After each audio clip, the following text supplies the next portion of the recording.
members, to members of the public who are here, and also to our award recipient, Dr. Bev Gatenby, and her friends and family. Thank you for being here this morning for this presentation. For those of you who aren't aware, last December we gave out 16 awards to deserving Hamiltonians, 16 civic awards. Unfortunately, Bev and her family were away at the time, and so we were unable to present that very important 17th one. But we decided it would still be very nice to hold a smaller presentation for Bev today once she'd returned. So the format will be as follows, similar to last year for those that were here. Mayor Andrew will say a few words in a moment. The Deputy Mayor will read out the citation on Bev and her service to the community.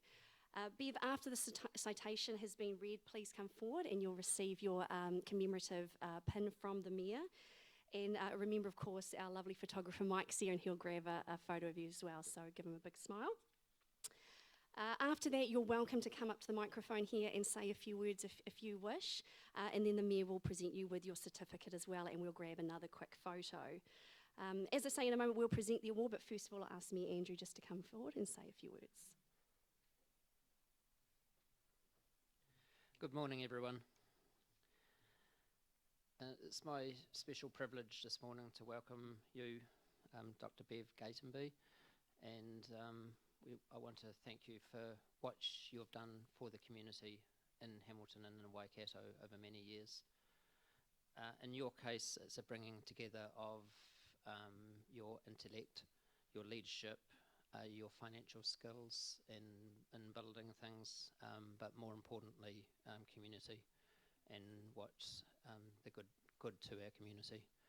So we just really appreciate what you do for the city, what you've done over a long period of time, your skill set of bringing that together for good and not for only for good, and sometimes challenging circumstances over a long period of time at times. So we really do honour you today, and thank you for pouring your heart out for the betterment of our city. So I'd now invite Deputy Mayor Gallagher to read the citation. And I obviously, Bev, endorse His Worship's comments in terms of the wonderful things you've done for all of us, and it's been a privilege to have known you over many years.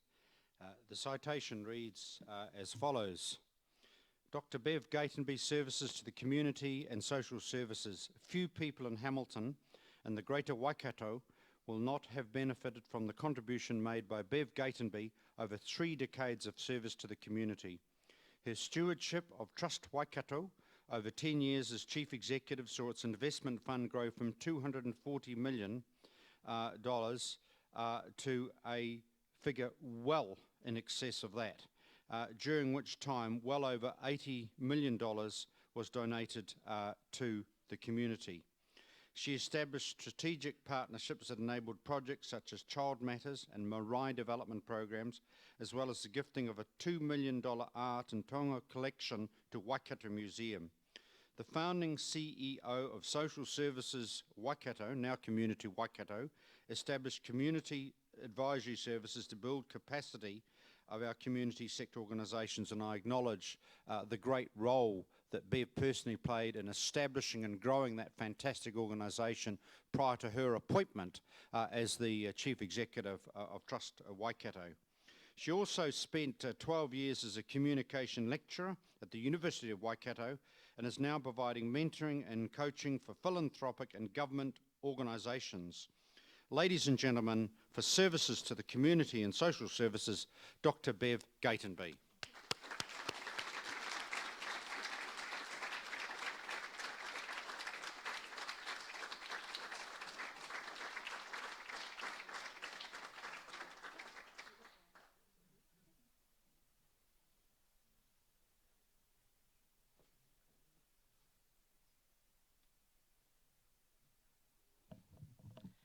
Tihei Māori ora, e ngā mana, e ngā reo, ro rangatira mā, tēnā koutou, tēnā koutou, tēnā koutou katoa.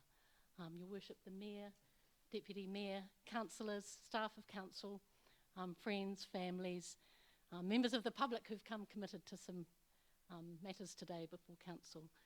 It's very humbling to be here, and I'm very appreciative of kind words and of what this signifies. I'm just going to talk for just a couple of minutes. I want to make just a couple of reflections. My apologies, tēnā koe tami, tēnā koe mona. Thank you for all that you do for Council and for these communities as well.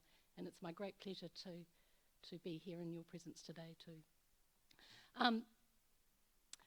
Two just very small reflections. The first is, you know, Hamilton's such a fabulous place. People love living here, and serving that is really an honour for all of us. And I want to say quite specifically that the community sector in Hamilton is thriving. It is strong, it's well connected, there are some amazing leaders in the sector. It's well connected throughout the greater Waikato region. We are known nationally as the region that's got it together in the community and voluntary sector. And that's really worth valuing and supporting and making sure that continues. And absolutely Council has a role in that, and all of us have a role in that. And then the second reflection, just thinking about some particular words that have become more and more important to me through my life. And those words are kindness, compassion, empathy, and justice for all. And I bring those words just for all of us today, for your meeting today, for all of your work. And also as a way of saying thank you to the people within the sector who've taught me those things, the people from government roles, the people all around who've taught those things, but especially my friends and family. Thank you for being here today, and thank you for teaching me about those things. I want to especially thank my family, husband Chris, our 4 daughters, Claire, Rosie, our second daughter who passed away in 1993, Grace and Erin. You are the ones who have really taught me about those things. So thank you all, and thank you again for this. I feel really honoured and humbled. Thank you. Tēnā koutou katoa.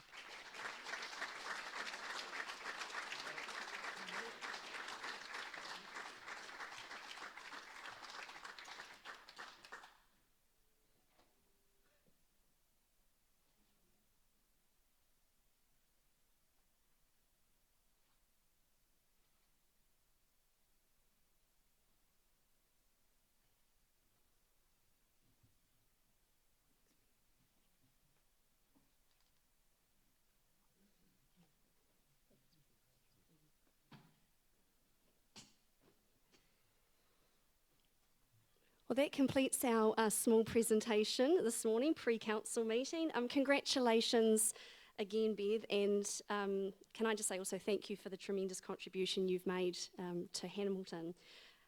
Obviously, as the Mayor said, your commitments made the city so much richer and better for it. And thank you to friends and family who came as well today. It was really wonderful to have you here. So the official meeting will get underway in a moment. So Bev, I do invite you and your friends and family to depart the chamber. As I said to Bev, unless you'd like to stay for 5 hours and watch what goes on. So I invite you to head out into the foyer, and our lovely photographer Mike can take some more photos out there amongst the civic photos of your friends and family if you so wish. One more time, can we please hear it for Dr. Bev Gatenby?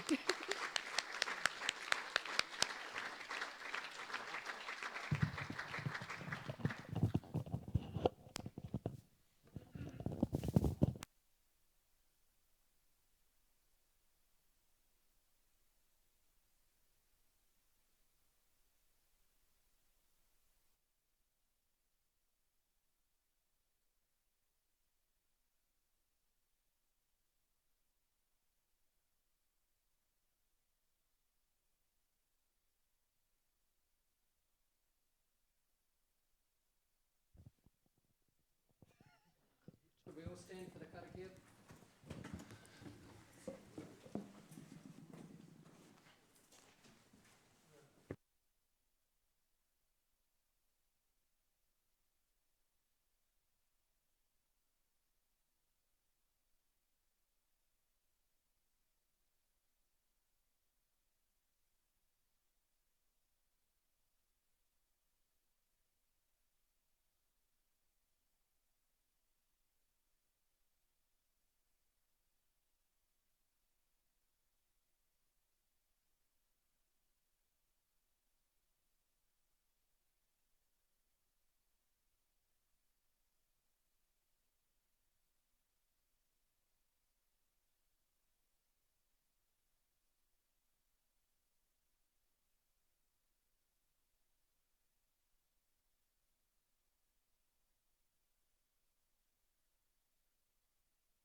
given each of you a gift from a great variety of spiritual gifts.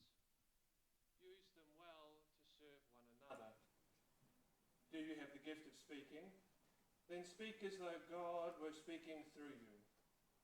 Do you have the gift of helping others? Do it with all the strength and energy that God supplies. Then everything you do will bring glory to God through Jesus Christ. All glory and power to God forever and ever. Amen.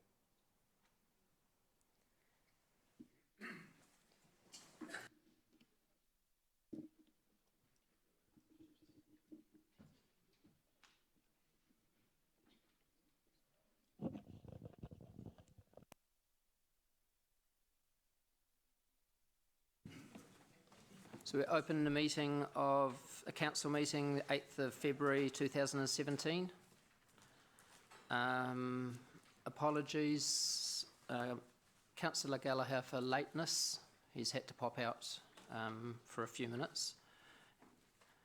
Any other apologies? No. A confirmation of agenda. I move that the agenda be confirmed, but please note that item 10 and item 11 will be taken after lunch, after 1 o'clock, to accommodate external presenters.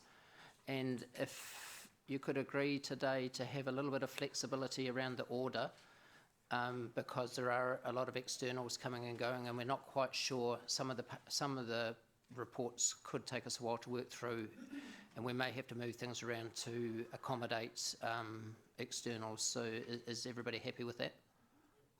Okay, do we have a mover? It's moved by Councillor James, seconded by Councillor... yes? Andrew, I have a question. I'll move the apologies if you want, because we forgot to move those. Thank so you. I'm happy to move those. I'm wondering if on item the housing accord on page 222, I noticed that it says that the tracked changes are supposed to have been just the track changes from after the 13th of December after the 13th of December meeting to now. I went through it and noted there was about 8 really minor changes that you and the CEO have approved. But it's actually hard to find those because all the changes that were adopted at the 13th of December are still in there as tracks. I'm just wondering if we can get a clearer copy. I mean, they're all minor, but they're not shown as the report says they should be shown. I'll arrange that now so it's Yeah. available for that discussion point comes up. Yeah, great, thank you. Okay, so we'll move on the apologies, moved by Councillor Angela, seconded by Councillor Leo. All in favour? Any against? Okay, and then we'll move on the agenda, Councillor James, and seconded by Councillor Dave McPherson. All those in favour? Any against? Declarations of interest.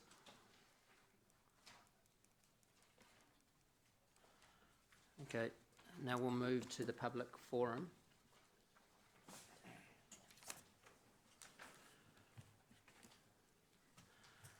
Okay, we'll start with Deborah Fisher. And Deborah's presenting on parks and open spaces. So it's 3 minutes. A bell will sound at 2 minutes. So just that bell's just to remind you that you've got a minute to go. You don't have to stop at that stage. And we will have time for questions if anyone has any.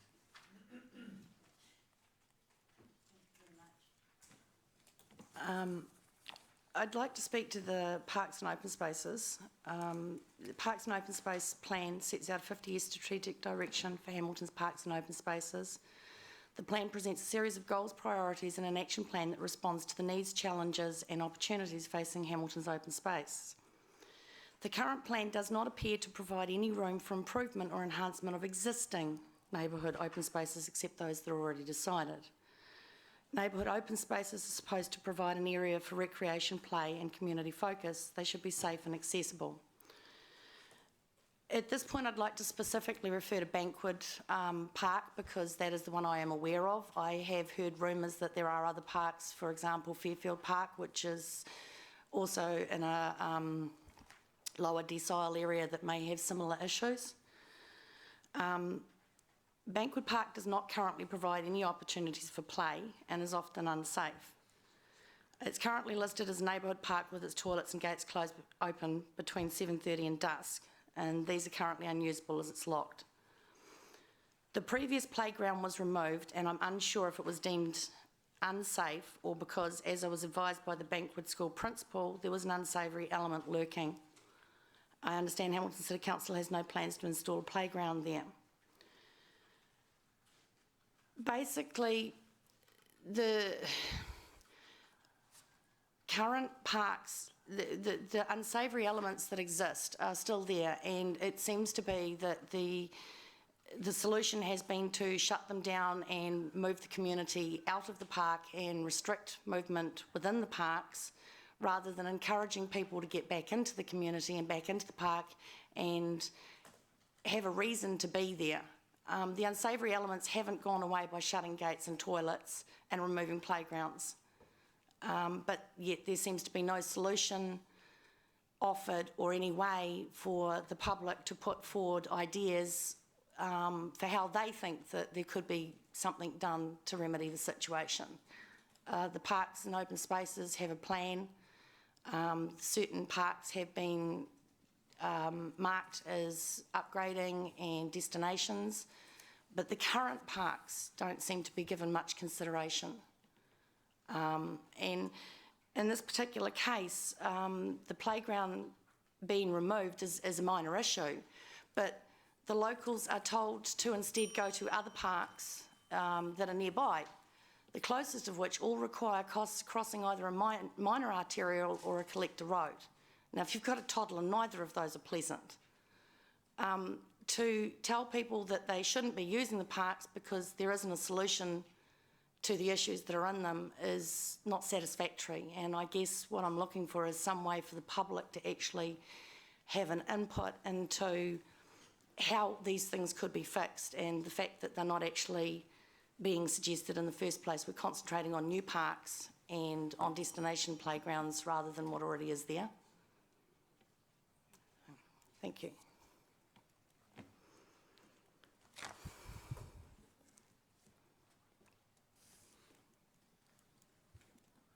Can I just ask the General Manager just to respond first, who's in charge of parks and open spaces? That just gives us somewhere to start. So. Sure. So this is Lance. Rob. Hello, Mrs Fisher, Lance Vervoort. I'm General Manager of Community. I look after parks. Sally, our Parks and Open Spaces Manager, actually isn't here, unfortunately. Look, I'm happy to meet with you, get my team to come and talk to you about that. If these have been issues that have been raised before and that sort of thing, you feel something hasn't happened, then we can look into that. But if you've got wider issues, we do have people who can come and talk to you about that. We're on the same wavelength. We do want people to use those passive open spaces. We've got more active open spaces as well. I think if we could meet with you, work you through our playgrounds playgrounds for the future, and also we've got a number of community advisors that work throughout the city as well.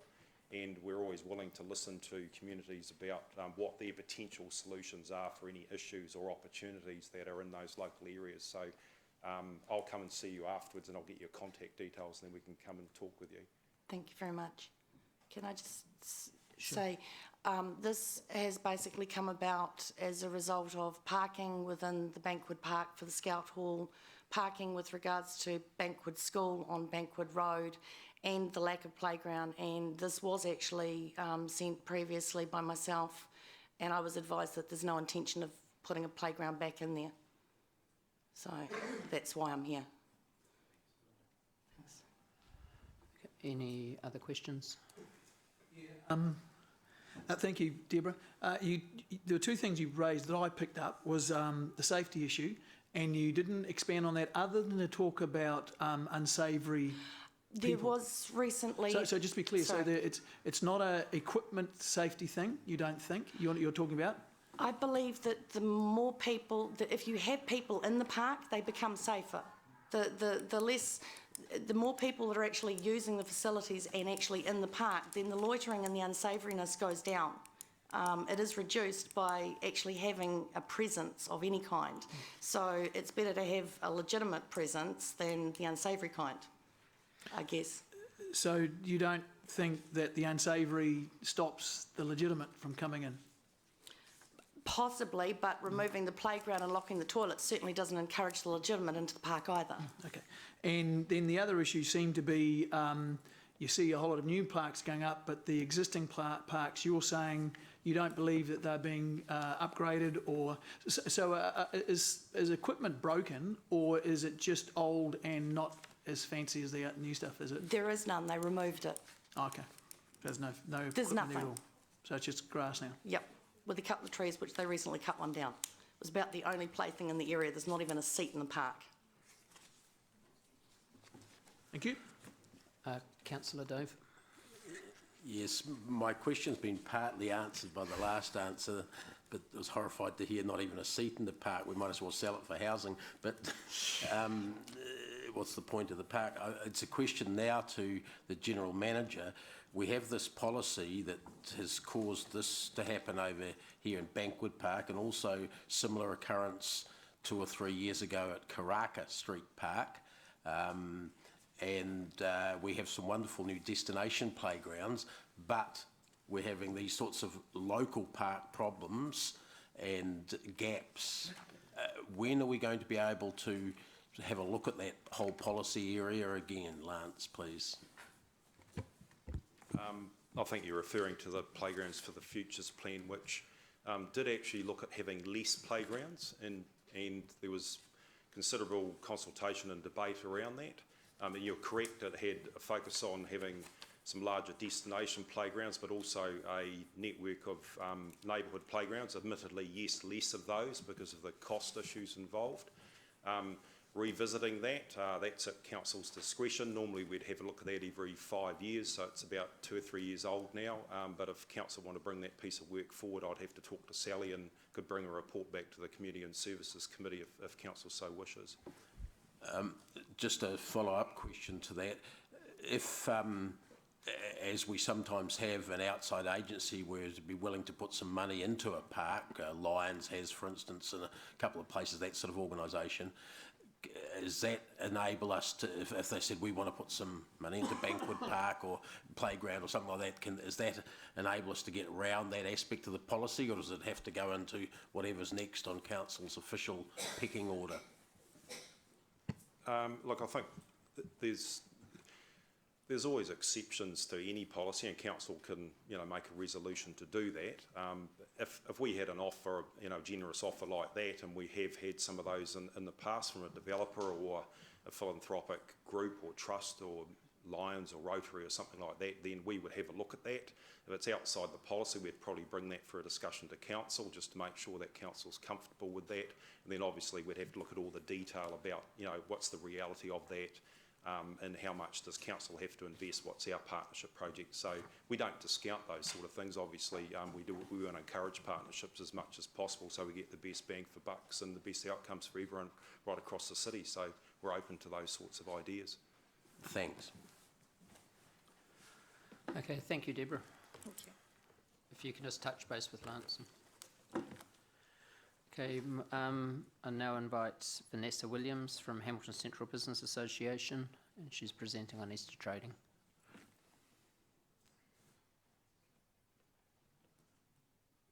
Hello, I just want to say on behalf of our members that regarding agenda item 8, Easter trading, that we fully support the proposal for public consultation that has been put forward.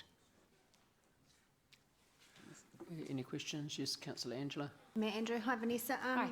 Does your organisation have a view on when we should consult? Because we've got 2 options, for this Easter or for next? The few that I have spoken to are in favour of next. Next, Yes, so no so urgent rush for them. The preference is not urgent because of having already pre-done rosters and things like that Right. for this Easter. Yeah, okay, thank you. Councillor Dove. Vanessa, two questions.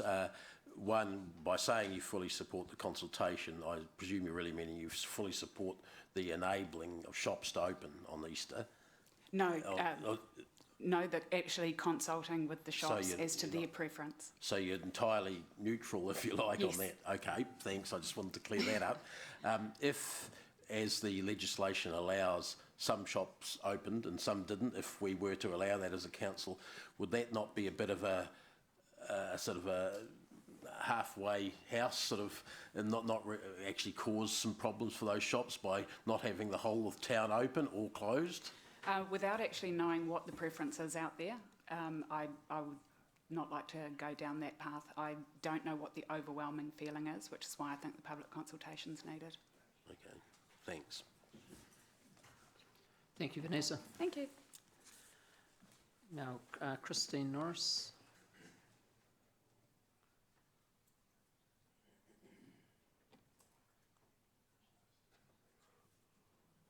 Welcome, Christine. Sure. The handheld still here? Have you still got the handheld here? Have you still got the handheld microphone here? Yes. Hey. Thank you.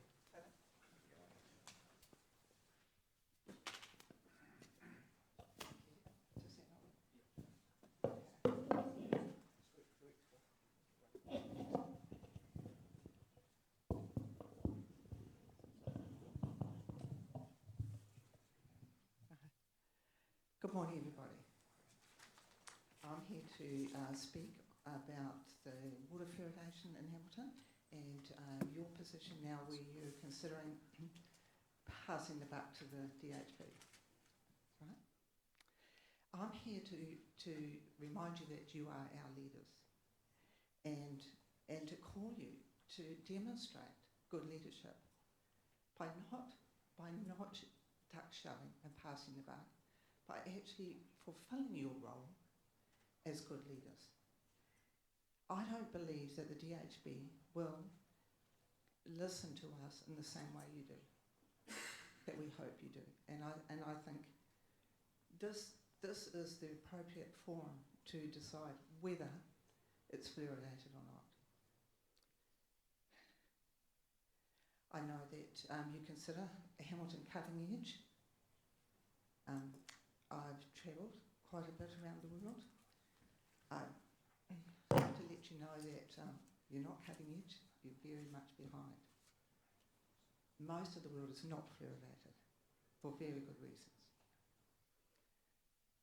I'd like to take a moment to honour Dr. John Colquhoun, who was actually the principal dental officer who introduced water fluoridation into New Zealand and spent most of his life trying to undo it, when he realised how false the evidence was for it.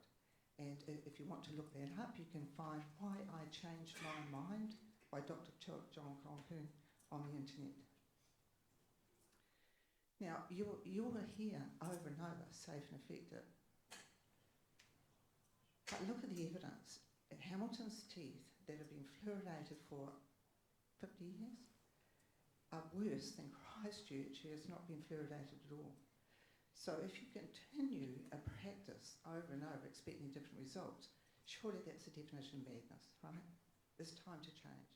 If what you're doing is not working, it's time to change.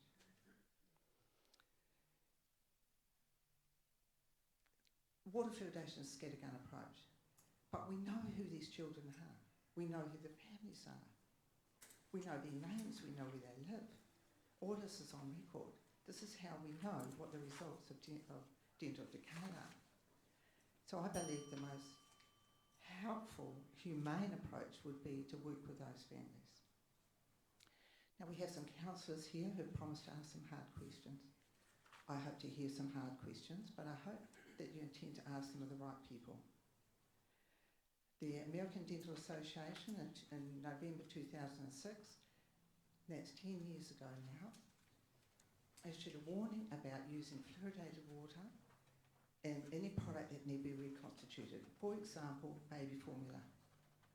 So bottle-fed babies have been put under risk for 10 years knowingly in this city. Now, do you think 2 taps in the city actually is going to make a difference? Now, I put it to you that these mothers are not going to be, they're busy, they're not going to be going and getting water from those taps. So those children have been put at risk knowingly. You know, dentists are not doctors. Dentists don't look at your pineal gland, they don't look at your bones, they just look at your teeth. So just relying on a dentist's opinion, it doesn't look at the whole effect on human health. And all treatments have a number needed to treat, an NNT. And I think you should really research that and decide whether this is very effective, using a product to flush our toilets and to medicate people who don't need it. So I'd just like to finish by reiterating, you are our leaders. We look to you for leadership. We don't look to you to pass the buck to another organisation the minute you find it's hard. This topic will not go away. It will not go away. Just the same way, how many years did it take to get lead out petrol? And the CFCs and asbestos. It will not go away. And you will go on record in history as being the people that kept it going for year after year, knowingly, when there is harm and there are better, much better alternatives. Thank you for your attention. Okay, any questions?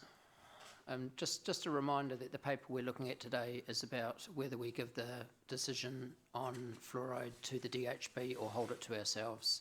It's not a paper on whether we put fluoride in the water or not. So just to be clear on what today's paper about. So Councillor Siggy. Thank you so much, Christine. That was awesome and very clear. I just want a clarification about why you think that the DHB will not listen to us as much as the council, us council will listen to the people out there. Thank you.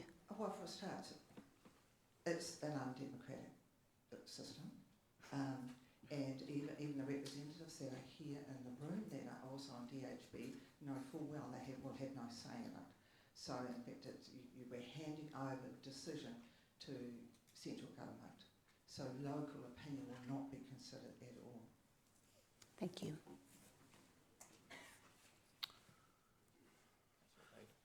Sorry, Councillor David. Thank you, Christine. Are you aware that our submission actually proposes that it's central government that makes the decisions rather than DHBs? In other words, the Ministry of Health, I presume, and their public health authorities, not devolved to the DHB. Absolutely, I understand that. And that is why I started by reminding you that you are our leaders. Yeah, but you also said it was the DHB that was going to be, that we were proposing. Yes, and then when I clarified for Ziggy, I said when we hand it over to the DHB, it will be handing it over to central government. Because the DHB had no, you as a member of DHB have no voice, as you have publicly stated. What evidence have you got for the fact that there'll be no vote on the DHB, which is something you said before? Vote? I don't know whether there'll be a vote, but you will have no influence. That's different, yeah. Mr. Mayor, this is not actually to give it to the DHB. There's 3 alternatives, really, and we're proposing a different one from the 2 you mentioned. As officially as a council, I'd want to check this maybe with the CEO. Our proposal in our submission is that government headquarters, if you like, effectively we're endorsing the LGNZ submission, which is about providing a central government to make that decision through probably the Director General of Health. Thanks. You can choose not to. There are other DHBs who have chosen not to. No, I'm not speaking as a yeah, who've chosen not. So you don't have to hand it over. What I'm saying is you are the leaders. I'm trying to get an accurate description of what council is proposing here, so we're not discussing something that's not real. I mean, if you had said you don't want us to hand over to the government, that's one thing, and I appreciate that. But it's not, we're not proposing that it be handled as a council yet, that it be handled to the Waikato DHB. Thanks for that clarification, Dave. Councillor Jeff, just before we go any further, the Waikato Times have got a photographer here today, and just to, not for any particular reason, just for photos for their files to roll out. So just yeah. So put your lippy on and do your hair. All right, Councillor Jeff. Hi, Christine. How are you? You mentioned that you have concerns with the decision being handed over to central government because of the lack of democracy, because it wouldn't be a democratic decision. That's what you said. We recently had a poll across the city in which the majority of people voted not to have to continue fluoridating the water. Was that not a democratic decision? Now, Jeff, I won't have time to explain all the ins and outs of that. The poll should never have gone here. It was virtually illegal poll in any case. It should not be being pushed. Oh, why is that? But also, it was never, it never can be fair. Jeff, it can never be. What, because you lost? Is that right? Is that why it's not fair? We donated 16 boxes of information on fluoride to the council, who have now lost it. So you could be fully informed on this. Now, we are fully informed. We have read the contents of those boxes. Not many people in Hamilton have. But what they are is very much under the influence of the medical model. And if you want to know how science works in medicine, I'll give you a little example. My daughter recently had some blood tests taken, and in the Hamilton lab, she was considered to be within the range of normal. If she'd been in Wellington, she would have been immediately medicated. If she was overseas, she would have been virtually hospitalised. Now, that is how science, medical science, works. If there was true science that we could trust, there would be one undeniable figure for everything. And the problem is that average person in the community, and the newspapers know this full well, and they make the most of it, is that they ensure that not all the information is fairly expressed.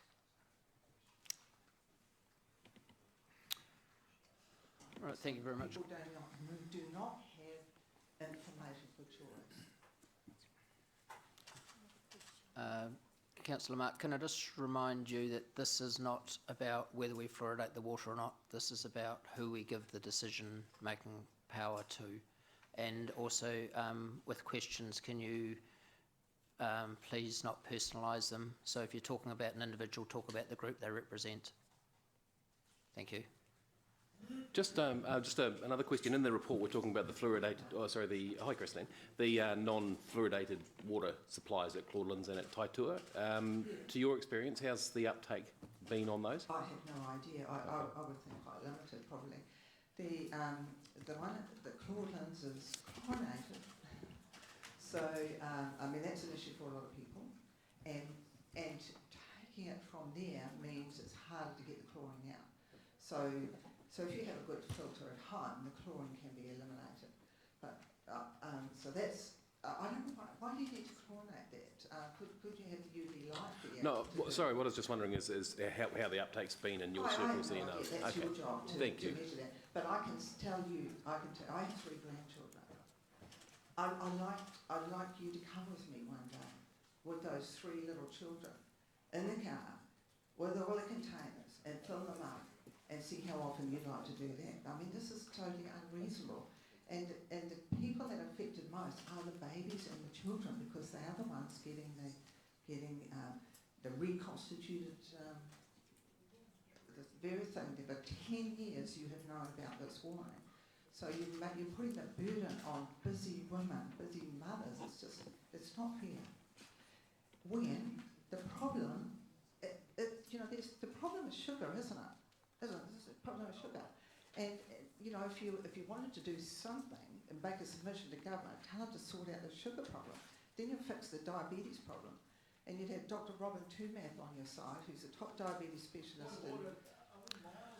Yeah, we. Sugar and test decay is absolutely on topic. At the end of the day, we'll miss out on something. Okay. Because we're going off, no disrespect, we're going off topic now. So Sugar and test decay. Mayor Andrew, has your question been answered? Any more questions? Okay. Thank you very much, Christine. Thank you very much. Okay, now our last speaker is William Kā'atini, who's presenting on the lap. Thank you, William.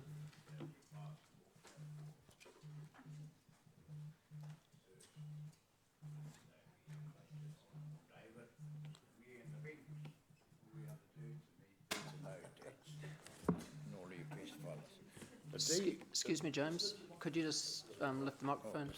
Thank you. Thank you. The issue that I have is concerning parks, concerning Easter trading, concerning the water, concerning alcohol issues that I'd like to bring to the caucus here.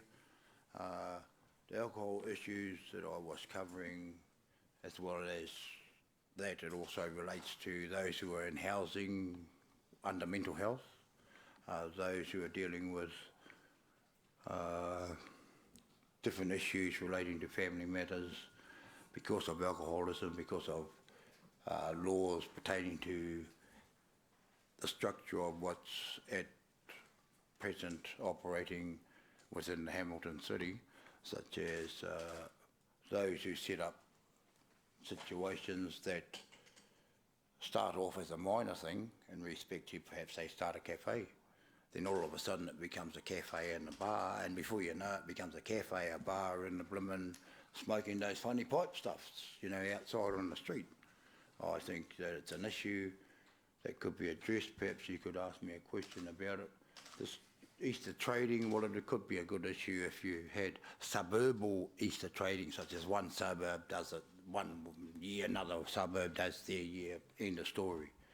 This situation with water, the only problem with water, we don't use enough of it. We buy a drink, we buy whatever, we don't dilute it down with water. There isn't an issue with sugar because we do not dilute down one can of drink, and we don't put enough water in it to bring down the sugar content.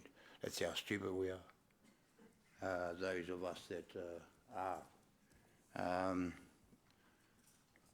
These park situations, like the issue of Easter trading, perhaps you could have different suburbs with different parks designed for different cultural situations within the community, be it people with mental health issues, they can have a park in a certain area. People with criminal histories and criminal issues who are out on parole could have a suburb park day in another area, and you could have your family parks and all these sort of things. Perhaps that could be a good issue and a strong foundation for all different councils to be able to take on board.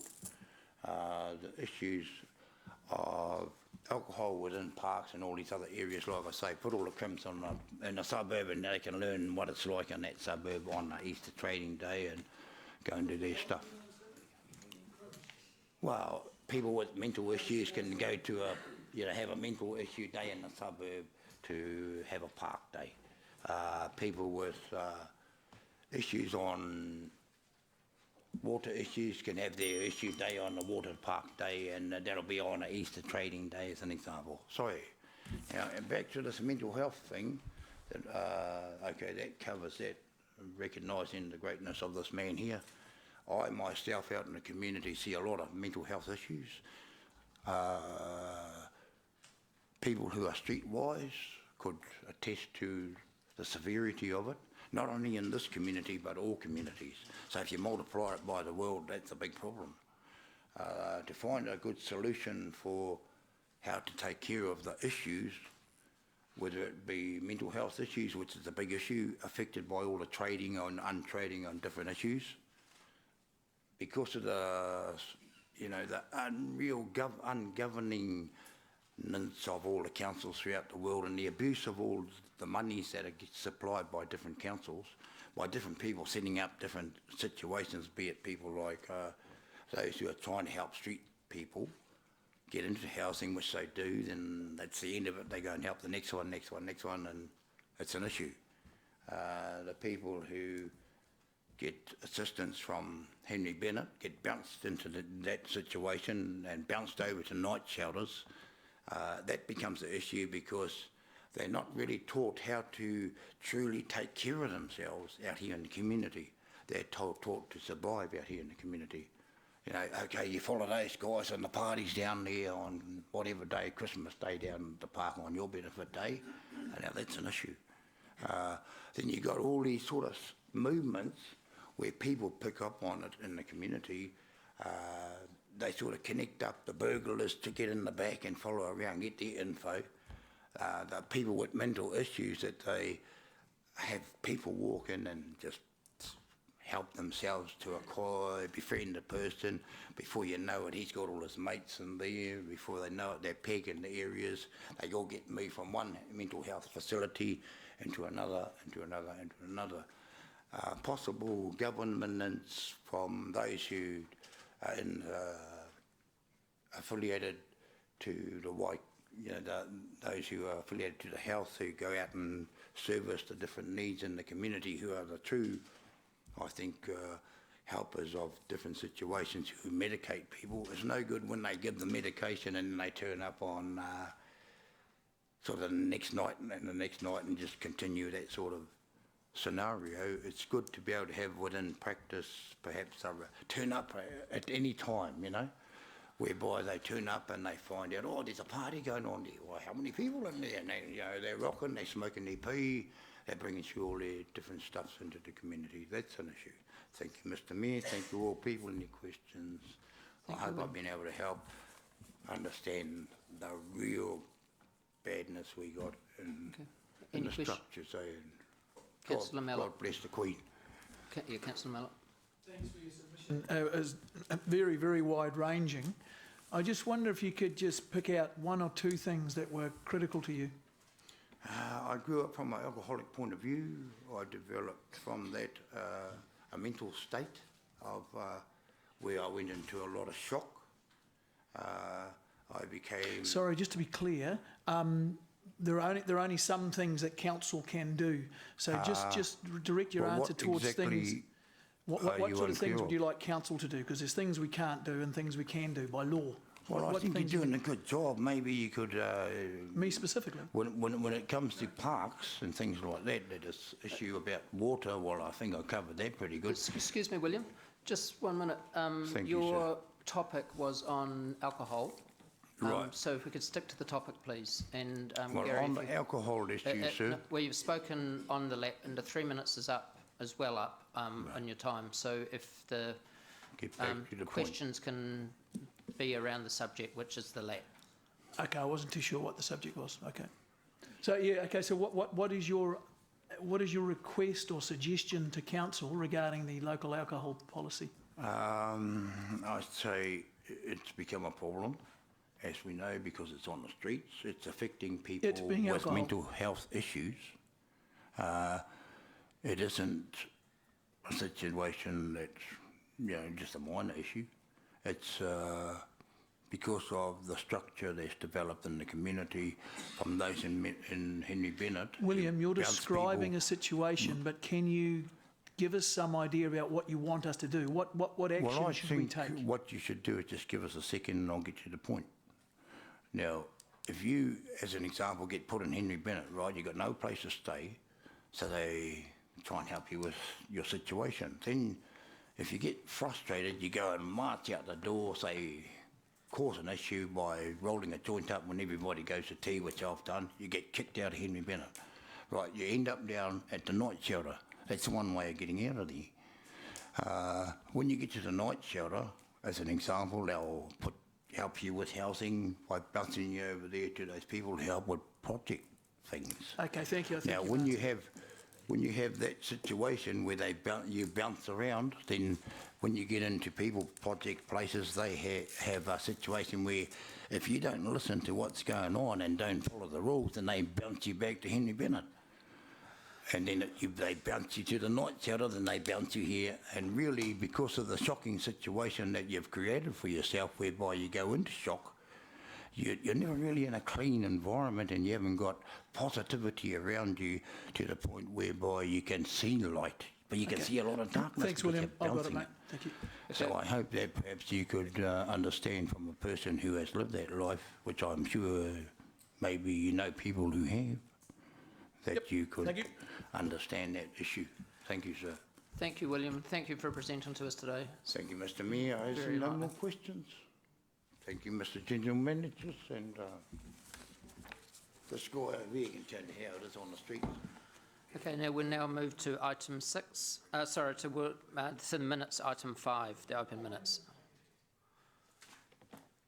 So do we have a mover for the minutes? We're on page 7. Moved by Councillor James and seconded by Councillor Gary.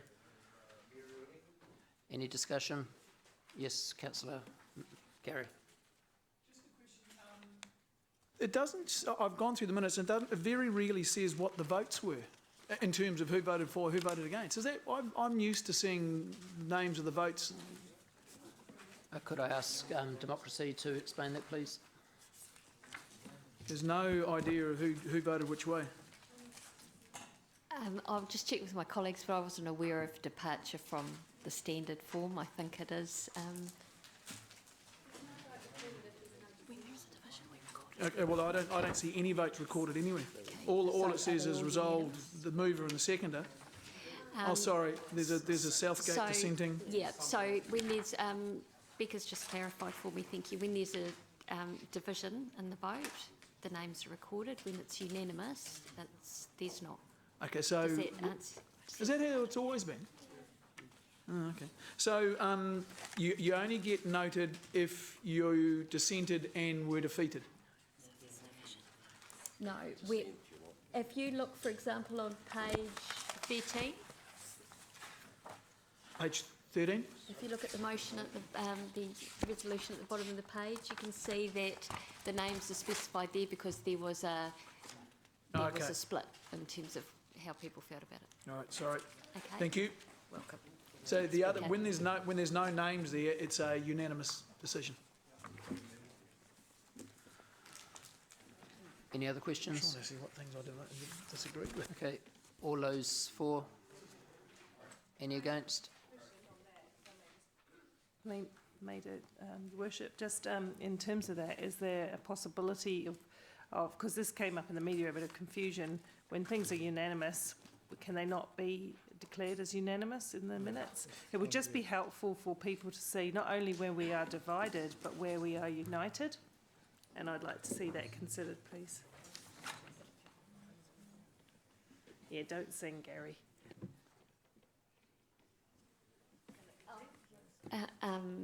If that's the general view, I mean, the convention has been that if it's when it's resolved and there's no dissension, that it is clear that it is carried. If councillors feel that they want it to be explicitly noted that the motion was carried unanimously, that could be asked. It's not a usual convention. We'll have a look at it. Yep. But yeah, used to, but you don't need me to move that that's the case and get councillor support. You're just going to investigate it. Is that the story? Okay, thank you. Okay, item 6. Sorry. Yeah. We have already voted on this, by the way. Yeah. So. I don't think the system here is broken, so why are we trying to fix it? I'm not suggesting that we're going to fix it. I'm just going to look at it. Let's hope so. And I might come to that same conclusion, but I will take the time to have a look at it. I'm just trying to move along. Okay, item 6.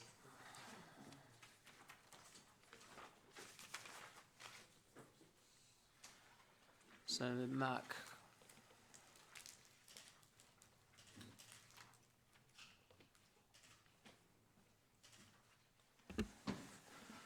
Thank you, Mayor Andrew. Welcome, Mark. So, those who don't know, we've got Mark, we've got Sean, and we've got Maury. Thank you.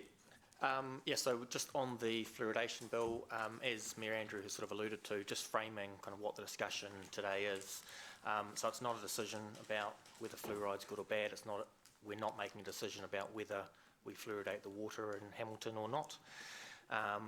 And actually, nor are we deciding whether that decision should be made by central government or the DHB.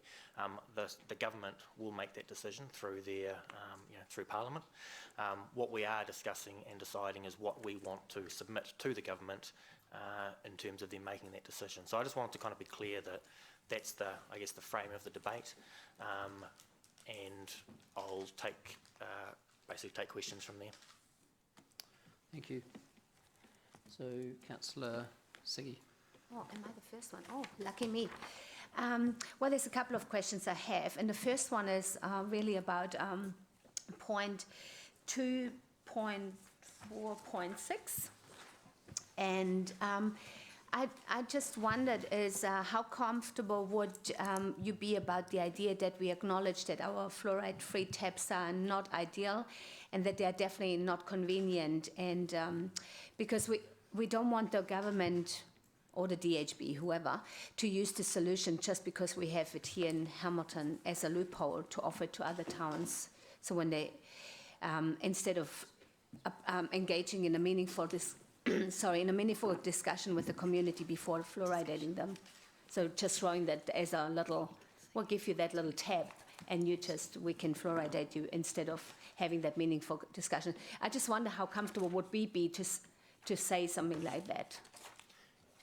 Sorry, Councillor Henry. So, can you just clarify what you're asking? You want us to include something in the submission which prevents the government from using community taps as a sort of an out for. Instead of engaging in a meaningful discussion.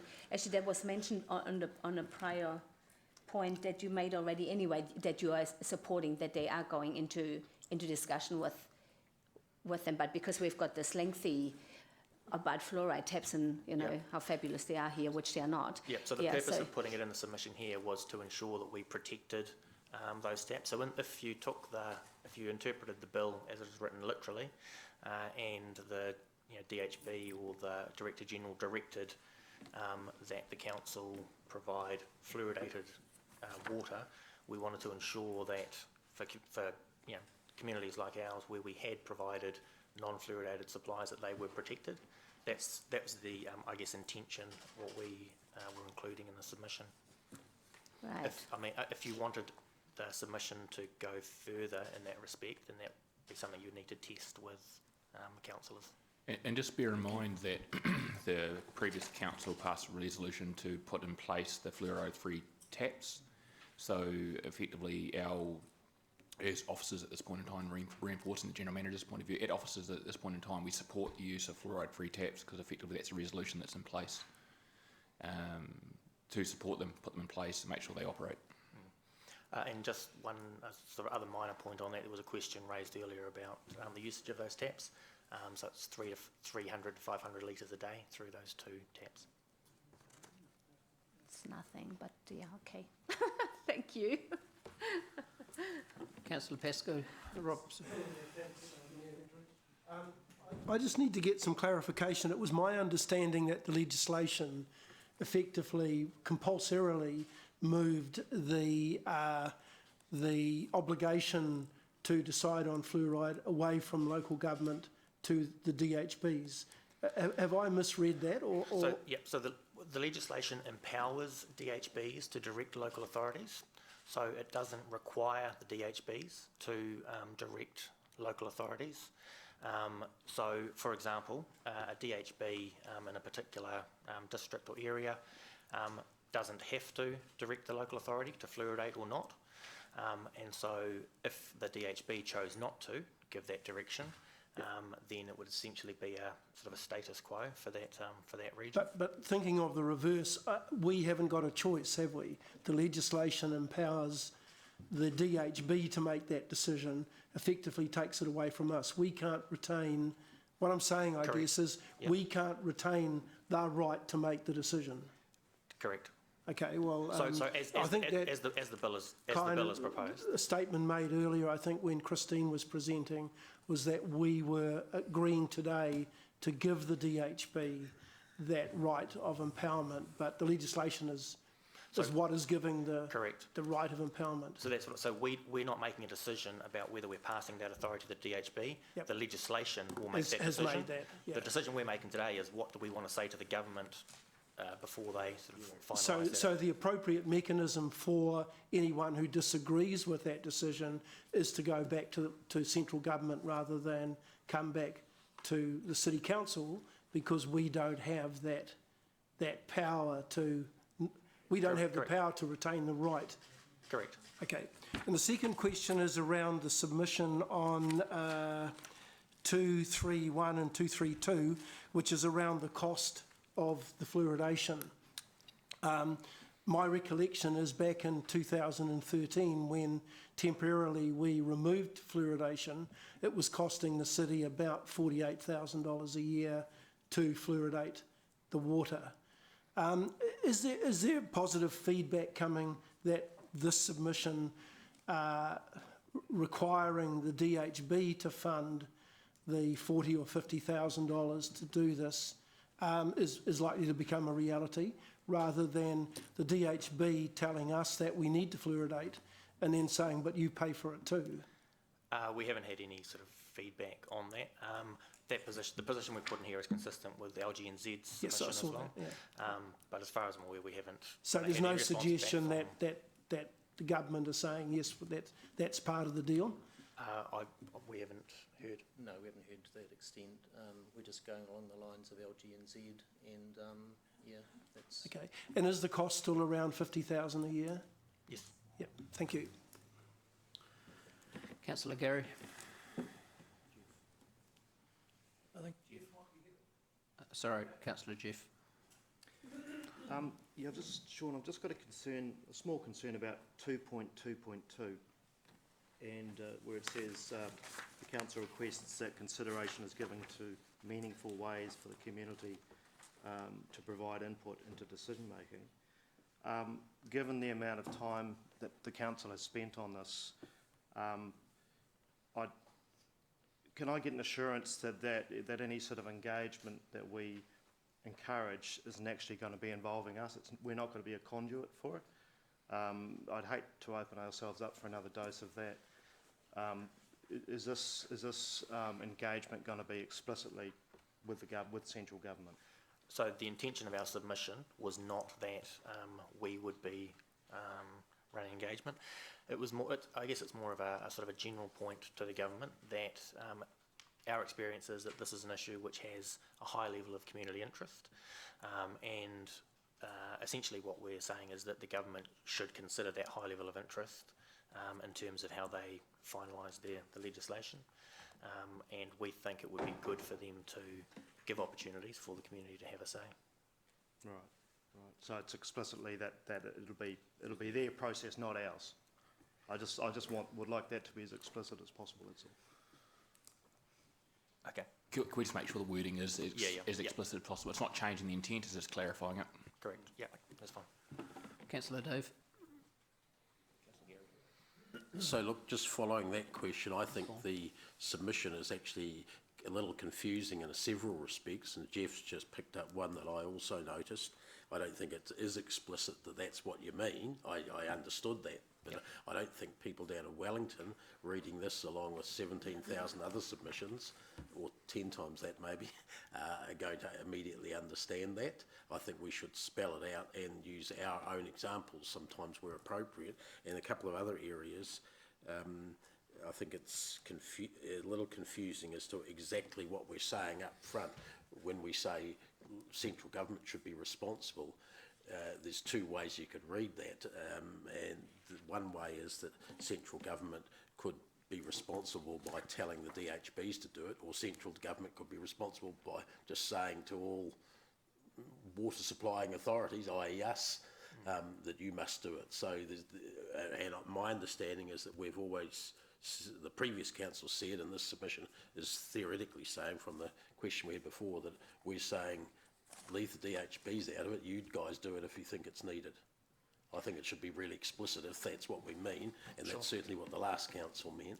So, I mean, in the way we phrased it in there was essentially trying to represent the last sort of official position of council, which was in that the letter on page 28. So we said that the council's view is that central government is responsible for providing health services, and the decision about whether to fluoride drinking water or not is a decision for central government, not local government. So I guess in terms of what we were submitting, it was consistent with the letter we'd previously written to but it's not the clear. Minister. It's not clear what that means I in accept practice. that. So I think what we can do is we can amend the submission to either say that our submission is that we believe the Director General should make that decision, which is what LGNZ's submission is, or we could say we think the DHB should do it. I guess our intention here was that it supporting LGNZ's submission in terms of the Director General. But I guess the language we'd used was trying to be consistent with the last sort of official position of Hamilton City Council. I don't think at that time it had been proposed that the DHB do it, so that's added the complication, which we should be clear which side we fall on that. Yep, so we can make sure it's explicit again on that case, Councillor Dave. The other question I had relate to the costs, and you've just sort of answered, Rob, I think, that to say that the costs are still the same, 48,000-ish, we talked about before.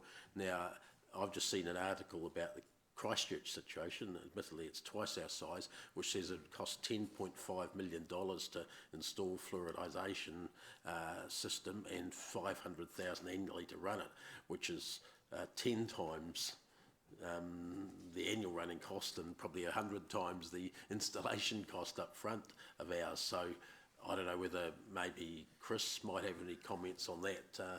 I'm interested to see why it was massively different in Christchurch from our relatively, it was always described as sort of a minimal cost here.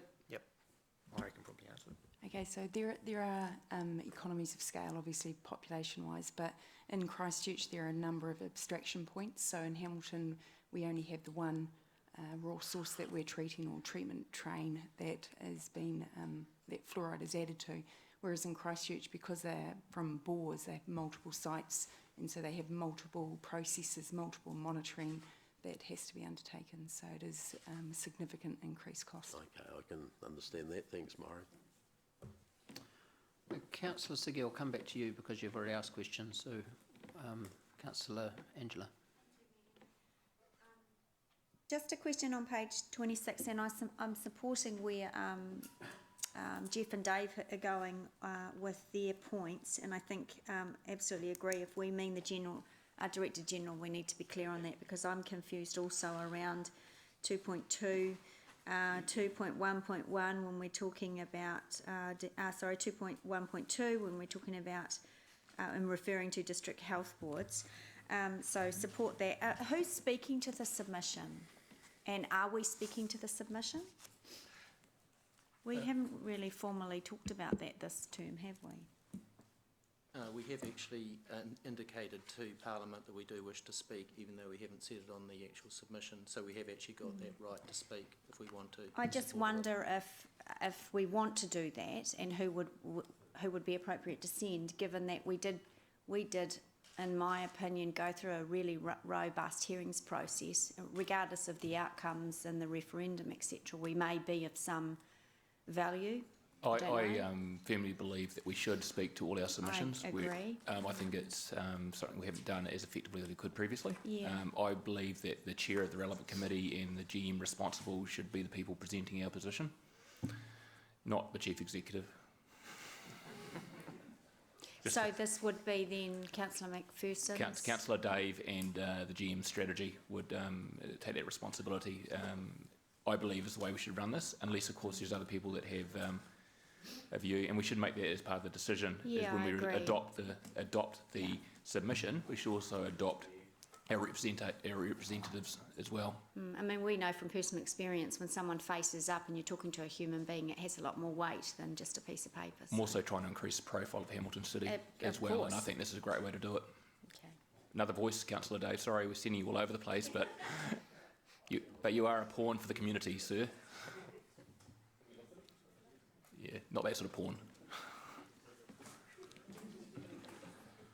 So if someone wishes to put an amendment in terms of the submission is approved and that we speak to it and send the appropriate personnel and elected members, then that would be the best way to achieve that, Councillor O'Leary. Councillor Siggy. Yeah, I should have asked him all at the same time. I thought I was nice just to ask one question and not be told I asked too many questions. But there's just something, I just want to make some, I do, it was very confusing because DHB, central government, it was all in amongst, and I read it about, I don't know how often. One of the things I just would like to, how can I, it's only about questions, isn't it? How can I get some minor changes made to the submission? Like I've got some minor changes that I would like to make on one of the things, like by 2.5, I want to make some minor changes. Also, how do I do that? So the appropriate way would be to, if depends how minor they are. So if it's like a wording, if it's a typo type wording thing, then we can do that. But if it's sort of more substantial, then you would need to put a resolution or amendment and test whether that had the support of council. Okay. So what do I do now? Should I tell you these minor changes, or do I? Yeah, if you could just tell us what they are, and the Chief Executive will decide which way to handle it and instruct. Okay. Okay. We say here on 2.5, we say ongoing research into water fluoridation. Actually, they have never done any proper one. So I would just like to say research into water fluoridation. I'm comfortable. And the other thing, the next thing I want to say that Hamilton City Council supports central government to start doing proper research into fluoridation, including HFA, and looking for the possibility of harm. That's all I want to say in that part. Just a point of order there. Taking the ongoing out certainly changes the meaning. So it talks, so 2.5.1, Hamilton City Council supports central government's research implies the research as of now and no more. So, and that's unrealistic, I think. It's just the start I want to change, and then the next thing I want to change a few more words there. So 2.5.1. Councillor, maybe it's getting complicated as well. No. I'm just. Are you particularly interested in paragraph 2.5.1? Are you? Yeah. May I suggest that you draft up that revised paragraph and put it forward as an amendment, and then the okay. Because I think there's some concern being raised by Councillor Mallett, and then it gives an opportunity for the committee to vote on that that change, and then it's everything in one go, wording in total, and then get tell us the entire expectation you're trying to achieve. Okay, I've given it to Becca. Okay, well there you go, you one step ahead of me then. Well, I wasn't sure how. Yep, cool. No, you're doing it the right way, Councillor. Okay, so Becca's got that as an amendment, that As an paragraph amendment, change. So was there anything else you wanted to? No. Okay, so could we have, would you like to put that up as the motion? Yeah. Yeah. So wait, we'll get the order of this right first. Sorry, Your Worship. So the best way to do is... This way, if we've got agreement, is to put the thing up that we're all probably commonly agreed on. So I think, can we just test whether or not we're happy to include representation? And if we have to include Siggy's to change wording from 2.5.1, we can put that up on the board as the motion. Okay, go. Yep. So everyone was happy about including representation? Oh, saying who would go down and speak to it, yes. Sorry. So we'll, give me 1 minute, we'll have a motion. Do you want to take a break again? No, we're so close to being here. Let's get it done. If you can just talk amongst yourself like you already are. Just want to help with the wording around Director General, just to make sure. We might as well test, if we're doing this, we might as well just get that right, so we don't have to, where do they I'll just talk to myself. wherever we say central government, we need to change this heading here. We need to get rid of DHB. Okay. Let's not, no one's mentioned that, so don't worry about it.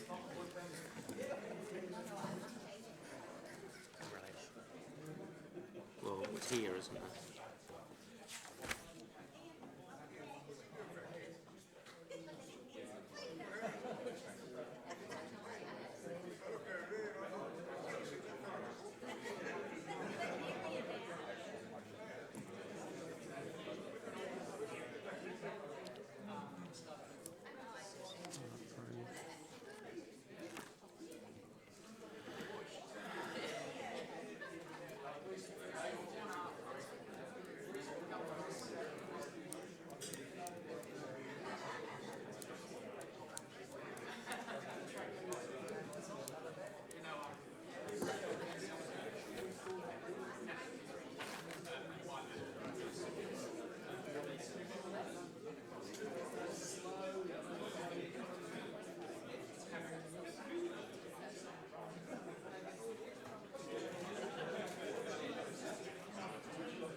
Okay, so has anyone got a amendment, a motion they want to put on the table?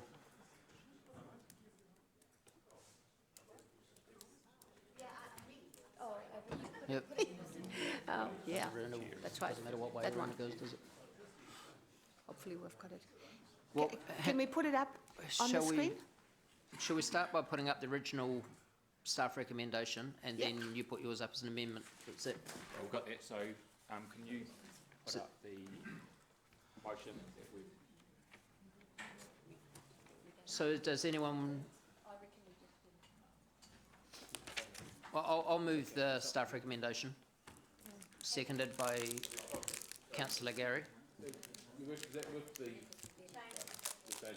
So Councillor, just for your information, this is the staff recommendation now amended for the initial part of the discussion, and that was to be more explicit around the Director-General of Health, and also that a comment regarding who would represent us at the submission hearing as well, which I've taken the liberty of following my precedent in terms of the chair of the relevant committee and the general manager being responsible to present. Okay, so that's moved by myself, seconded by Councillor Mallett, and then we have an amendment from... do you want to put your amendment? Yeah, can we have it up? Because I didn't write it down now, because we've changed it again a little bit. So I just want that 2.251 change to that the Hamilton City Council supports central government to start comprehensive research into the potential benefits and harm of fluoridation, including HFA, hydrofluorosilicic acid. Yeah, but that's okay. Doesn't matter.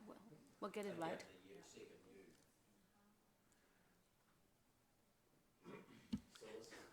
The correct spelling is HYDROFLUOROSILIC.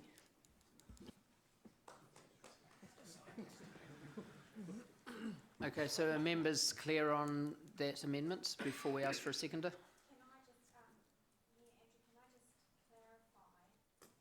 Is it benefits and harm of fluoridation including hydrofluorosilicic acid? It's not benefits and harm of including hydrofluorosilicic acid.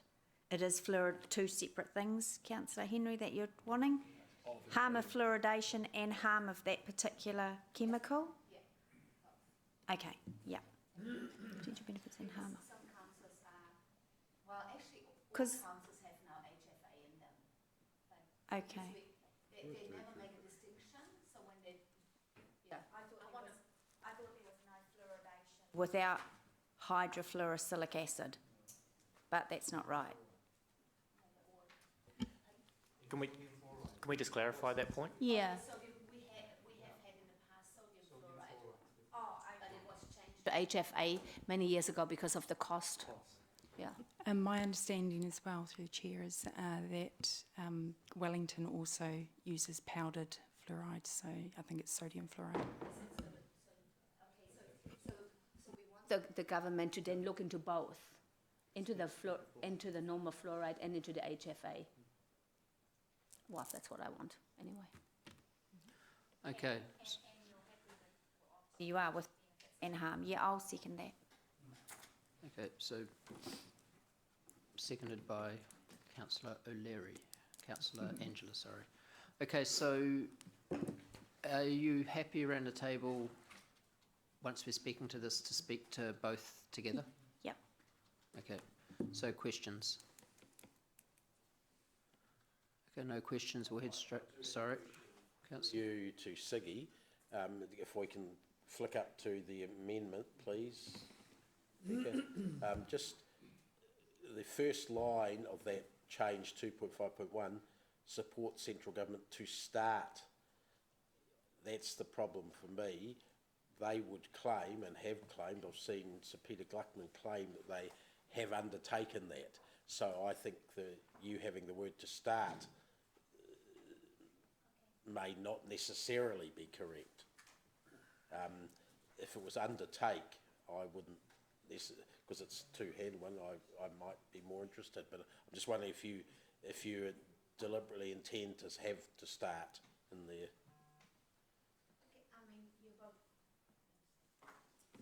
You're probably right that they think they've done a lot of, already a lot of research. So yeah, it might not be. They might not listen. What did you say that word? That was good. To undertake. Yeah. All in the future. So if it just said that it was neutral on the timing, that's all I'm wondering. Yeah. So are you happy to change it? Could we change it, please?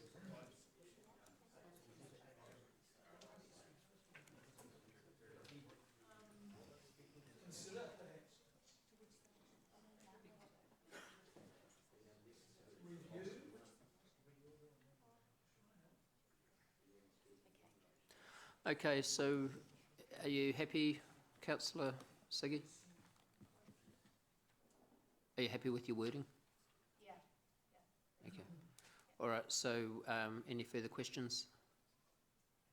Yeah, I do. Thanks, Your Worship. Just at risk of going through every single word of the amendment, comprehensive. How do we define comprehensive? Are we being a bit subjective about this, or are we actually opening the door to some challenging on whether the research is comprehensive or not? Could we ask Mark that, who is a wordsmith? I mean, is that a bit too subjective or provocative, or? Well, I guess it's a submission to the government, and so we don't have to determine whether research is comprehensive or not. There's no kind of test of that. It's simply, this is what we want the government to consider from Hamilton City Council's position. There's nothing binding about our submission in terms of they have to listen or they don't. So I think comprehensive research is appropriate. Right, so if they pick you up on it when you present, or when these guys are presenting it, we'll be prepared to answer what comprehensive is. Because if I was them, I'd be saying, what do you consider to be comprehensive? How much do you want us to spend on this? So are we prepared to, we're ready to go with that one? Don't you start. Well, could you change it to the word further, if that was helpful? Yeah. I just don't I guess the implication of changing it to further sort of goes back to what it was before. Look, these are quite similar. The amendment and the staff recommendation are very similar. Are members happy to go with Siggy's amendment as the motion, or do you still want to keep them separate? No, we're in questions, and I'm asking if the floor, if we're happy to go with Siggy's as the motion and drop the staff recommendation, or do we still want to continue in the direction we're going? I think there's will from some of the councillors to continue as we're going. Okay, all right. Okay, any further questions? Okay, we're moving into debate. Ziggy's amendment, does it include as a separate one that the speaker speaking to it? Because it's not on there, but I'm presuming you still intend to have someone speak to it, the D that you put in. It is there, it's off the screen. It's there in the, it's there in the, oh, is it there in Ziggy's? Oh, there you go. Brilliant. All right.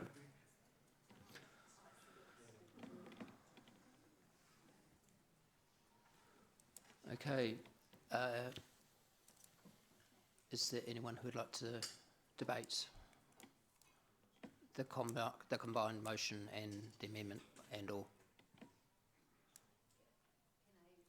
Sure. Yes, this is your one chance to speak. Excited. Cool. Okay. Well, why I want to have this changed or amended was really because, yes, the government has done research, but it was always been into the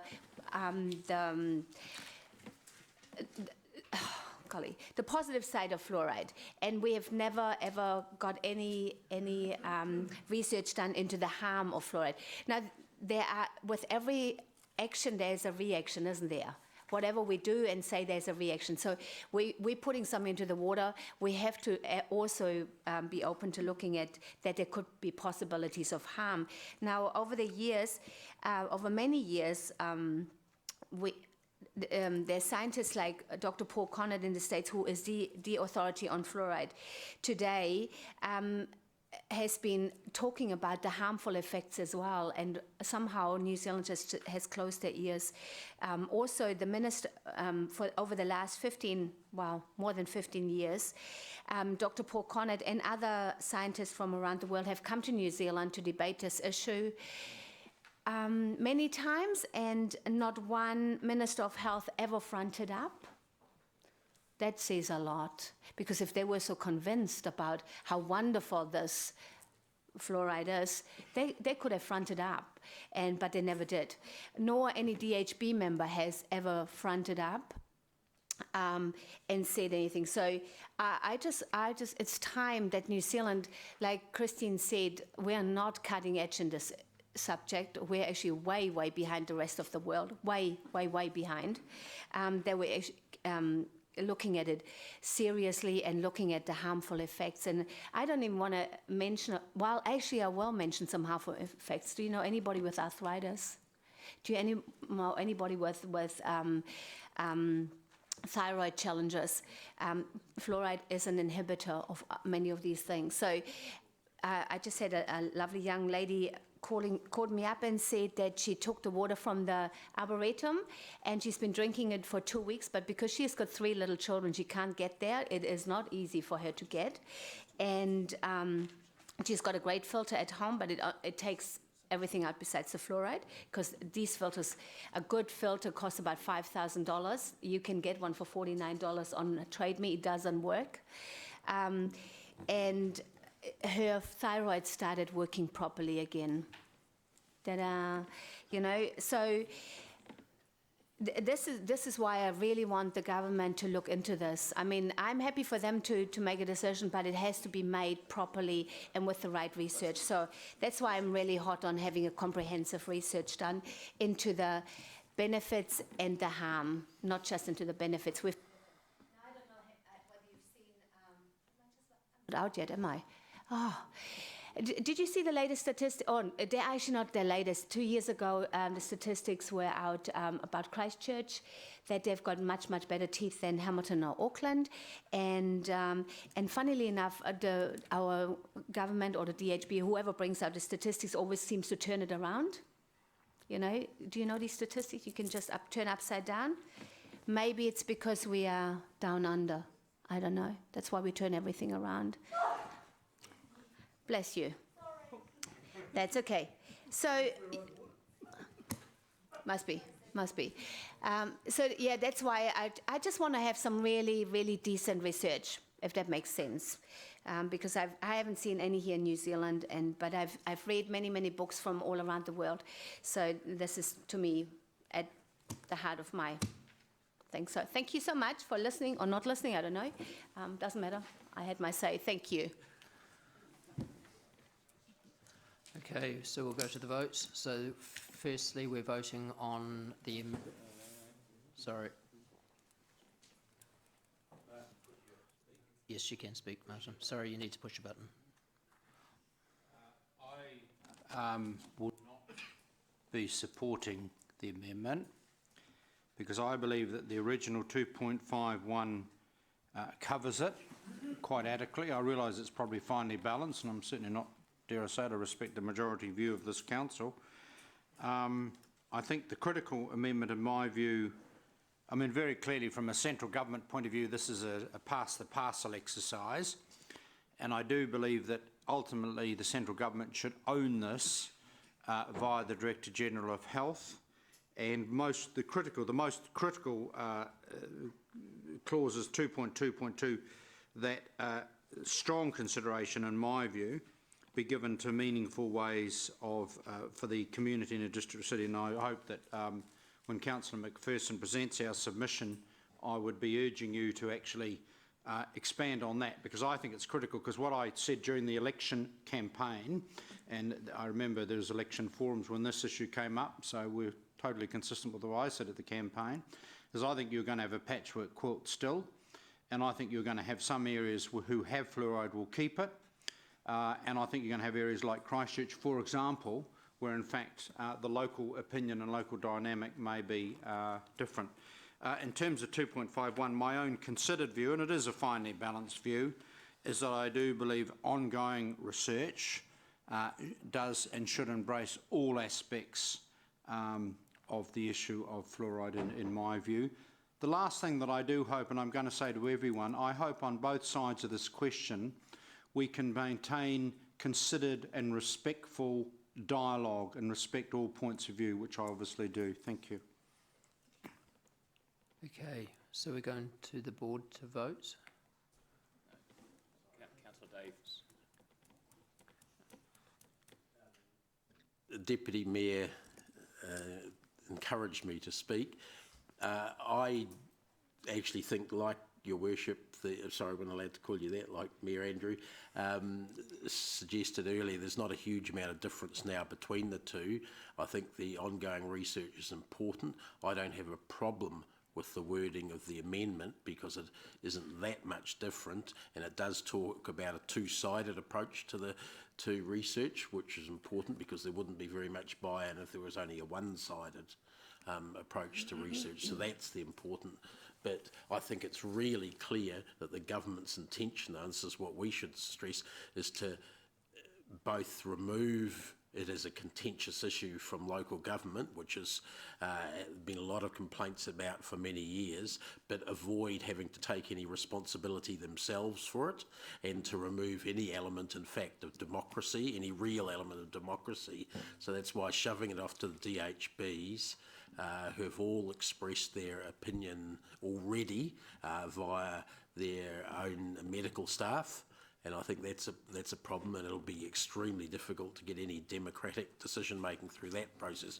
It will also be through government, but at least government will have, if they are the ones making the decision and implementing it, they'll be the ones that'll have to own it, and I think that's where it should lie if local councils are not going to be doing it.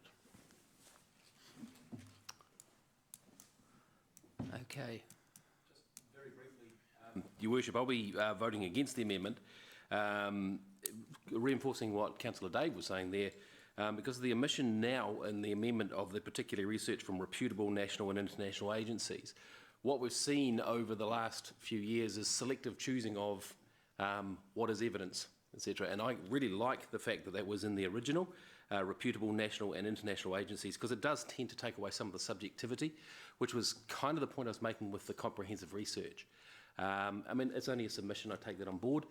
We're not making the law here, but I just want it to be right. And it's quite important to me that we keep keep the scope of the research as broad as possible. Thank you. All right, so we'll go to the board. So we're voting on the amendment first.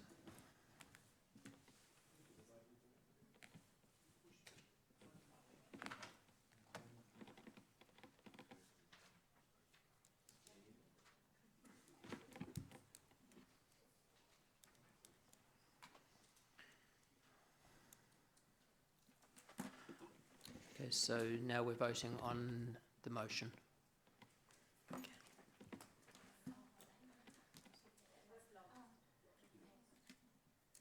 So, sorry, so the amendment was lost 5-8, so we now move to the motion.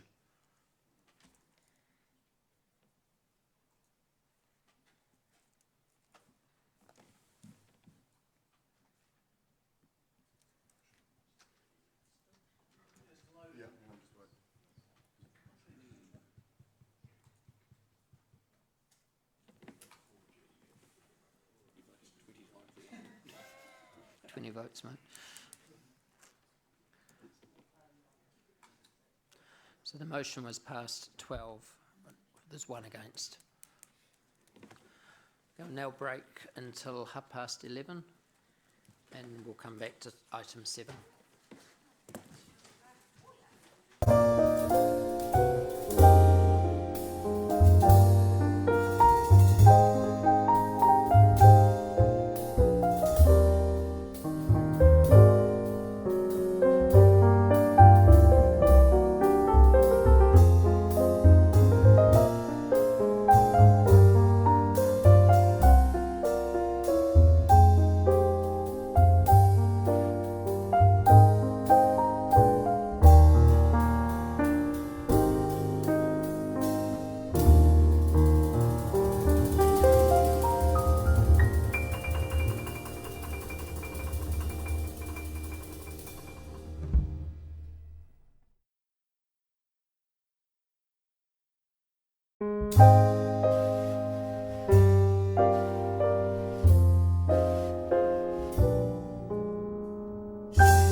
presenting?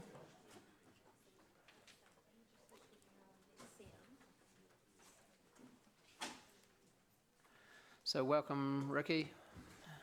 And for those who don't know, we have Lachlan here who's advising us on any legal matters, and we've got our General Manager here. So over to you. Thank you, Andrew. So just to give you a quick recap of where we're at with the policy. So late last year we agreed a position to go back to our 3 appellants. We've been negotiating since that time with those 3 appellants, and with both Foodstuffs and Progressive we've agreed a position on those 3 points, and we've met with the iwi group and are yet to go back to the iwi group again on the basis that we've got an agreed position to have some discussion around some clarity on points.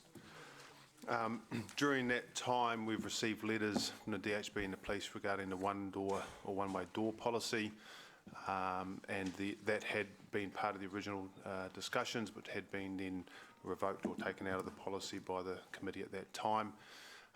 And under the request of the chair, we have provided all of the options if you wanted to then include that. So where we're at this stage is that we have agreed position with both the groceries on the 3 points of issue. We are yet to go back to the iwi group for a second time and try and get clarity on that position. And as it stands, the report is clear about what the process is if you wanted to now include the one-way door policy. The advice that we would give is that we would continue down the current path of it, given that we have got agreement, and we were trying to get negotiated with the iwi, which would then go to ALA. And the reason for that is that that would then give you some controls within the policy which you currently don't have. That would then enable you to adopt that policy through the process with some controls and then go out again with a single issue around the one-way door policy, if you so wished. That would be our advice at this stage. So happy to take questions at this point.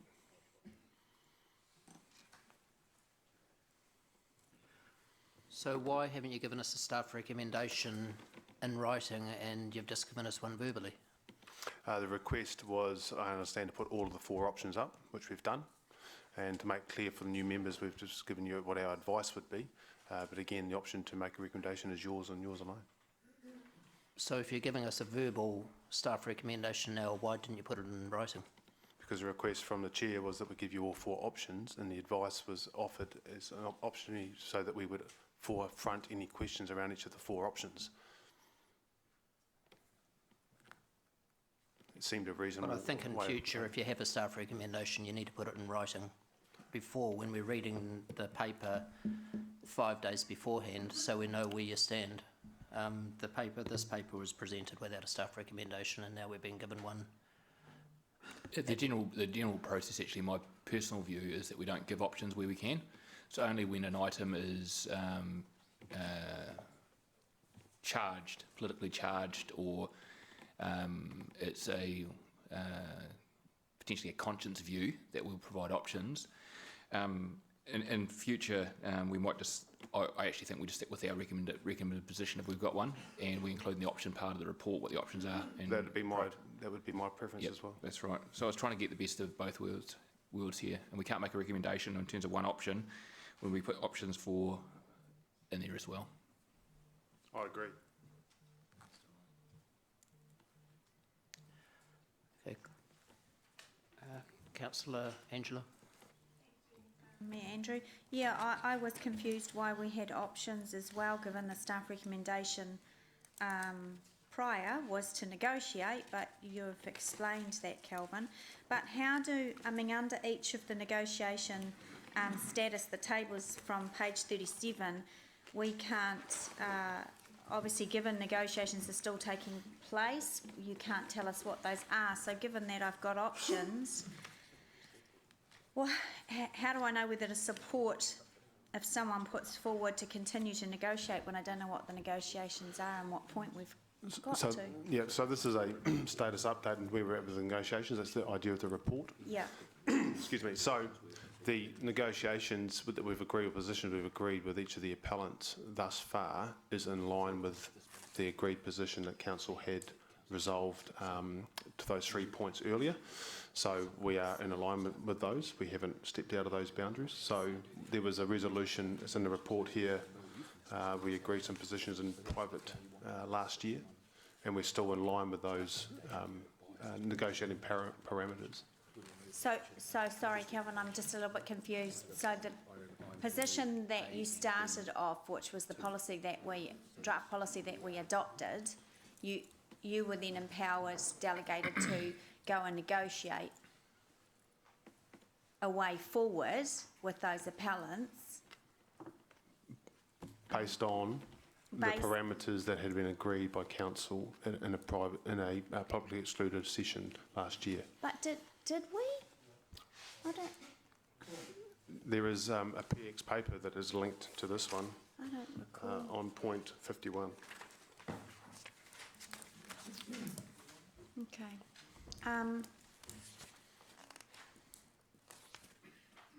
It has been some time, and Yeah, we yeah. could always bring this into PX and we could work that through. Yeah, I'm struggling to, I understand why we've got the options, but if somebody does put forward to continue to negotiate, we don't know what the negotiations are and what level of compromise we've had from the original policy since then. So I'm wondering if there shouldn't be a level of public excluded to this report.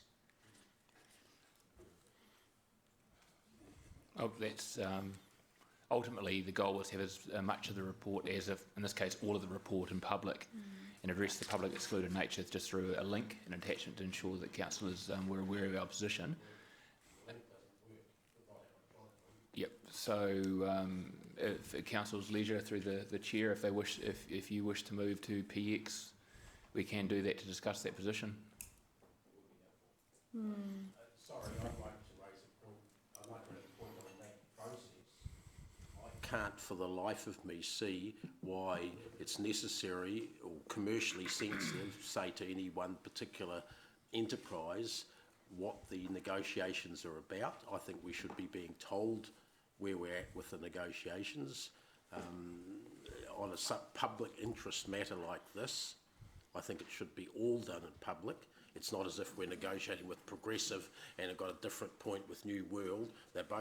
We're negotiating with both of them, and it's the same sort of outcome. It's to do with the hours of operation. So I don't see that someone's going to gain an advantage or have a disadvantage because we're discussing it here in the open. I think the public deserve to know what negotiations are happening with the supermarket chains. So I'm not supporting it going, I'm supporting the information being given to us, but not supporting that being discussed and public excluded. I mean, if it gets into territory which I think is risky, I'll let you know. Sorry. And I don't think there's any legal risk to us doing that. We're entitled, if we so wish, it's our negotiations, we're entitled to do that in public if we feel. Yep. Can I respond to Councillor Dave, Mr Mayor? So, yes, your points are well made, and we probably can discuss this in the open. Thank you. That was an excellent response. The case? That's the only, if we do step into areas that potentially are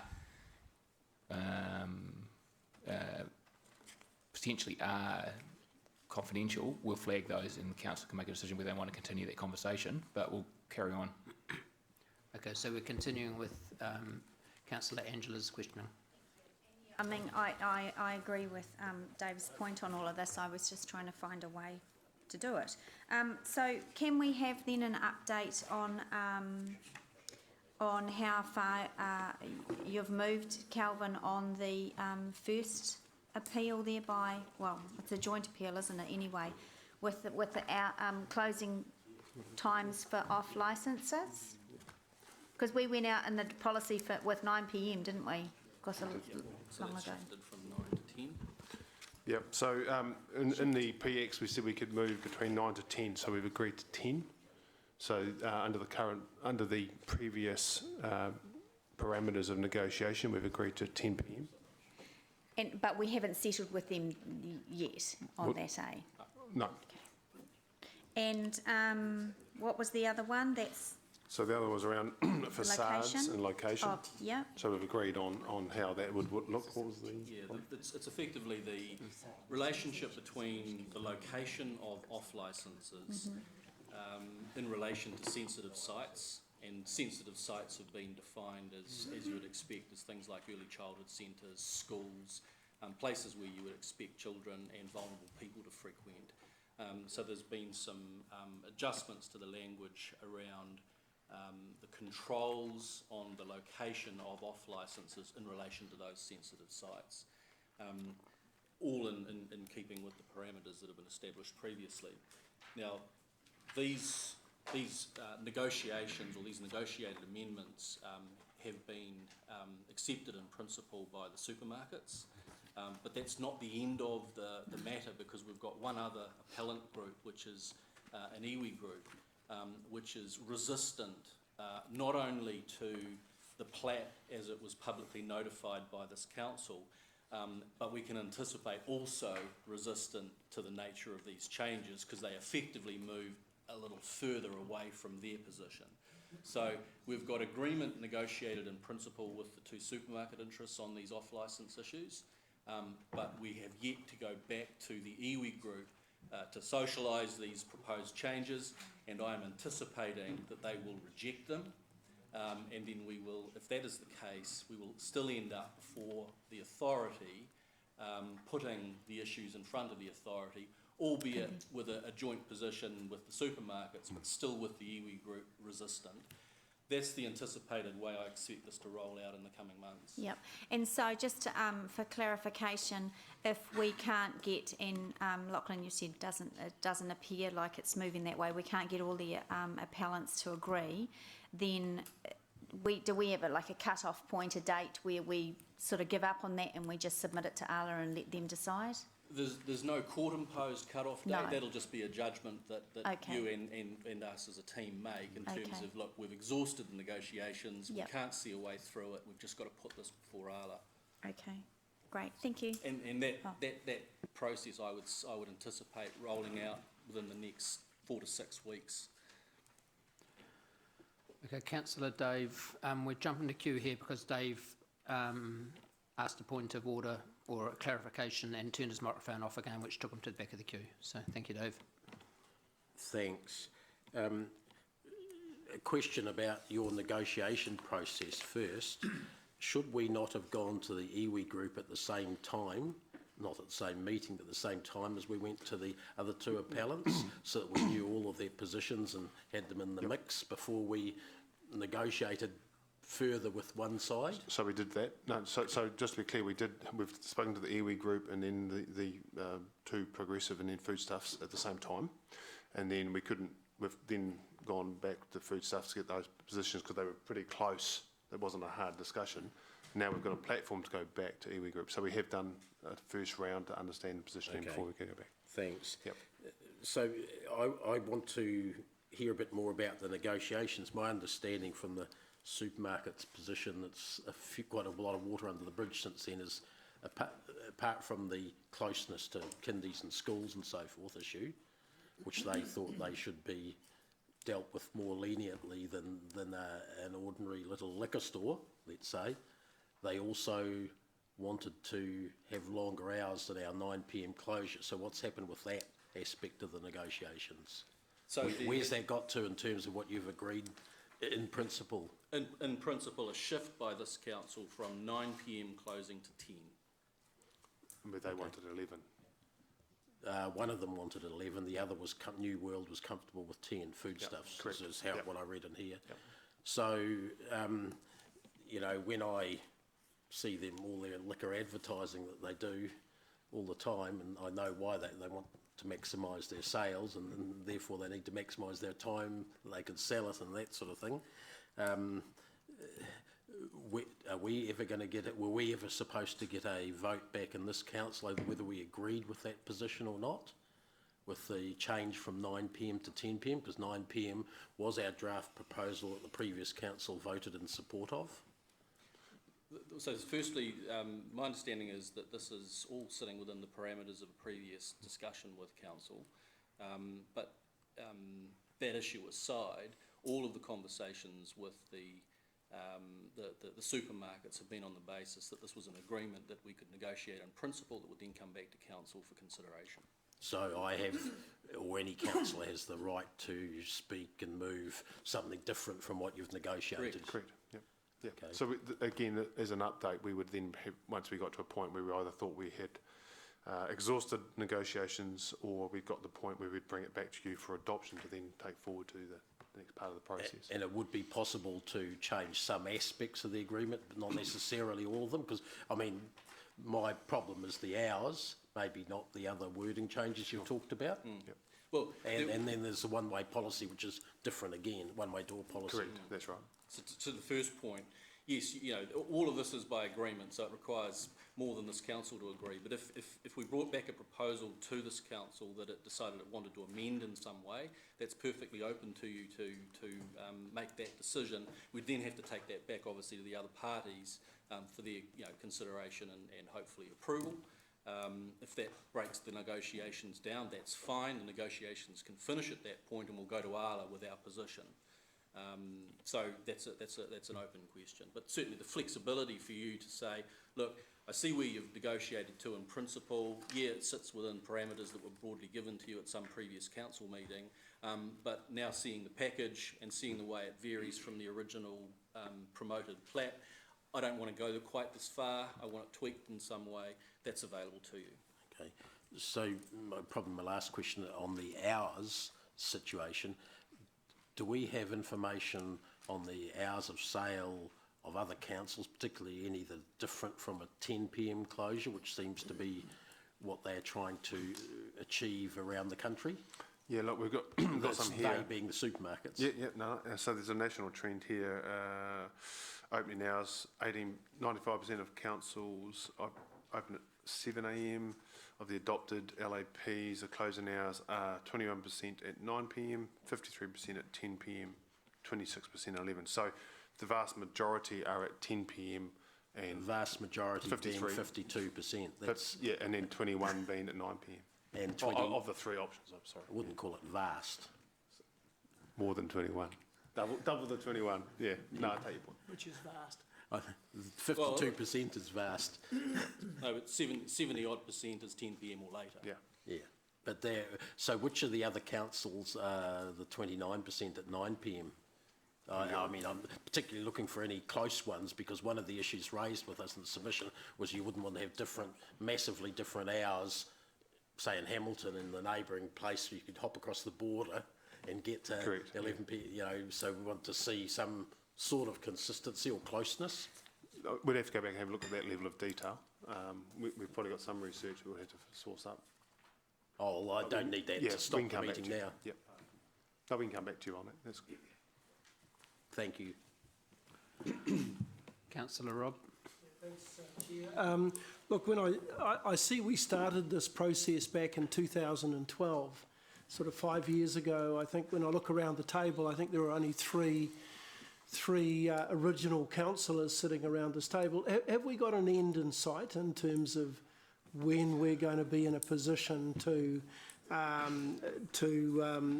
a final local alcohol policy? Well, to an extent, that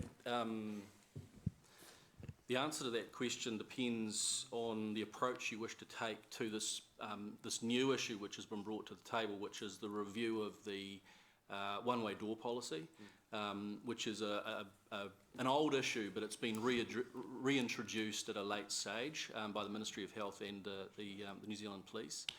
And there are some procedural issues around how council could possibly accommodate that as a topic for fresh debate, which is worth exploring now, because it'll influence when this thing ends, quite frankly.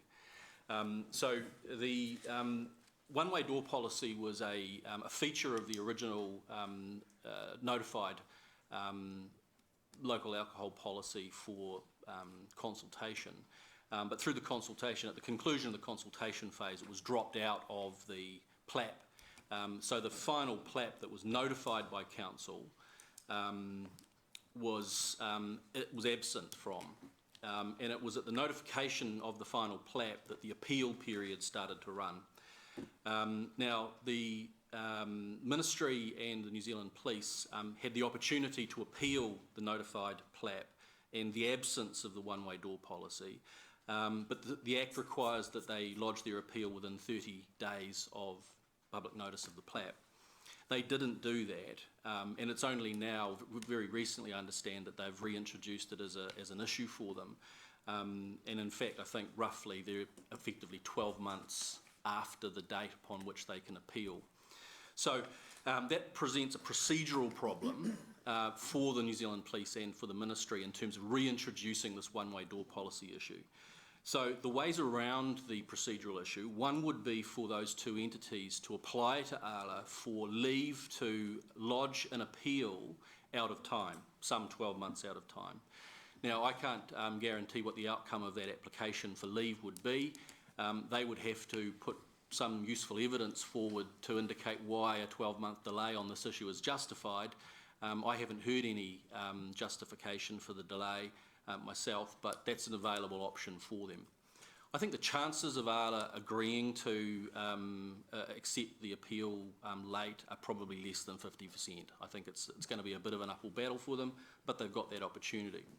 If they get their leave to appeal late approved, that will then reintroduce the one-way door policy to this process. But the other thing that it will do, it will create participation rights for any other party in the special consultative procedure that had an interest in that issue, like, for example, the liquor industry and the various licensed authorities in the city who would have a view on it. So it brings those parties into the process, and then you can imagine that will potentially delay the process, which is why I say that when is the end in sight, that issue, if the one-way door policy is introduced through that means, I think it will extend this process out for some time while everyone climbs on board and participates in the debate and ultimately potentially the appeal in front of ALA. Because it is a contentious issue and it's likely to be challenging in terms of negotiating out. So that's one issue. I haven't heard from the Ministry and the Police as to whether they intend to make an application to lodge an appeal out of time, but so that's an option for them. If they don't, then it is outside the framework of the current appeals. It's not a topic which has been addressed in the current appeals.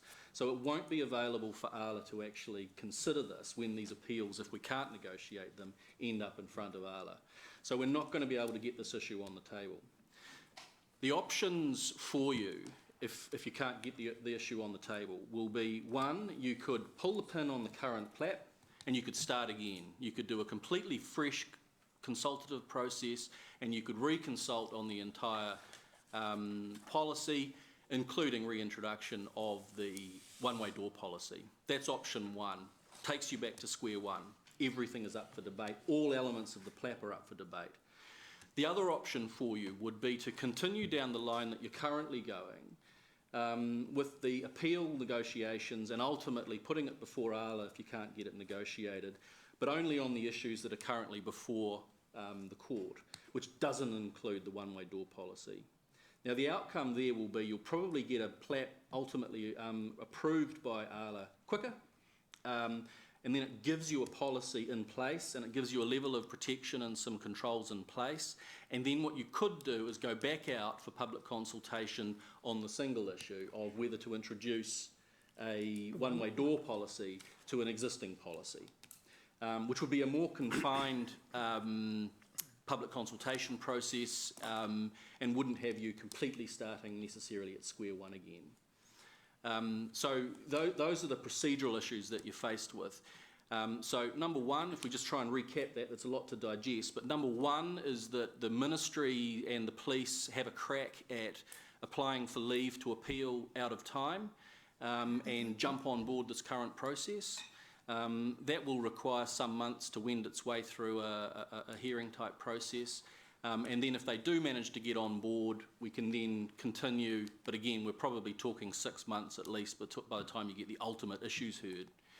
The second option would be to continue with the current process, recognising that we're not going to be able to deal with one-way door policy and get this thing dealt with and get a policy whether limited or with limitations or not, but get a policy at an operative stage, and then think about going out with consultation on the one-way door issue.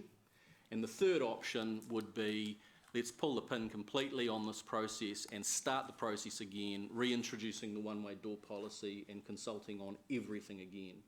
So they are your three processes that you've got in front of you. So would you suggest, well, would you perhaps recommend that, given that we are 80% of the way down the road, so to speak, in terms of acceptance by the parties, except for the one-way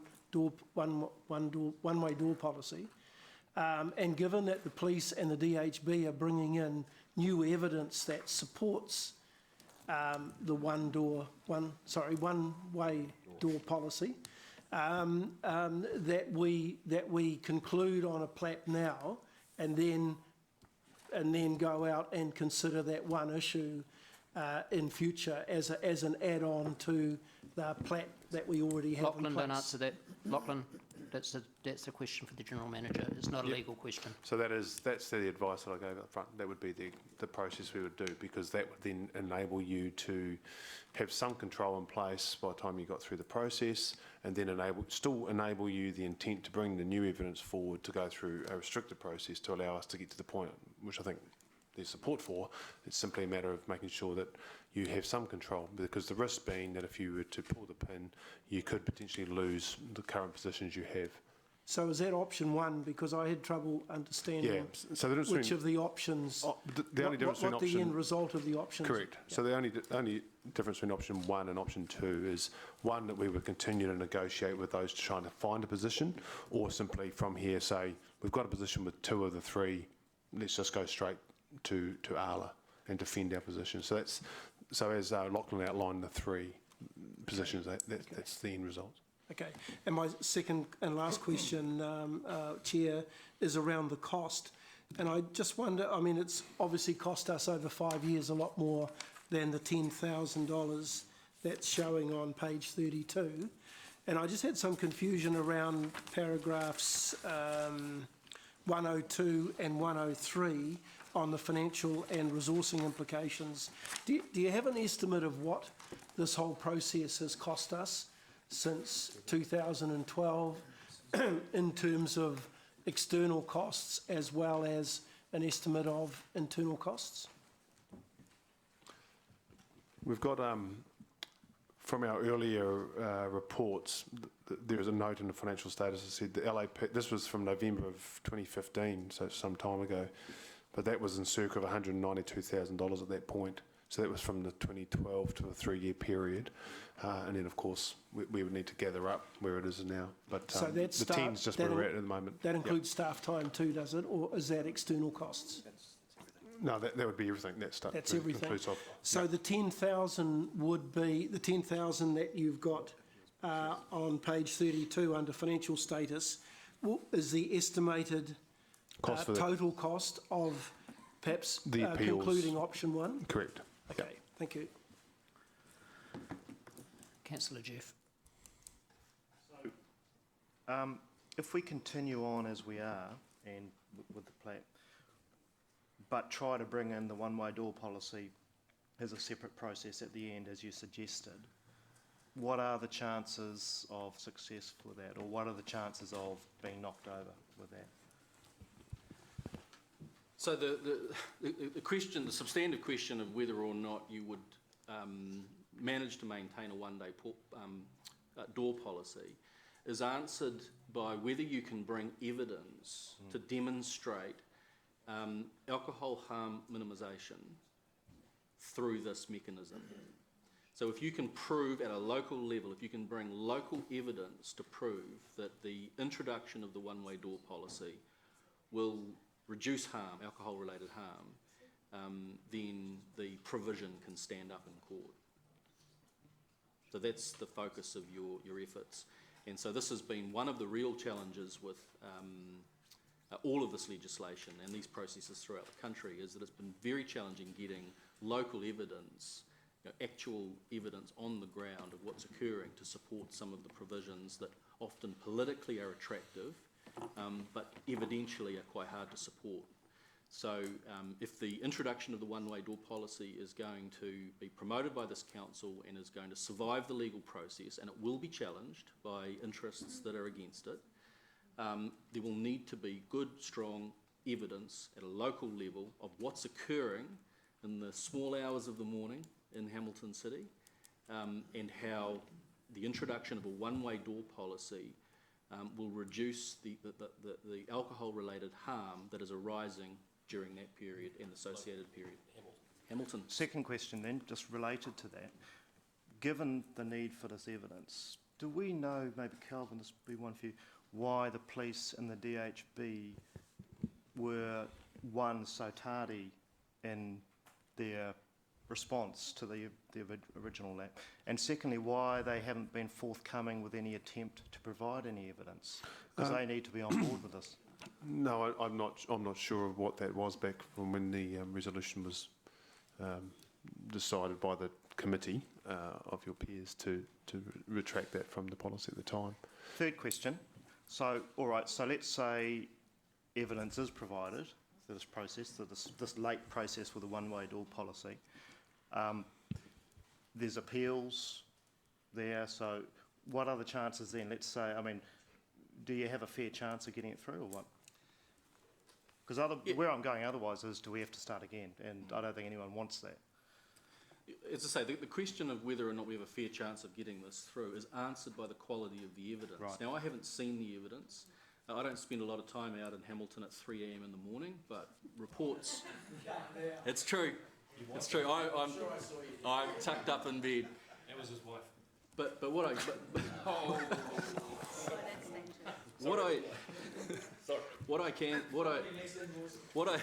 What I understand is that it's pretty ragged out there, and you know there is, I think, provided the police and the Ministry of Health can actually get their act together and get some resourcing onto this issue, I think there is evidence that can be compiled which demonstrates that there are some real social issues out there at 3 a.m. on the streets of Hamilton. But so far, I haven't seen either the Ministry or the police applying the resources to bring this evidence together. Okay. And I'm not just talking about in Hamilton, I'm talking about other PLAPs that I've been involved in, notably Waikato District and also Rotorua. So this is an issue right across the country. You know, I don't want to get political here, but it seems to me that the Ministry and the police they're applying their resources to the bottom of the cliff. They actually need to apply some resources to this policy issue and getting the evidence to actually hit this thing at a higher policy point. At the moment, they're not. Councillor Jeff, I think, and the issue here is that if we assume they have got the evidence and it is robust enough, it's about how do we introduce it to the current process. Yes. So because it's not a current topic within the three topics that are in the appellant process, it's how do we get it in, and as Lachlan's outlined, the only other way to do that in the current process is to apply for a late process, or, as we've said, continue on, get this one through, and then bring that evidence to a new process. Yeah, but that is an acceptable way to do it, per se, if you can find the evidence. It's not, it's, yeah. Right. Yeah. Thank you. Councillor O'Leary.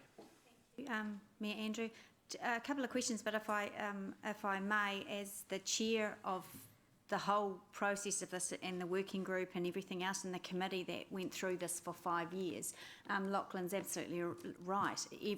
Local evidence just didn't exist from anyone at the time, and I think it is a New Zealand-wide thing and was at the time, and we were trying to craft, with all other councils around the country, a policy in where the Act said, or the legislation said, you have to apply local evidence. There just wasn't any. Of course, the other way forward would be that we continue with negotiations, we submit it to ALA, they come back with whatever their recommendations is, and then when DHB and the police have their evidence, we can review a policy and a bylaw at any time, so we could get this finished and start all over again. I don't know that we absolutely have to figure that out today, but that's what the report says we have to do. Just a question on page 37 then, because for me the absolute strongest tool in this, and the evidence that we did have, whether it was local or not, around off licences and the proliferation of them, are at the bottom there it says appellant position, that they're asking for no location restrictions. So how's our negotiation exactly on that? Because we restricted them to business zones, keeping them out of the neighbourhoods. Are they just concerned with a couple of locations, possible locations, and one current location where supermarkets exist, or are they asking for a change to the principle of in the policy about where they can all locate? Because that's really fundamental for me. Yeah. So the negotiating position that we've taken to date on that issue is to say that the location of the supermarkets and therefore the off-licence associated with those supermarkets is going to be controlled through the district plan. So there are controls in the district plan around where supermarkets can operate from. Obviously there is the ability for them to operate in the centres and in more limited circumstances out of centres, but each requires a resource consent. So no off-licence will pop up by surprise through a supermarket entity without first going through a resource consent process. But it could through Bob and John's local liquor store, because the district plan provisions are less permissive than what we put in the policy. Yeah, that's correct. So that's effectively there's an additional control in terms of the supermarkets, but not. And for the other entities, I mean, they'll be controlled by resource consenting in the district plan, but in the same way that any other land use is. But the control in terms of whether to operate as a licensed, an off license, will be through this policy, and through the liquor licensing authority. Yeah. Yep. Okay, because I know that, so just for an example, because I know that there are a lot of new heads around the table, that mean in the policy, the provisional policy as it is today, a liquor store couldn't set up anymore in Marden Road, for example, and I use that because the community came out and spoke strongly against that, and Dave and I helped them carry their placards. But in the negotiations that the appellants want, it could. Yep. Yeah, great. I have a motion, Mayor, when you're ready, but yes, I'm ready. There's no more questions? No, there are more questions, but you can get your motion on the board. Okay, all right. Yeah, we'll continue with questions. We'll just get the motion on the board. It's, yeah. Okay, so while it's going up, we'll go to Councillor Tooman. Yeah, thank you, Andrew. When I look as to the working group which actually recommended to Council back on the 3rd of November 2015 that the one-way door policy should be in existence, and of course full council knew better than that and rejected that. When I see that it was November last year that the police submitted their request for a one-day door policy, and that was followed up by the District Health Board on the 8th of December, I can recall reading a couple of articles by Dr. John Bonning, who is the Director of the Accident Emergency Department up at Waikato, and his concern is, of course, is that really sick people are not getting the attention which they need to do because of alcohol-impaired people who are actually causing major problems at the A&E up there on a Friday and a Saturday night. I think most of the questions which I really had have been answered by Rockland. Really, I think all we have to try and do is if we can introduce a one-way door policy, and we've talked about evidence, and I've seen plenty of it over the years, not in later years, but many years. And to tell you the truth, it's a zoo down there on a Friday night and a Saturday night between 2 and 4 o'clock in the morning. Admittedly, it is not actually documented. And I think now, of course, that health are actually making a greater effort for the documentation, particularly for the alcohol area and in the road crash area. Do we really need to start this whole process again, or can we just add this little one-way door policy and that would actually solve the problem? Well, as I said, the challenge that the Ministry and the New Zealand Police face is that the Act says you've got 30 working days to lodge your appeal. They're about 12 months out of time. That's right. They could apply, but it's not for us to apply for them. If they want to join the process late, it's incumbent on them to convince ALA that they should participate.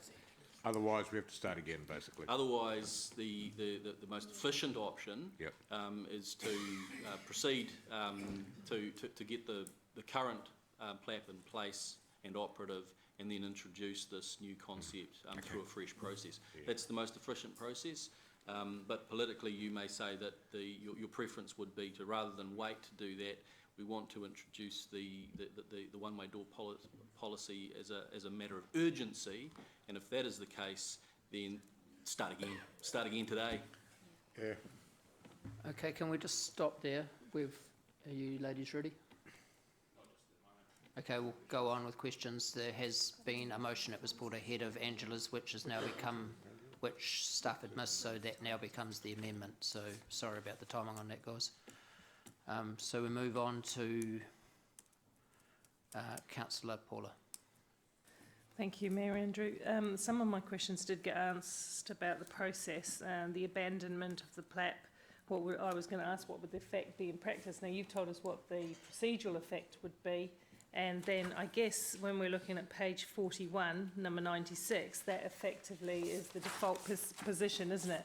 What the outcome of not continuing would be those things under paragraph 96, right?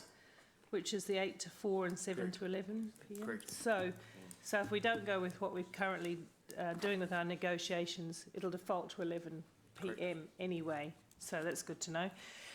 My view on policy in general is that the main question we always have to ask as governors is the policy effectively addressing the issues it sought to address?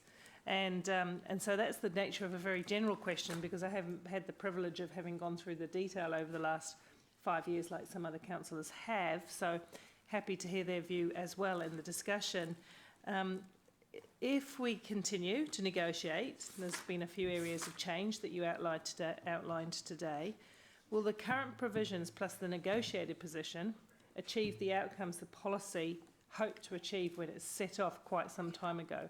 Or are there any, and this I suppose is either a political commentary or staff, are there any major flaws? Now I do understand that the police can bring their case and the health board around one-way door, and I understand we can do that separately, and I'm quite comfortable with that. They are here today, but I've had no access to any of their thinking. That will come up in the debate, I guess, that, you know, I noticed that they say they have evidence, but as you're quite right, we haven't seen it. But going back to what the politicians might think, especially those, Angela's left, but those actively involved and staff, if we negotiate and if theoretically we can get to a point where all parties agree, and I suspect not, that's what you said, Lachlan, it's very unlikely that the iwi party will agree with the rest. But if we can get to a position where we can adopt the policy, does it, in your view, achieve the outcomes the policy was designed to achieve? Which I guess is about antisocial behaviour and a number of other things, right?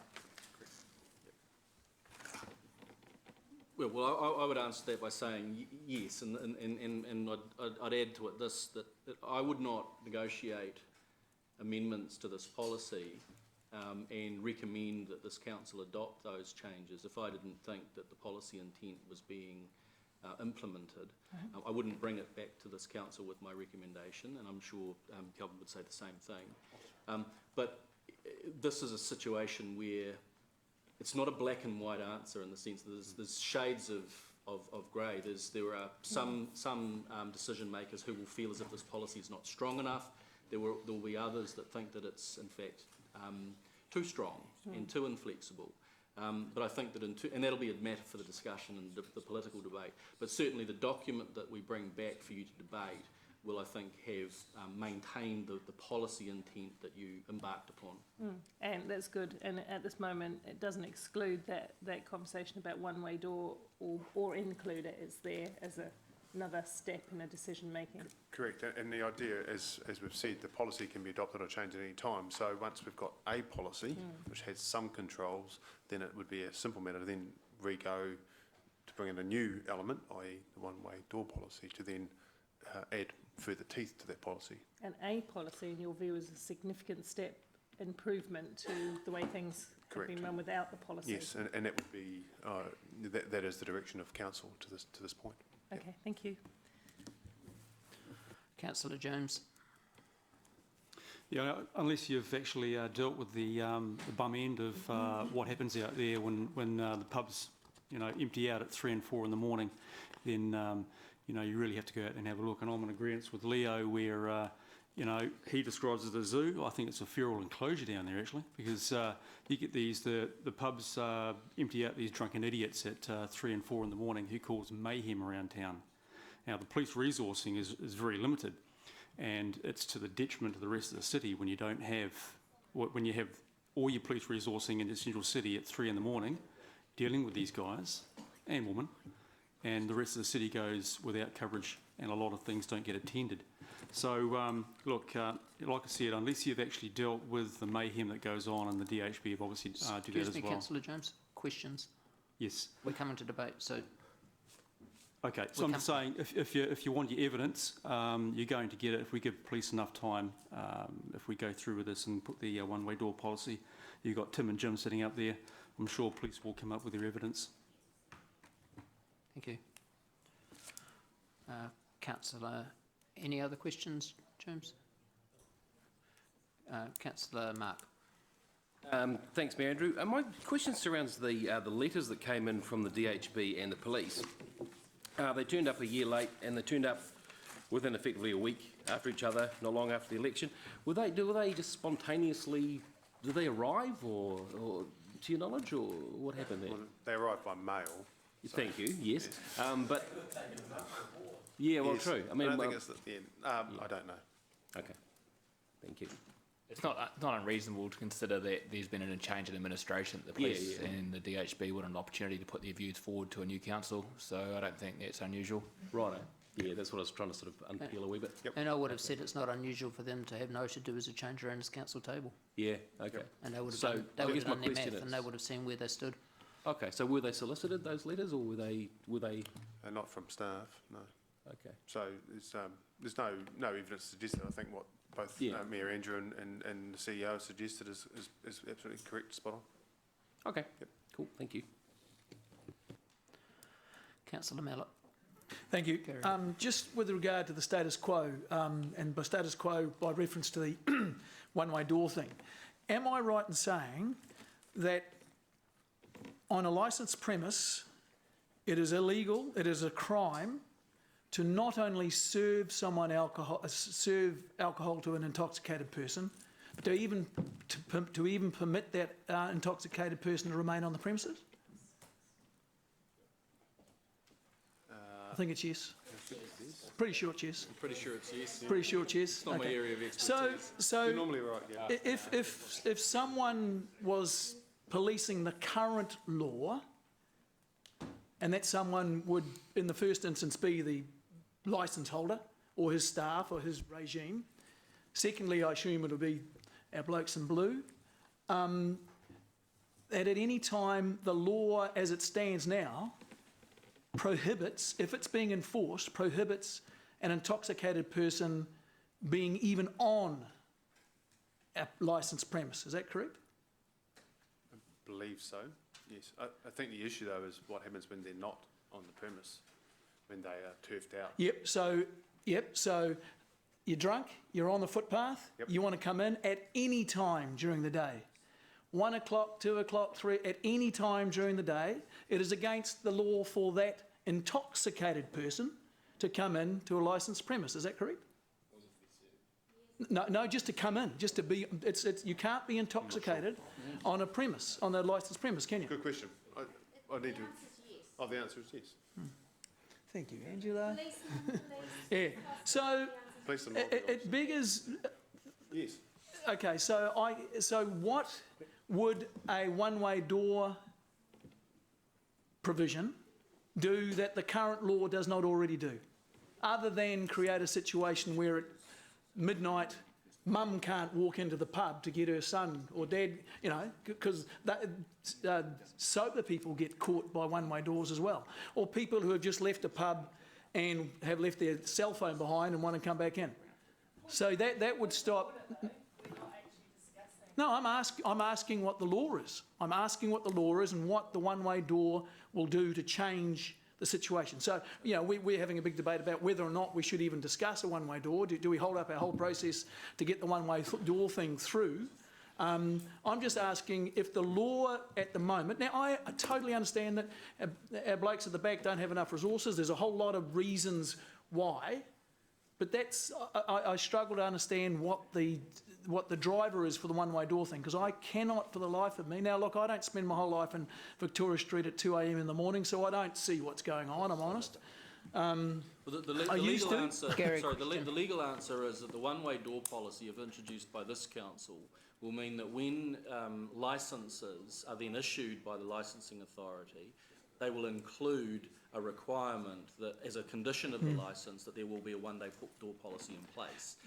So that will be an additional control beyond the legal mechanisms that you've described. Okay, but it's a redundant control, isn't it? Because everything that the one-way door policy does is covered by the current law. Well, I think, Gary, Councillor, sorry. In fact, all the one-way door can do, I'm just asking. Gary, I'm asking what a one-way door could do. No, stop. This isn't about the one-way door policy. It is about the process of whether or not we hold up everything we're doing now so that we can get a one-way door policy into the... Well, this is what some people are trying to get, a one-way door policy, and I respect your right to do that. I just am trying to figure out what exactly a one-way door policy would do better than the status quo does, if the status quo is properly enforced. So the debate is about where we go from here. Yep, and one of the debates... The debate isn't about the policy. The debate is where we go from here. Yeah, and one of the things that we could go to is this nirvana called the one-way door, and I'm just trying to find out from people whether or not the law, as it exists now, actually does everything that the one-way door would do. In fact, the one-way door, I've heard advice from people that, you know, like I said, you know, a bunch of girls and one girl gets it's always the girls. Hang on, we worry excuse me, Councillor Garrett, this is not about one-way door policy, this is not about shorter hours, this is about where we send the policy from here, whether we leave it how it is to run its course, whether we start again, whether we So how come everyone else is allowed to talk about one-way door but I'm not? Everyone else is talking about the zoo that's out there and all the sort of carry on. We're getting way away from what the paper's about. The paper's about where we go. Sorry, with all due respect, the paper is about what the process we go forward to try and complete our alcohol policy, and whether or not we should slow the process down. So, well, maybe I'm wrong, okay, but I thought there were people. One of the strands that is involved in this, because there's a few things involved in this process we're going through now. One of the strands is, should we hold the thing up so that we can get? And I've heard people ask the question, how do we get the one-way door thing back in? So clearly, it is part of the process people are debating. So. Councillor Gary, I think this is the point around the evidence, because what you're asking is, does it have any more material impact than what the current law is? So it's got nothing to do with the evidence, it's got everything to do with the law as it is now. Unless the one-way door policy would show that it would have a more material impact above and beyond the law, which will give us those extra control. And I think the situation previously was that the evidence was absent or was difficult to get or coordinate such that it didn't show that, so therefore it wasn't included. The discussion now is that if the evidence does exist and has been collated and shows to make more than the impact that the current law does, then would we not then decide to include it into the policy going forward? I think can someone explain to me then, why would a one-way door process...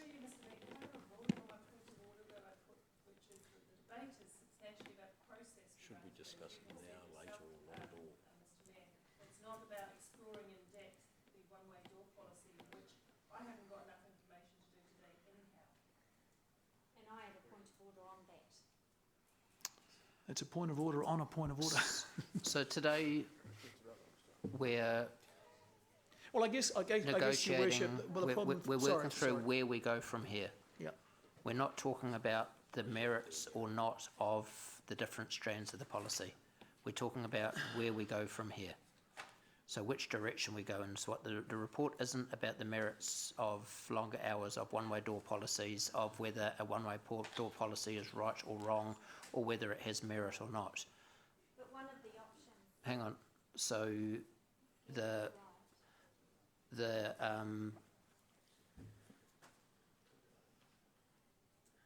what we're talking about is where we go from here, which way we go.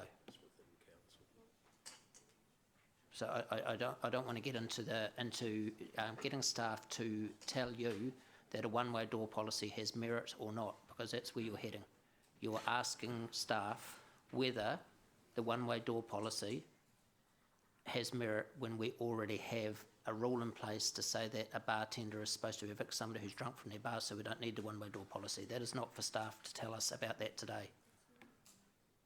And that's what you're trying to get out of staff. Yeah, I'm trying to understand Well, if it's worthwhile, because I don't believe that Calvin is qualified to answer that question, and it's not what the report's about. we've got our solicitor here who can tell us what the law is. And the law is, I haven't heard anyone disagree with me, but the law is at the moment that if you're drunk on an intoxicated, if you're intoxicated on a licensed premise, you're out of there. By law, you have to be out of there. That's not what today's about. That's not what this paper's about, Gary. Yeah, okay, right. The paper's about which direction we go in with the policy. Whether we should chase this other policy, which is already, I believe, covered by the current law, if it is followed. Now, the problem might be that the law is not being followed, and like I said, I accept we don't live in a perfect world where there's enough policemen and enough time for cops to do everything, and I understand that, and some licensees probably don't follow the law. We're coming to debate, so just questions. So far ahead with questions, but questions. Mayor Andrew, if I may, the only reason that we're specifically mentioning the one-way door policy is we've received letters to that intent, knowing that had asked for it to be discussed as part of the report. So that's why it's there. It's not specifically around that as a topic. That's why it's there. It's simply, as you say, where are we at with the policy? These letters have come in. We are formally required to notify you of that and then include that within the discussion. But it's not specifically around that point. To your point. So just a point of clarification, when people tell us that it's a zoo down there and therefore we need a one-way door policy, that should be struck off the record too, should it? Yeah. That's irrelevant as Gary, I possibly should have been firmer right from the start. So, sorry. Okay, Angela, you had a point of order? I was just around process, and part of the report are 2 letters included in the report from the police and DHP, and one of the options that we are being asked as governors to make is based on those letters. Option 4 is based on those letters. So Gary's questioning, I'm sorry, in my opinion on process is absolutely right, because those items are there for consideration. But I was also going to say, perhaps as chair of this entire process, that I could offer a quick comment might satisfy Gary, might not, but I heard where his point was going around the questionings on, an intoxicated person can't be intoxicated in a licensed premise. That's absolutely correct, but that wasn't the one-way door policy, and I'm speaking on behalf of police if I can, and their position and others on it. There was no correlation between that. It was around managing crowds and intoxicated people out on the street when the bars closed. The one-way door policy and those who support it were never using it as a mechanism to control people drinking in bars. It was the effect of when those bars closed. The correlation between the two and using the two for the same mechanism is it's not actually there. There are other reasons for a one-way door policy that people brought up, but anyway. Okay, Gary, sorry. Have you finished your point of process? Yeah. Okay, back to Gary. What did I? Okay, Councillor Young. Just a quick one. I just want to note the negotiation towards the 3 appellants. The agreement applies to everyone, right? All off licenses. Like, for example, if the time closes at 10 o'clock, apply to all liquor shop as well, right? Not just supermarket. No, it's just the supermarkets in terms of the appellants at this stage. Only for them. But the others still close at 9 o'clock, is that right? So those are only 2 that appealed to that point, so it would only apply to So those. the policy allowed exceptions? No. It's the way that it's reading at the moment is there's a single provision which deals with all off licenses. All off licenses, yeah. Which includes the supermarket. Yes. It says that the maximum trading hours applicable to off licenses in Hamilton City is 7 till, the one that was notified said 7 till 9. Yep. The current negotiations are sitting at 7 till 10 So p.m. all off licenses can close at 10? Including supermarkets. Correct. But none of those liquor shop are pure? Correct. So do we still allow them to have that extra hour? Correct. Okay. Yep. There's no exception on the policy? No, it hasn't been formulated as only relating to the supermarkets. Okay, all right, thank you. Can I just, sorry, can I just ask a question of the city solicitor? If we, just to clarify your position, if we, let's say, progress with the current policy without a one-way door policy in there, if it goes to the alcohol, whatever they call themselves, the ALA, and they accept it as it is, if we start a process around a one-way door policy, does that void the existing PLAP? You mean after the existing PLAP has been fully resolved and adopted as operative? No, I think there is an opportunity for you to make an amendment to your existing policy which is confined to that single issue. It's all going to be in the drafting, and it's all going to be in the nature of the consultation document and the statement of proposal that you put forward in your special consultative procedure. But I think with some careful drafting, you can confine the public debate to the single issue, if you wish. Okay, so I just want to make sure that there is a way out of this. If we go through one place, we don't wait a whole lot of time to come back and start all over again. You're saying that's not the case? It will be in the drafting of the statement of proposal. Put simply, though, we can achieve that outcome. So what if a member, as part of the one-way door, decided that they wanted to abolish with the one-way door because it was based on evidence and they just wanted to go straight for a 1 o'clock or 2 o'clock closing? Would that then open up the whole debate again for everything's up for grab? If I understand the question right, you're talking about changing the closing time for on licences. But if a member here did want to propose that, when the one-way door policy debate came up, because the one-way door policy has to be based around local evidence, and there is no local evidence, so it may be an easier route of less resistance to go straight to a 2 o'clock closing. Yes. Are we able to address that issue only without opening up the whole thing again? I would have to reflect on that a little carefully, but yes, I mean, I think my initial reaction is yes, because it's sufficiently linked to the concept of one-way door policy. It's dealing with the same issue, arguably. But for example, if you issued a statement of proposal for consultation dealing with one-way door policy, that wouldn't open up a public consultation process on some completely unrelated matter. But I think that there would be a very strong argument to say that the final closing time for on licences, which sits within the policy, is sufficiently linked to the concept of the one-way door policy that you could say it is part of the same public debate. So that's my initial reaction. It would take some thinking. I'd have to look at the wording of what is promoted in your statement of proposal, but intuitively I would say yes, I think you've got scope to do it. Because your staff, Calvin, have told us otherwise on questions leading up to this meeting. I think it would, as I say, it would depend upon the nature of the wording of the statement of proposal on the one-way door policy. So the key message here is we'd have to be very careful in the drafting. Yep. Yeah, that's correct. The brief very narrow to one thing, yeah, yeah. And that worked, okay. Yeah.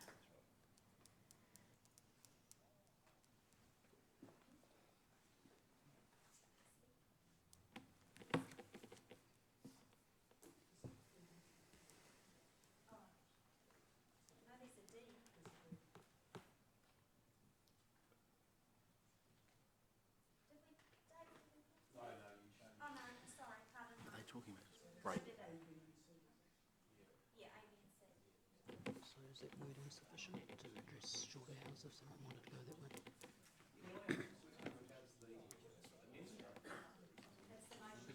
The motion rather? It's very directive. Basically, it's going to push the current policy as adopted by council to ALA. That's what I'm trying to work out too. Same question. Adopted, and then we can start an amendment process after that. Yeah, so Can I ask you a question on that, Angela? Too short of work hours. I have the microphone. 15 degrees outside. Beautiful day. No, it's not. All right. Your Worship, can I ask a question of the motion? Ask Councillor O'Leary a question? Yeah. Regards that? So you're happy with your wording? Yes. Dave? Yeah. Okay, so we're going to questions. Yep, yes. thank you.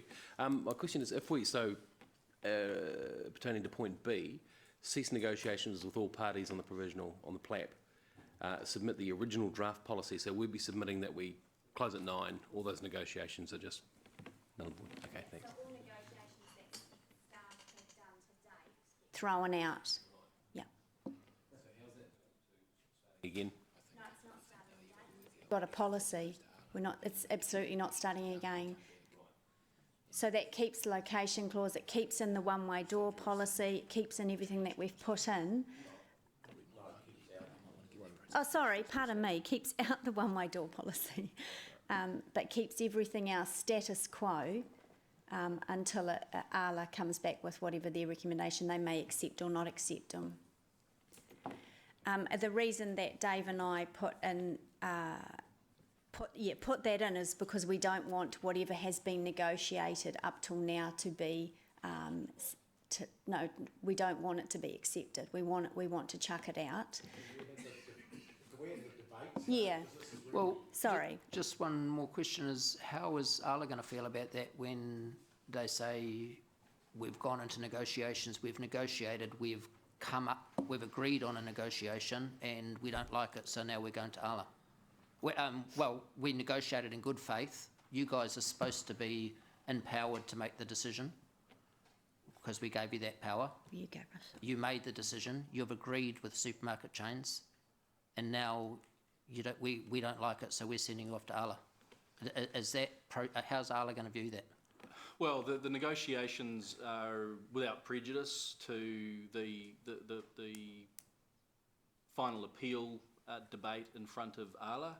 So ALA will just simply be told that, regrettably, the efforts to negotiate an agreed position to resolve the appeals has failed, and now we're putting the matter before you for a determination. There might be some comment about the fact that it seems a shame that it's been 12 months of negotiations which have come to nothing, but apart from that, there's little that ALA can say about that. They're not going to delve into the merits or otherwise of whether someone negotiated in bad faith or so on. So I think it can be manageable. It's a decision for you to make. Okay, so we're going to debate. Angela, you're... Sure. That follows on from yours, Mayor Andrew, and that is, how does that sit with our relationship? I mean, it's all well and good to have said, let's move on to ALA, but we have a relationship with the party, with the appellants, and that relationship is something that we've entered into in good faith, as they have. How does that sit in terms of that ongoing relationship with Progressive and Foodstuffs and so forth, that we just suddenly do a right hand, an about face and head down in a different path when we had already seemingly reached an outcome that appeared to be suitable for both parties. Sorry, point of order, Your Worship. I really feel into the debate area, people are expressing their opinions in questions, but we haven't even heard the mover of the motion speak to the motion yet, and surely we've been told it can legally be done. Now we're at the point where we need to debate whether that's what council wants to do or not. So Rob's question was quite straightforward. He's basically asking you. You were sent out by us in good faith to negotiate. We gave you authority to negotiate and settle, and now we're overriding that, but that will never get before ALA. Sorry, Your Worship, I put in a point of order about that, and you're not ruling on my point of order, and I make the point that our legal advisor said at the start, we're fully, in answer to a question I asked, we're fully entitled to accept or not any aspect of the negotiations.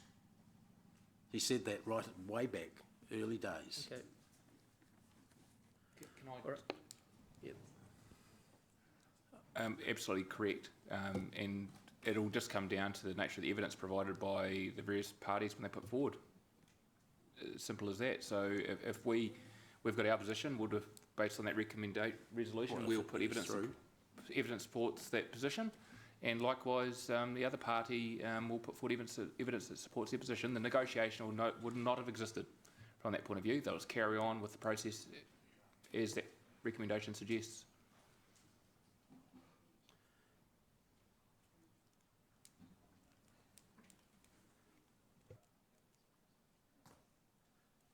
Councillor Angela.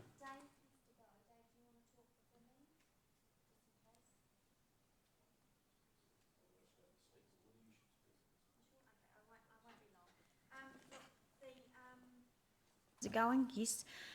The one thing that was in this, all of this 5 years worth of work for me was the strongest thing was the location clause. And just to give the newly elected members a bit of an example of that, if there's a thing in the law called, Lachlan will correct me, existing use rights. And that would mean that, let's say we create a policy that says there can be no liquor stores in Dinsdale. From that day forward, there can be no more liquor stores in Dinsdale, but we can't go in there and close the doors of those that already exist.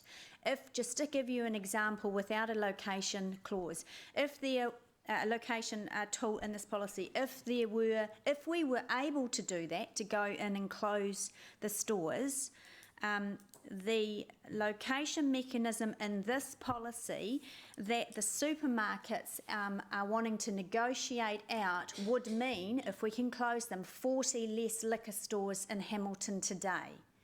And that is the strongest mechanism in this policy, and that's what gives me grief in the negotiations, and why I want to stop them in their tracks, because that location clause stops the liquor stores going into Marden Road, more opening up in areas like Frankton and Dinsdale and all of those neighbourhood areas. We restricted them quite severely to certain areas in this policy. If we carry on and negotiate, then that's not going to happen. We're going to get more and more opening up just to please the supermarkets. Through all of this process, the one sticking point for elected members was the one-way door policy because of lack of evidence. And what I've heard today is that possibly the police, maybe the DHB, may have some information on that and may have some evidence. I've always supported not having a one-way door policy, but I think if there is local evidence from police, then I'm really keen to see that. And as I said, right throughout all of the debates, discussions, submissions, the one thing that we could never really all come to agree on was that one-way door policy. So I think that Councillor McPherson's suggestion and putting it in here is a way forward for everybody. At the end of the day, this is about reducing harm caused by alcohol, and there is evidence, a little bit of a lack of local evidence, but there is some New Zealand evidence and certainly international evidence that says the proliferation of liquor stores, off-licence liquor stores, is the proliferation in high-depth areas is significant, and that is where the harm is, and that's caused by location of those stores and the hours that they're open. So for me, those things in the policy have always been the strongest tool in our toolbox to look after our community and our people. I think that not supporting this motion and possibly putting up one of the others, either starting again, we may not get to that point with location and hours, depending on the will around the table, and negotiating the more permissive location rule that's in the policy now it's absolutely unacceptable to me, and I know it would be to communities like Marden and Beda and things like that. So I do hope that you support Councillor McPherson and myself with this motion. Thank you. Councillor Dove. The reason I'm supporting this motion is because it gives us quickly a policy which we don't have fully at the moment. We've only got our old policy, I guess, and whatever liquor licensing hours have been sorted out for each establishment. This is a policy for all new ones under the new law, our first policy. It does that quickly. It sets aside the one-way door issue to be debated in a few months' time, to be accurate, I'd imagine. But doesn't, and I'm not, I actually voted against the one-way door policy myself last time. I was a bit torn. I could see arguments both ways and still can. But it doesn't sort of say, decide that now. It simply says decide what we've already got in front of us and get on with it. But the second part of the reason that I support it is because we're going back to what we adopted as a council, or the last council adopted, after a huge long period of consultation, dozens and dozens of submissions from the public, and from the supermarkets, and from the liquor industry, and from local community groups. All sorts of groups submitted. At the end of that, we came up with a policy which had restrictions on location. It had slightly reduced by 1 hour, hours from what we currently had in place for most sales places. That's all. And that was as a result of this big community consultation. What has happened since then is a couple of supermarket organisations, a couple of very large companies with the means, have been able to insert themselves legally into an extra part of the process and try and twist our arm, and in my opinion, using their power and influence around the place to do that, not illegally, but I'm not happy with the process that enables and encourages that, like they did with poor little Hauraki Council, you might remember a few years ago, took them to court simply because they were the first ones off the mark, and they were just about the smallest council in the country and didn't have the legal financial means to fight them. In our case, maybe we've got a little bit more, but why should we be wasting taxpayers' money paying Lachlan over there to go and negotiate with the supermarkets? We had a policy, it was our draft, we should have put it up to Arla to decide on.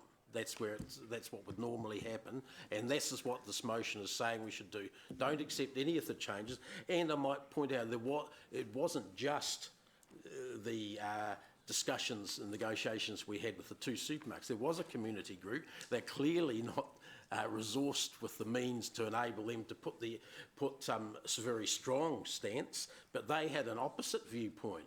So actually they wanted us to be stronger than what Angela and I are suggesting be put up. So what we're putting up now could easily be said and argued at Arla.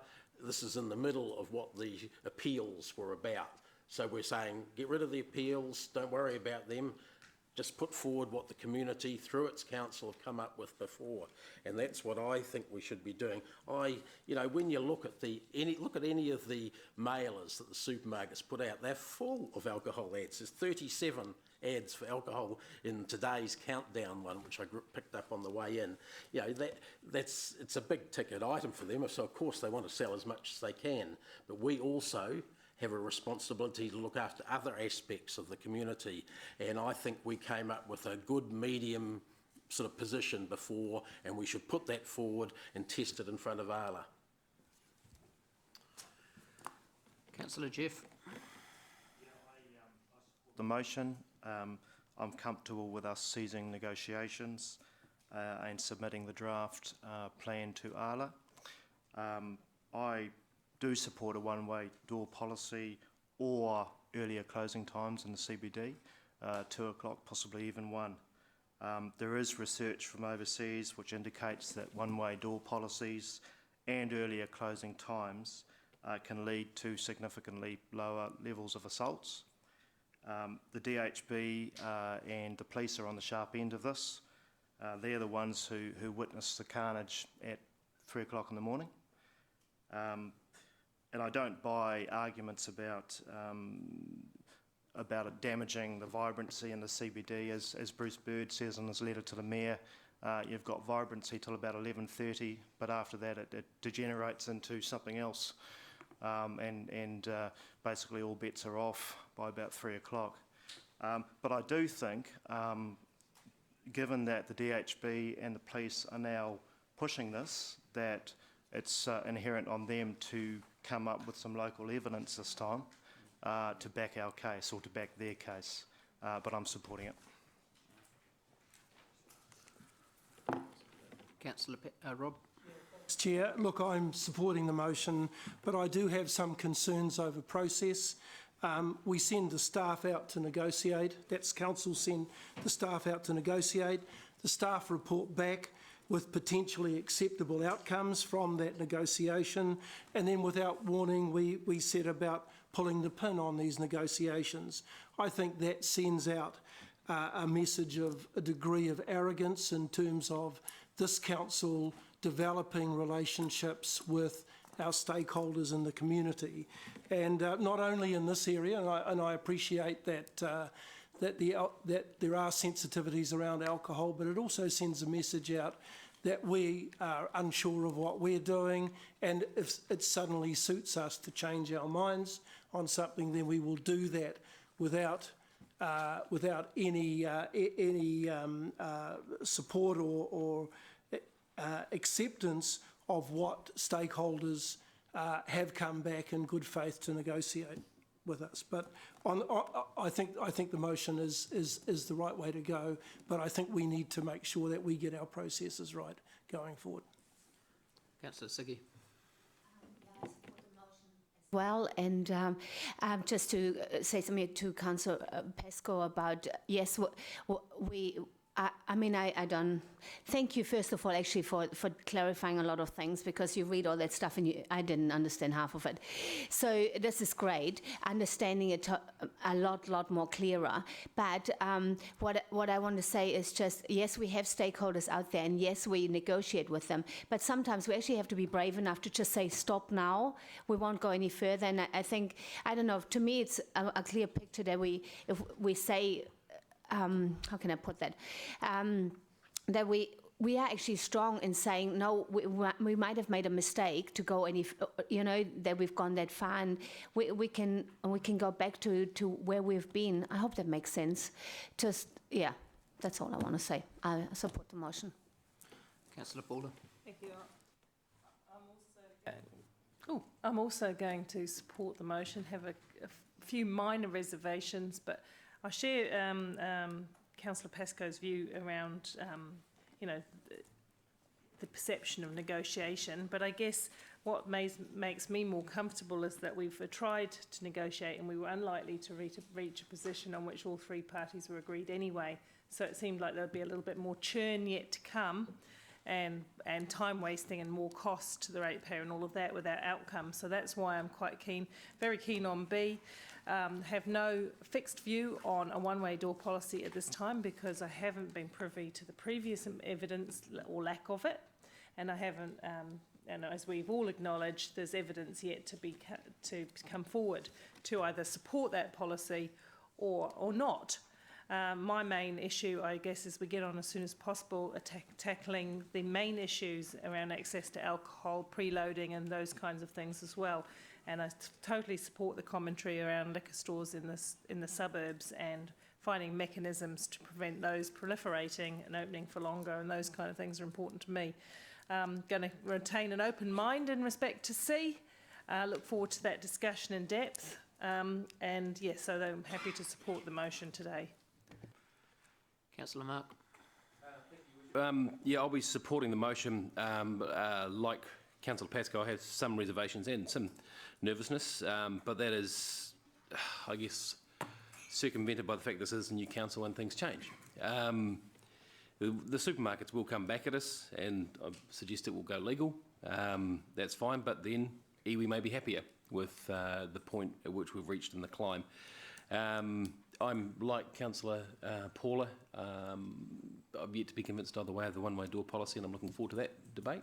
And I think this lances it off quite nicely. So yeah, I'll be supporting it, but with some reservations, and I'd like to thank the staff for the negotiations so far.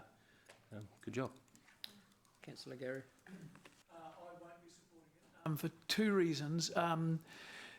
The reduction in hours that this will give to the supermarkets, I think, is unacceptable, because no rule can change what a person does once they've bought their alcohol. So once a person walks out off license or the supermarket, no one can control that. But I can tell you from my experience in supermarkets, no one would be more fastidious in their efforts of making sure that people are not drunk, not underage. I mean, it's almost ludicrous the amount of vetting you go through to buy booze at a supermarket. So for someone to say that the supermarkets are a bad actor in this area is just simply wrong. You're closing your eyes when you go into the supermarket. And secondly, I've expressed my concerns. I think the one-way door policy is a walk down a dead-end alley. I think we have, in both situations, to be honest, to sum that up, I think we've got laws that if they are enforced, it will reduce the amount of harm, and I can't see how these additional rules will help the situation any further. So I think our negotiated position with the supermarkets was acceptable, and I certainly don't see any value in the one-way door policy. Councillor Angela. No, Dave has to go, so I'd refuse my right to reply. Okay, so we'll go to the vote on the board.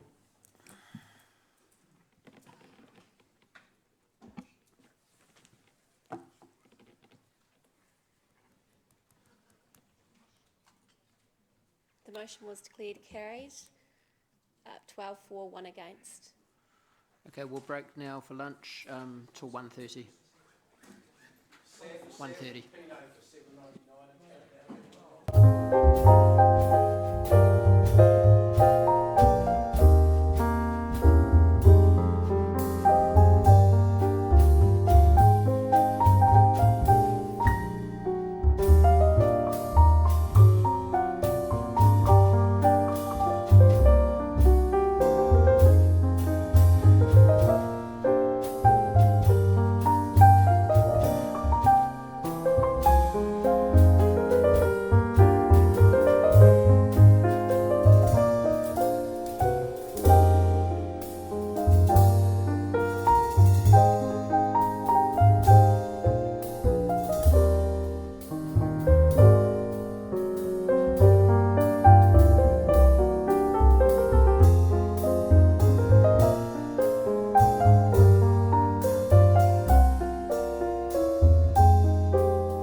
you introduce your people, please?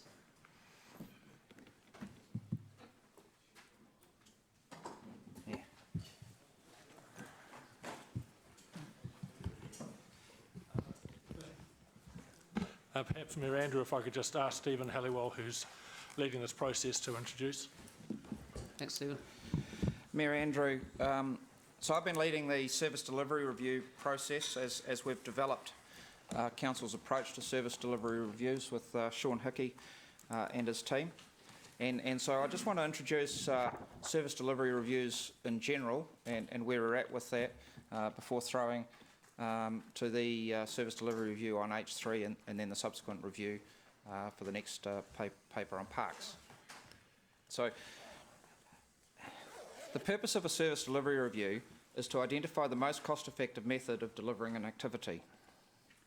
That is derived directly from the purpose of local government, which is delivering the most cost-effective service to households and business. These aren't new. The government changed the legislation in 2014 and introduced Section 17A, but it's not new. In 2009, this council had a policy and was doing service delivery reviews back then. We do service delivery reviews because it's good business, not because it's a legal compliance matter. So what we are doing with the service delivery review is we're looking at the business structures to see if the business structures are delivering the most cost-effective option for service delivery. We look at the in-house structures, the shared service options, contracting out options, and CCO options, and a number of variants of each of those. We are not looking at service levels.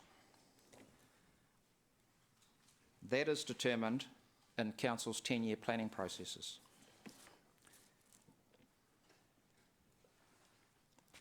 A really important part of understanding of undertaking a service delivery review is understanding two elements, and that is, what does effective service delivery look like?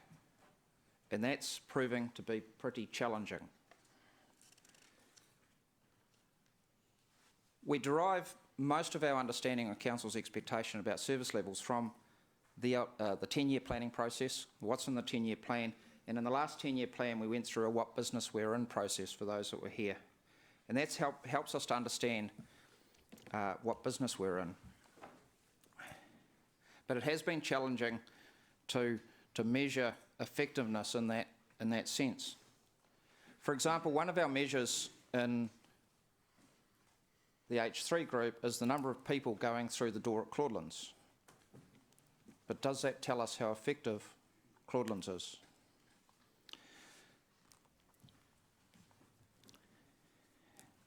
Another thing we can do is we can benchmark with other councils and assess how we compare with them. Again, that has proved with both these reviews to be very challenging. Getting information from other councils about effectiveness is difficult, and I think it's because they're struggling with measuring it themselves. I think as more service delivery reviews are done around the country, it hopefully will get better. And of course, the second element of a service delivery review is cost, and accountants do that fairly well. And once we've determined what effective is, working out the cost isn't so difficult. Although, actually I'll come back to that. The review itself looks at the reasonably practical options and assumes that each option is delivering the same level of effective service delivery. It is a high-level analysis of a range of options, and it's not a business case. A business case will tend to dive into the detail of a preferred option, and we separate those two largely because of the cost of undertaking a business case. So it's important. So the recommendation could be that if there's a change in service delivery mode, that we then do a business case rather than just simply implement it from the service delivery review. Because of the high level of assumptions and the high level analysis, you'll see in both these service delivery reviews, and I'd expect this to be normal, that the costs are expressed in ranges. So that they're not perceived as being more detailed than they are. Once the most preferred option is identified, the most cost-effective option is then most likely to have a bit. I said that. I apologise. So today we received 2 reports, one for Parks and one for H3. The report from H3 has been signed off by Richard, and if Richard can speak to the resolution. Yep, so I'm just going to add, whilst we have full confidence in Mr Hamilton, who we've yet to introduce you to, in terms of his report, and he undertook the review of H3, I've put a recommendation forward that we defer the decision regarding the report until after 30 June 2017, and that's predominantly because we're going through a number of pieces of work regarding the water CCO, and a part of that will be agnostic to the type of CCO, but more fundamentally what is Council's philosophy around CCOs. So I want to be in a position that we establish first Council's appetite for CCOs through that water CCO work, as well as the governance structures and as well as the nature of control and so forth, before we embark on just setting up or doing work on further CCOs out of context of that. So I've put forward a recommendation that we complete that work, and it no way reflects on the great work that how they've put forward in their review. It's just let's park that until we do this greater piece of work, take the learnings and effectively establish a policy from Council's perspective in terms of how we're going to manage a council-controlled organisation, how we're going to set these entities up, how we're going to run them and manage them. So that's my recommendation. Of course, Council can choose to put forward a resolution that is different to that, and can also pick up Howard's recommendation as well, should they choose to. Thank you. Thank you. Mayor Andrew, if I may, I know it sounds like a bit of an act, we're going from one to the other. I would be happy to speak to the paper itself as General Manager responsible for H3, but perhaps it would be best after Stephen Hamilton has given you an introduction to the report that you have in front of you. Stephen is the Principal of Haworth HTL based in Auckland. He is probably the go-to man for visitor industry, commercial accommodation, venue management, technical assessments in the country. Stephen has also previously been engaged by this council before my tenure, assisting with the revisit of the Claudeland strategic plan.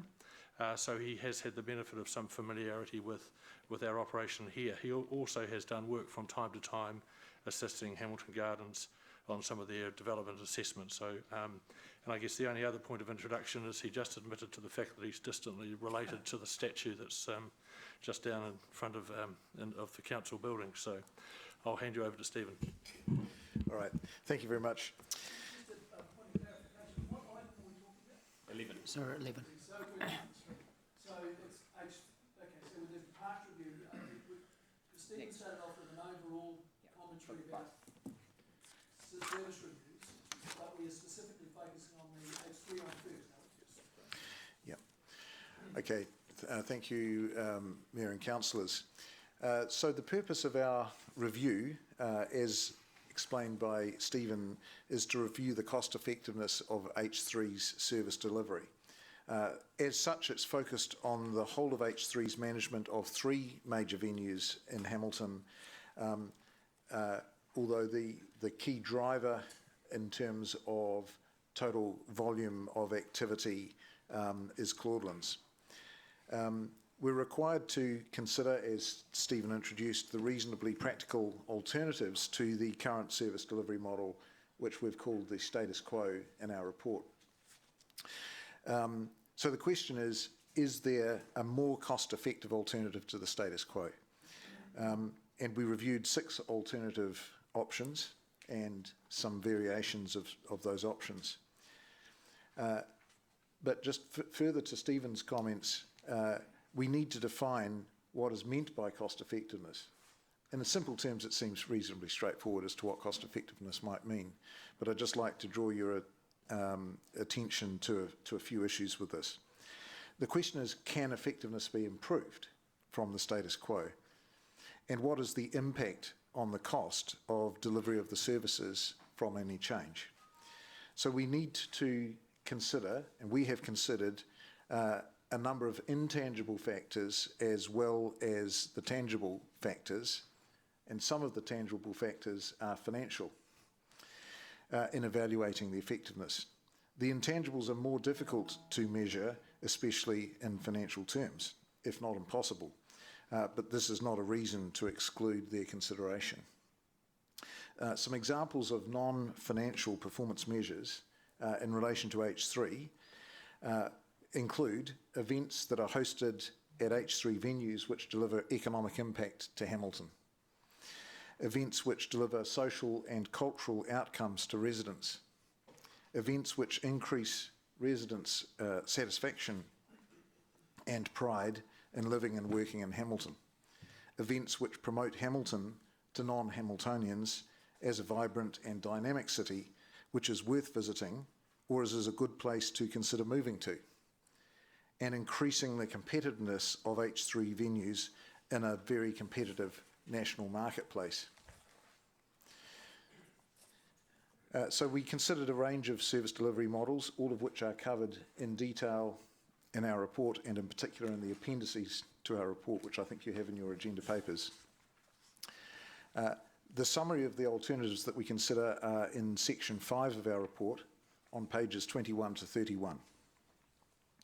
We considered the advantages and disadvantages of the status quo and of the various alternatives. And we modelled the potential variations in revenues and costs associated with HC, and these are summarised in tables 5.1 to 5.7. But the modelling does not value the intangibles which I referred to before. The financial tables show high and low ranges in terms of the future outlook for H3's revenues, less H3's operating expenses, less Hamilton City Council's costs, the net cost of which is the net cost to the ratepayers. Note that the Hamilton City Council costs are high under all scenarios. For example, in the last financial year, approximately $12 million worth of costs. These costs mainly relate to the historical cost of creating the H3 managed assets in the first place. That is depreciation, interest, and an allocation of council overhead. And whichever service delivery option you choose, you're going to have those costs. So the objective is to maximise the venue hire and other externally generated revenues from the H3 assets, whilst managing controllable operating costs. The highest impact on H3's revenues are from commercial events hosted at Claudelands. Hamilton City Council and H3 refer to these as impact events. These include multi-day conferences, exhibitions, and entertainment events. There are some factors beyond H3's control which affect its performance in terms of the number of impact events which it can win.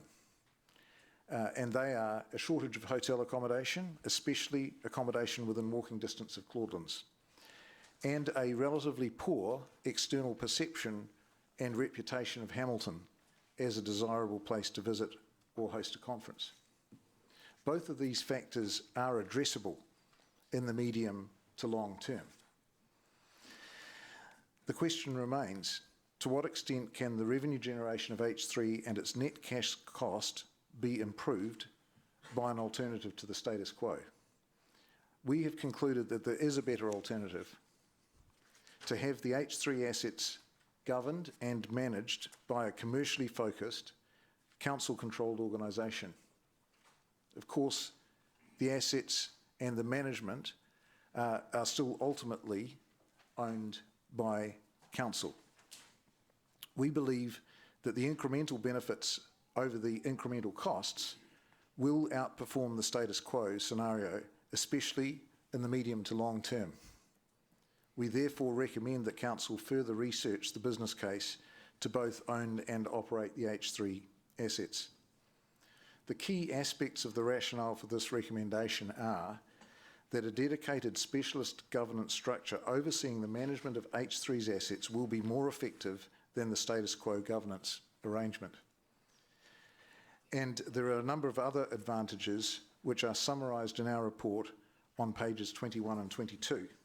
And I'll just refer you to those.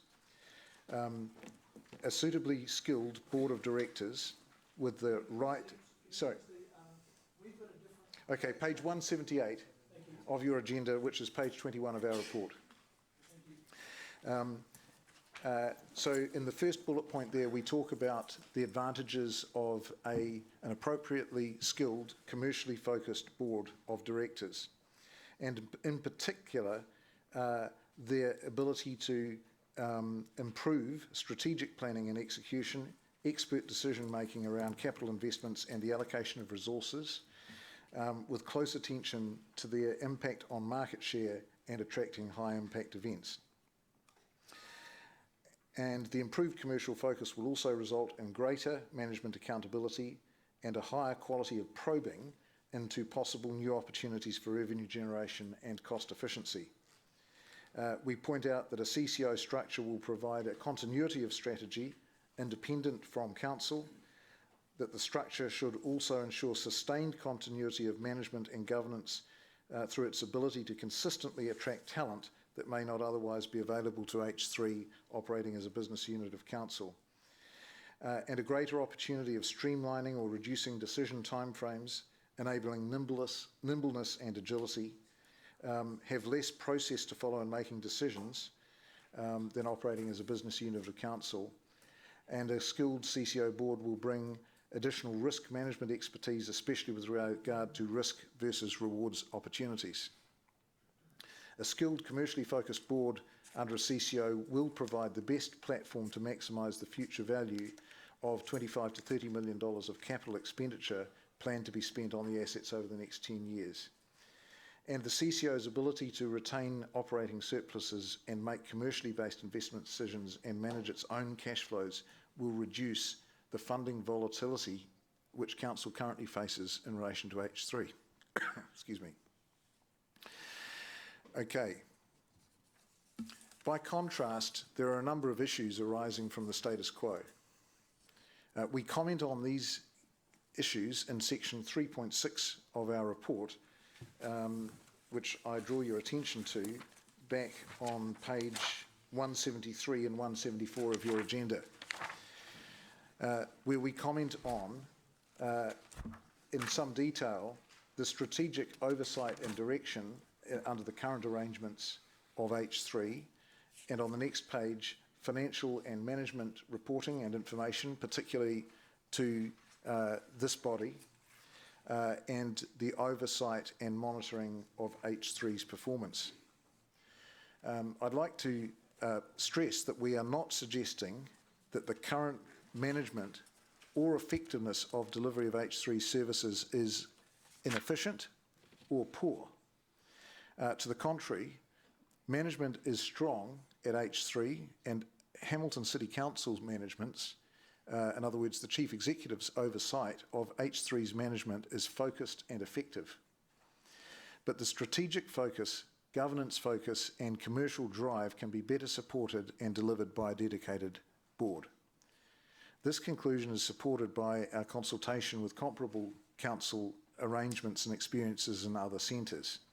For example, Auckland with Regional Facilities Auckland, Christchurch with V-Base, although they've been through a transition and about to be essentially re-privatised following the demolition of the Christchurch Convention Centre. Wellington, previously PWV, a CCO, now Wellington Regional Economic Development Agency, and Dunedin Venues Management Limited. Those venues that are not managed by a CCO generally have a more community focus, have less of a commercial focus, or are generally less significant in terms of the value of the assets under management. So those are my comments, and I'm happy to answer any questions.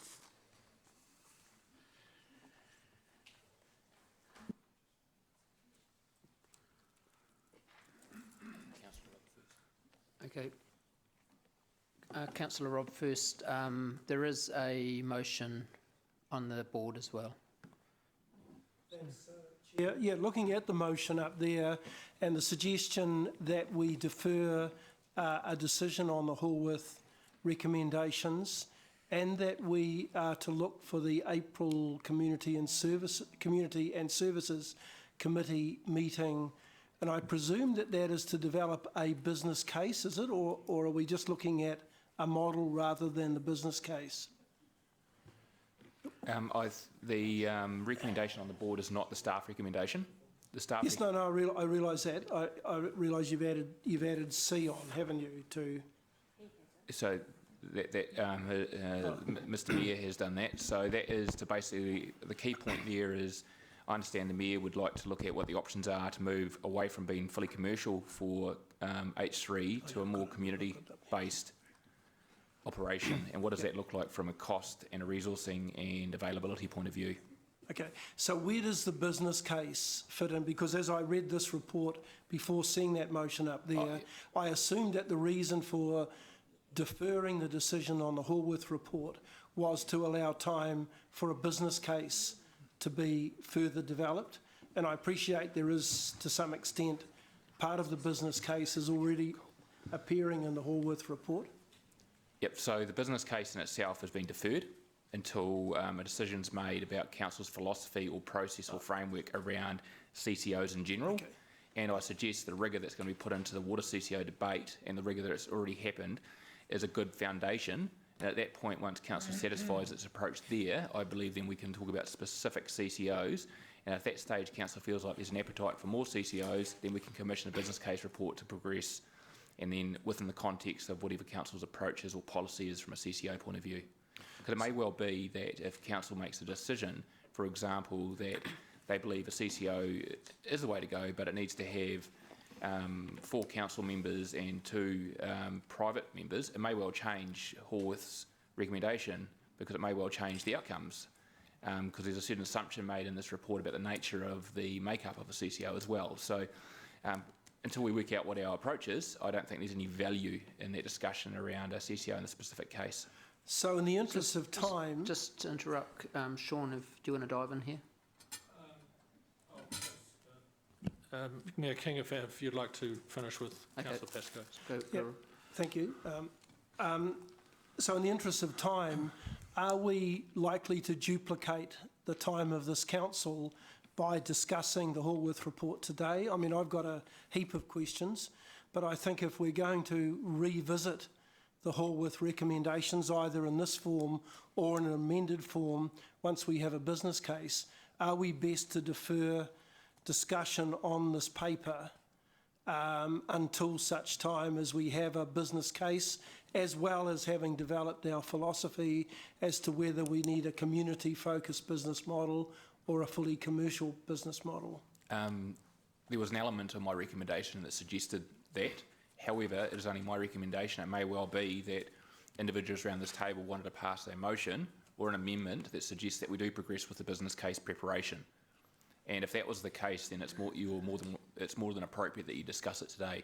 If there's no will from this council to develop a business case, then and wait till the 30th of June discussion around the water CCO to come to a head, then I suggest that potentially we are wasting time of council, Councillor Pascoe. But that's not in the motion, is it, about the development of a business case? No, but that's not in the motion that's been put forward by... but nor was it in the staff recommendation? Yeah, so if the staff recommendation was adopted as it was standing, I think we should just stop talking about it and pass the resolution and move on. But that's only my recommendation. It may well be some of the councillors around here wanted to progress with the business case for a CCO, so that's why the report came forward.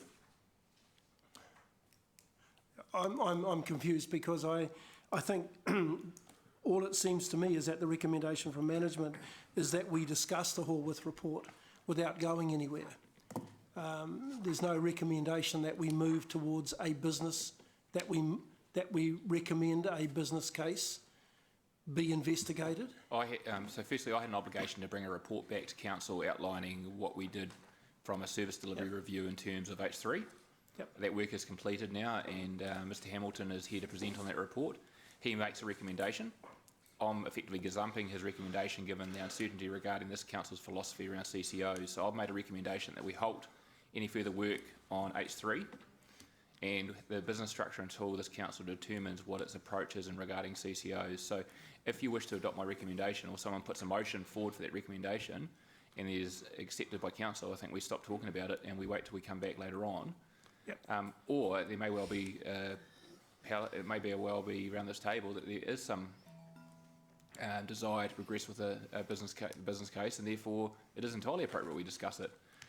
I couldn't read the minds of council to determine that, but I put my best foot forward as what I believe we should do. But the motion that, excuse me, the motion that's up there on the table at the moment could suggest exactly the same too, is that we've still got an opportunity after the 4th of April to come back and suggest a business case, and then to consider where we go forward with the Hallworth report. Absolutely, and at any stage, councillor, you have that ability. We can bring this back at any particular point, but that puts a road marker in the ground for us to do that. Yes. Okay. Right. Well, I mean, I've got no other. If we decide, if the decision of council today is to defer a decision on the Hallworth report, then I don't really think. I'd prefer not to ask my questions on the Hallworth report until such times as we're moving forward on it. So I'll end my questions there, but reserve the right to come back and ask some more questions if the rest of council wish to question Hallworth on their report today. But I think it'll be a duplication of doing it today and doing it at another time. It'd be quite nice to do things once, wouldn't it, councillor? Yeah, it would. General Manager. Yeah, thank you, Mayor Andrew. Look, if I could just make a quick comment on that discussion. Put simply, we didn't feel it prudent for us to recommend we go down a full business case scenario, because we're talking about $100,000 to $150,000 budgeted, and we didn't see it prudent to do that unless we were clear that council had an appetite for a CCO type arrangement. It's as simple as that. The other thing I'd just like to raise, which I think is quite relevant, which hasn't been discussed. And the report obviously excludes Founders Theatre as we knew it. However, as you know, we are working separately with a community group on the potential of the development and funding of a new theatre to be built for the city and for the region. Part of those discussions that are going on by the community group are also considering what is the appropriate governance model for a brand new theatre. It's not an automatic, I'd build it and hand it over to council discussion. Is there a separate board of trustees could be established, or some other arrangement with council? And so the question of governance is being raised in the context of the possibility of a new theatre being built here, and I think you should be aware of that, because it could well have a bearing on how you want to view future governance for H3 in whatever direction you choose. I think the other thing I'd like to, if I may, Mayor Andrew, is just make a comment on a last statement that Stephen Hamilton made to you about commercial drivers and how we try to be a commercially driven business. And I'd like to just explain how I understand it and how I've been leading the operation with that in mind. First of all, we are in a competitive business, and we have to have a commercial focus in terms of how we deal with both our customers, our potential customers, competition that's in the market, and managing our revenue as best as we can in a normal commercial, private sector type environment that we operate in. And the same applies for how we deal with our suppliers. The second part to the commercial return is I'm looking for how do we reduce that operating deficit. And Stephen talked to you about the delineation between the operating costs or deficit to council versus the fixed costs that are the result of prior decisions that will not go away. So my objective from a commercial point of view is always to reduce that cost to you or to the ratepayer and to council. So that's my second commercial imperative. My third commercial imperative is when we look at different options for major events or for business events, conferences, conventions, large meetings, as I look at what is the commercial return to the City of Hamilton at large. and that is we will look at a business proposition that might come our way. We balance what we want to charge, we may need to charge, or what we can charge, depending on what the client will bear, but we trade that off if we have to, in the knowledge that it's going to bring 1,000 visitor nights to the city over a single week, or it's going to bring a lot of additional spending. So I just want to assure you that's how we view this when we talk about commercial drivers, which is the normal model for venues of our size and our stature around the country, is that it's all about those three. How do we do it as cost effectively as we can? How do we do it in a way that brings best commercial benefit to the city, and how do we do it at the best possible cost to the city at the same time? So if you don't mind, I just thought I'd clarify that.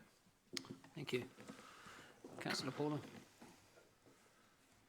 Thank you. So my question initially was in respect to that as well, although I do have some questions of the report, and like with Councillor Pascoe, if this is going to go through this second step process, then it's probably not worth me going through my individual questions. But what I'm interested in with this, because this is the first I'd seen of it, and it's going to go to the Community and Services Committee,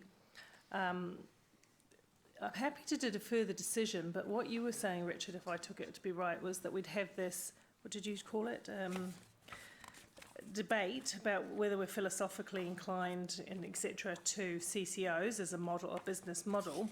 I think there's a little bit of a chicken and egg scenario in there, because some of this report here, and potentially some of the business case, notwithstanding it could be quite expensive, could usefully inform how I feel about a CCO, because remember the water CCO is extremely public interest and reasonably emotive, because it's tied in with other things like metering in the public perception. So if we can understand how CCOs work favourably in some instances and maybe not so in others, that's good. So this I believe contains information that might influence my thinking on how well CCOs could function as part of our business in general. Yeah. And but you were going to delay looking at that. Well, I'm delaying that because it's a $150,000 investment, yeah. And if this council comes along as part of the water CCO discussion and says that fundamentally we don't think CCO is the right way to structure our business, then it's $150,000 for naught. So let me just play devil's advocate there, though. It might not be the appropriate outcome politically or practically for water, not preempting that because we haven't had that discussion, but it might still be the right outcome for other facilities. That's what I'm saying. So if we go through a philosophical debate not including this kind of information, we potentially miss something in the debate. So that's entirely an entire possibility, but ultimately, this report will be available to those to council. They've tabled it today, and I wanted to make sure it was tabled for that reason, so that it is in front of you. It will be available to the task force associated with the discussion around water CCO. There's some issues that are greater than the nature of the business undertaken by the CCO, right? It's about sovereignty, it's about decision making, it's about control, it's about level of influence, it's about where assets are held.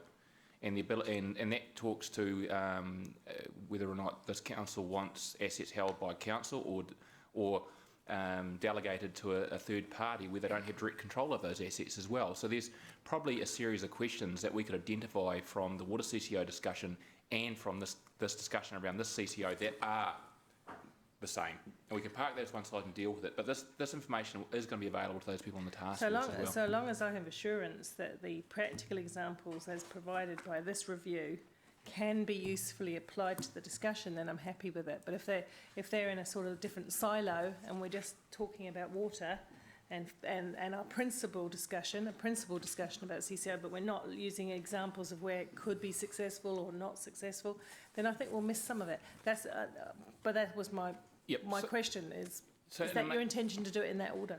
So my intention is that I'm not a process-orientated individual whereby I do everything linearly. We'll do it concurrently. We'll have a number of discussions. I expect that we'll bring Stephen Hamilton back to present to his views on water CCO, agnostic to the necessary H3 here, and talk about what some of the benefits are, because it may well give the water CCO discussion some value. And likewise, a water CCO discussion might give this conversation some value as well. I think there's enough similarities, in my view, to take a pause.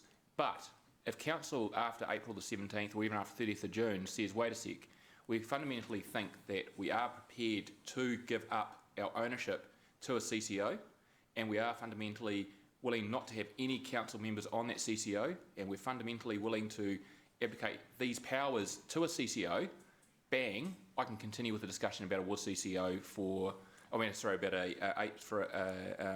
talking about water CCOs, by the way, sorry Dave, we were, a venues related CCO to be set up, because at that level we've got a set of principles to progress. Okay. So long as I can have assurance, because I haven't made my mind up on either, but I've got questions to ask like Rob has, and I want to be sure that useful information cross-informs both. Yep. And if I can have that, then I can be quite happy to not go with my extra questions on the report. Yep. I think that I can give you the assurance that I will talk to myself between the two items and make sure that they're connected and pass it on. Well, it's on the minutes now that has been. I've stitched myself up, haven't I, Councillor? In which case, if council's of the will, I'm more than happy with Rob to move that this goes through that process, and presumably we'll get further reports between now and June. Yep. Can I just add a point, Councillor McPherson, you just joined us, just to make sure you're comfortable. I've again stitched you up mildly in your absence. I'm not sending you anywhere else in the country, that's okay. But basically what I've suggested in respect to the H3 report, which is recommending that we set up a CCO, is that we defer that decision regarding the H3 scenario until we've fleshed out further along the track regarding the concept of CCOs from a water CCO point of view. I feel like there's going to be a lot of structural, philosophical aspects there addressed, and you're involved in that. And are you willing to, as part of that process, consider the information that's in common with setting up a CCO in general as part of that conversation with your task force? Which task force? Because you're involved in the water CCO discussion. Yeah. So just making sure that we join the dots.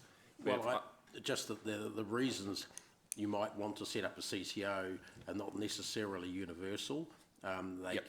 Core services, you can have a different attitude towards semi-commercial services like this, for instance. Yep, but you can also have the challenge around sovereignty and ownership and decision-making and so forth, which may well be in common, and whether the council is willing to actually abdicate those responsibilities also. Or they might be different. You might say on certain types we don't mind elected members, on others we don't want them. And all I'm saying is we've got to have that discussion. I think they're linked. And so I'm just asking, if you don't believe they're linked, because you're leading that process, I'm more than comfortable to step back from my view. And I was leading that process, but yeah. Yep, so I'll stitch you up again. Yeah, you have. This is what happens when you leave. Cool. Councillor Gary. Thank you. Just a couple of questions on this, or a few questions on the staff report.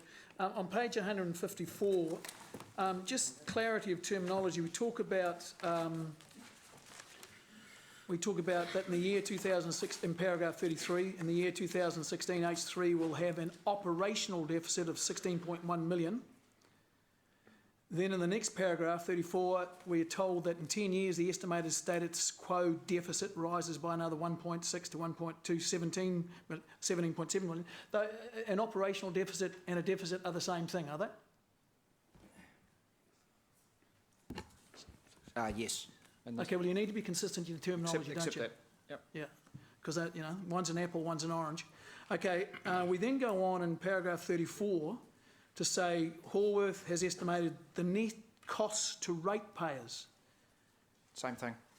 So we've got three terms for the same thing now. Yep. Within the space of two paragraphs. Yep. Well done. Okay. Now on page 155. Paragraph 45, third bullet point, we talk about council having to take a large, now this is in the context of selling Claudelands, okay?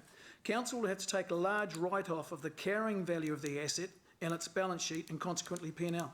So at the moment, that assumes that our balance sheet overstates the value of Claudelands. Can I speak to that? Because this is reporting a comment that I provided to Mr. Helliwell. as I understand it, the carrying value of Claudelands is the depreciated replacement cost of the assets. That's not a market value. Okay, my understanding was that we revalued our assets every so often to market value, is that right? No, sorry, Stephen, did you answer that? No, we have a revaluation cycle, which is 3 yearly, or if our values move more than 10%. Yep. Depending on the nature of the assets, they have different valuation methodologies. For the buildings that we occupy and use that aren't part of a business, we value it at optimised depreciated replacement So what's an cost. example of that? This building, Claudelands, is another This aspect. building isn't part of our what No, is that? we value this building at depreciated replacement costs. Not as a going concern or a business. We value it at a depreciated replacement cost. Okay, so Claudelands at the moment is valued at something on our balance sheet, Yep, a figure, but that's depreci- nowhere near what it would be, it would realise for sale. Because it's not identified as an asset for sale. If we identified it as an asset for sale, we would value it at its market valuation. But Which clearly would be significantly less than what it because is you'd now. be valuing it at a business and what people would be interested in buying it for, we basically value it at depreciated replacement cost. Because ultimately that's the driver for our depreciation, then ultimately our driver for replacement, because the intention is we would replace and repair that asset back to its current levels of service. Okay. So is there anywhere in the notes or accounts that we say that the actual value of this thing is blah, blah, blah? Yes, there is. Okay, so what is... actual value? It's the depreciated replacement cost, and we've also required in our notes to do our fair value of our assets as well. So that's where the real value of it is? No, the depreciated replacement cost is the real value, Councillor. Okay, so what is the difference between the what's in the asset and what the market value is? And I know we don't have a market value, but what? So when someone wrote point 40 on paragraph 45.3, council would take a large write-off. What was the large write-off? That was my comment. Yeah, how much would it Councillor. Potentially the whole value of the asset. be? The total value of the asset. Yeah. So effectively, it's worth zero. Could be. Well, you see, the question is, does that asset have a market value to somebody? I have thought of one potential purchaser, which would be an infrastructure owning private sector entity who would only buy it on condition of you leasing it back, which would increase the costs to council. So your assessment of Claudelands' market value is zero or thereabouts? Yes, in terms of a private sector investor coming along to purchase an asset which, when all costs are taken into account, does not generate surpluses. All right, thank you. That gives some clarity. Perhaps if I may add, Mayor Andrew, and for Councillor Ballard, part of the issue as well is the land that it resides on. There are certain requirements on the land use, so it's not like someone could go in there and build Day one, or use the building for a totally different purpose. Okay, thank you. It talks in here about, council took a, hang on, sorry, the next point down on page 100, paragraph 45. Council would not generate cash to repay its debt or reduce its interest costs. Does Claudelands at the moment generate cash? Any surplus cash? Operationally, no, it doesn't. So that is it actually doesn't generate any cash now. So selling it for zero, we wouldn't lose any cash flow, would we? Yeah, look through the mirror, it generates cash, but that's offset against its operating expense. So to give you an idea, so Sean, just to be clear, surplus cash. Yeah, no, there's no surplus cash. Okay, so the deficits that it runs, from memory, between 8 and 10 million a year, are operating deficits plus interest plus depreciation plus overhead allocation. Yeah, so if I could give you an indication for the 2016-17 year, it recorded an operating deficit of $853,000. That's operating. But if you then include the additional indirect costs of depreciation of 2.9 million, a finance charge or cost of capital of 2.6 million, a recharge for council services of $780,000. That recharge of council services, that actually is services provided by council to the operations. Yeah, and so that's maintenance and things like that. Look, it's a notional figure that's apportioned for IT support, account finance division So support. why is that that's not an overhead though? That's actually It's related to the fact that we have got, like, Claudelands needs those services, doesn't it? Well, I'd have a debate on that. Well, in if it terms of doesn't how need many those of those services, services we need. why are the services being provided? That's a matter of how we handle recharges internally within council. But if I could just finish off, the total cost last year and last financial year was 7.1 million. Thank you.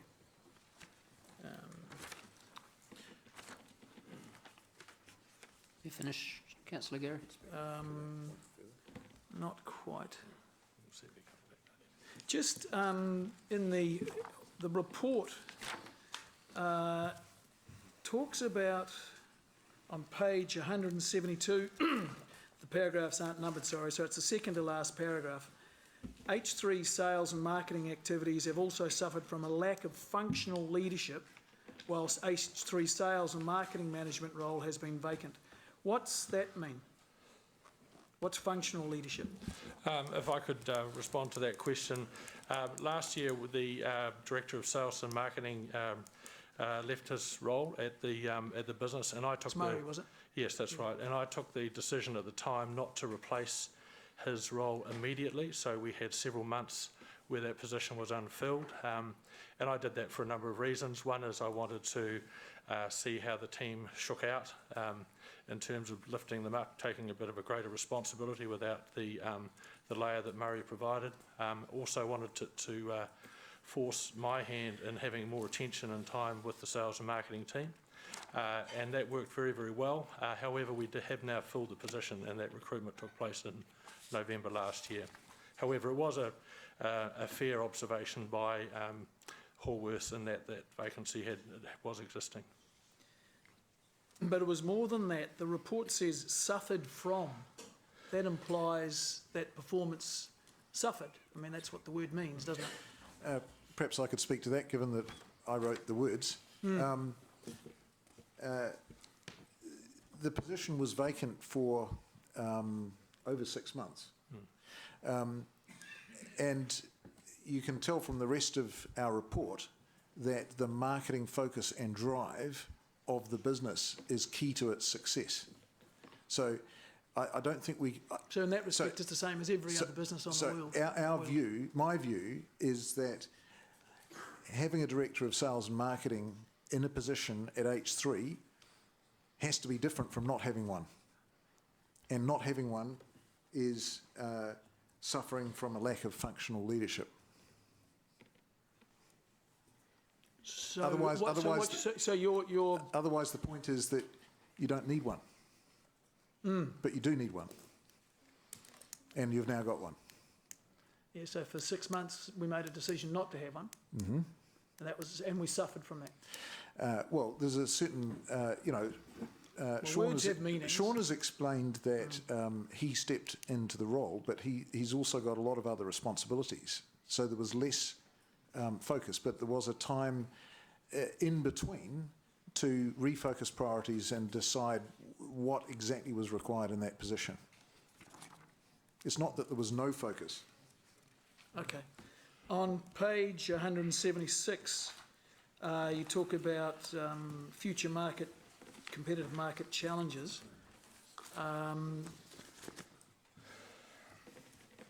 Further through the report, I think you actually might even quantify that. That's how great are those concerns?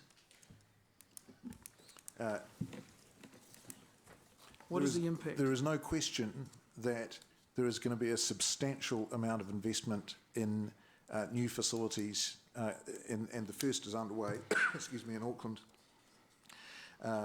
Wellington is progressing planning well. Christchurch, as we know, the government is still trying to work out what it's doing, and Queenstown is a little bit similar.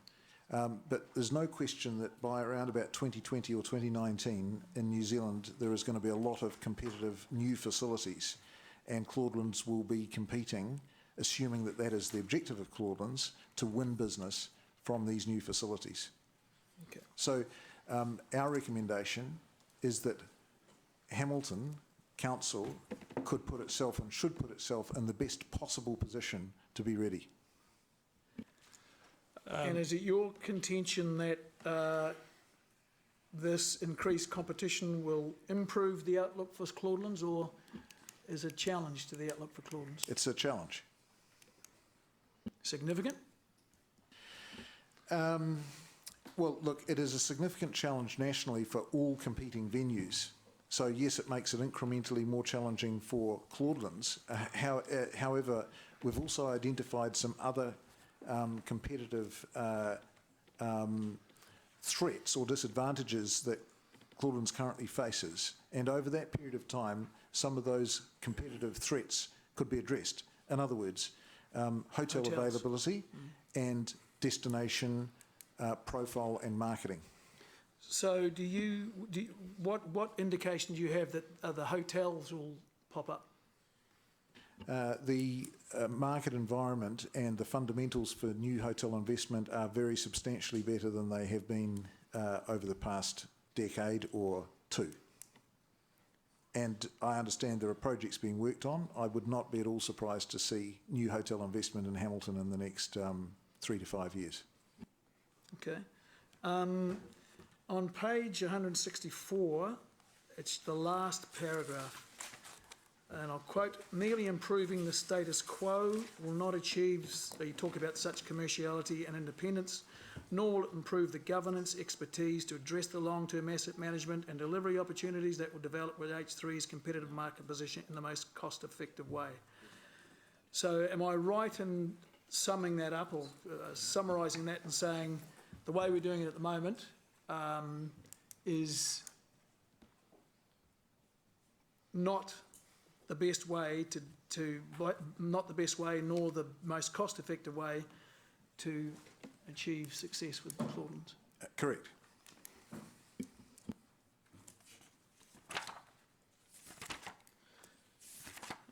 Okay, that's me done. Thank you. Councillor Angela.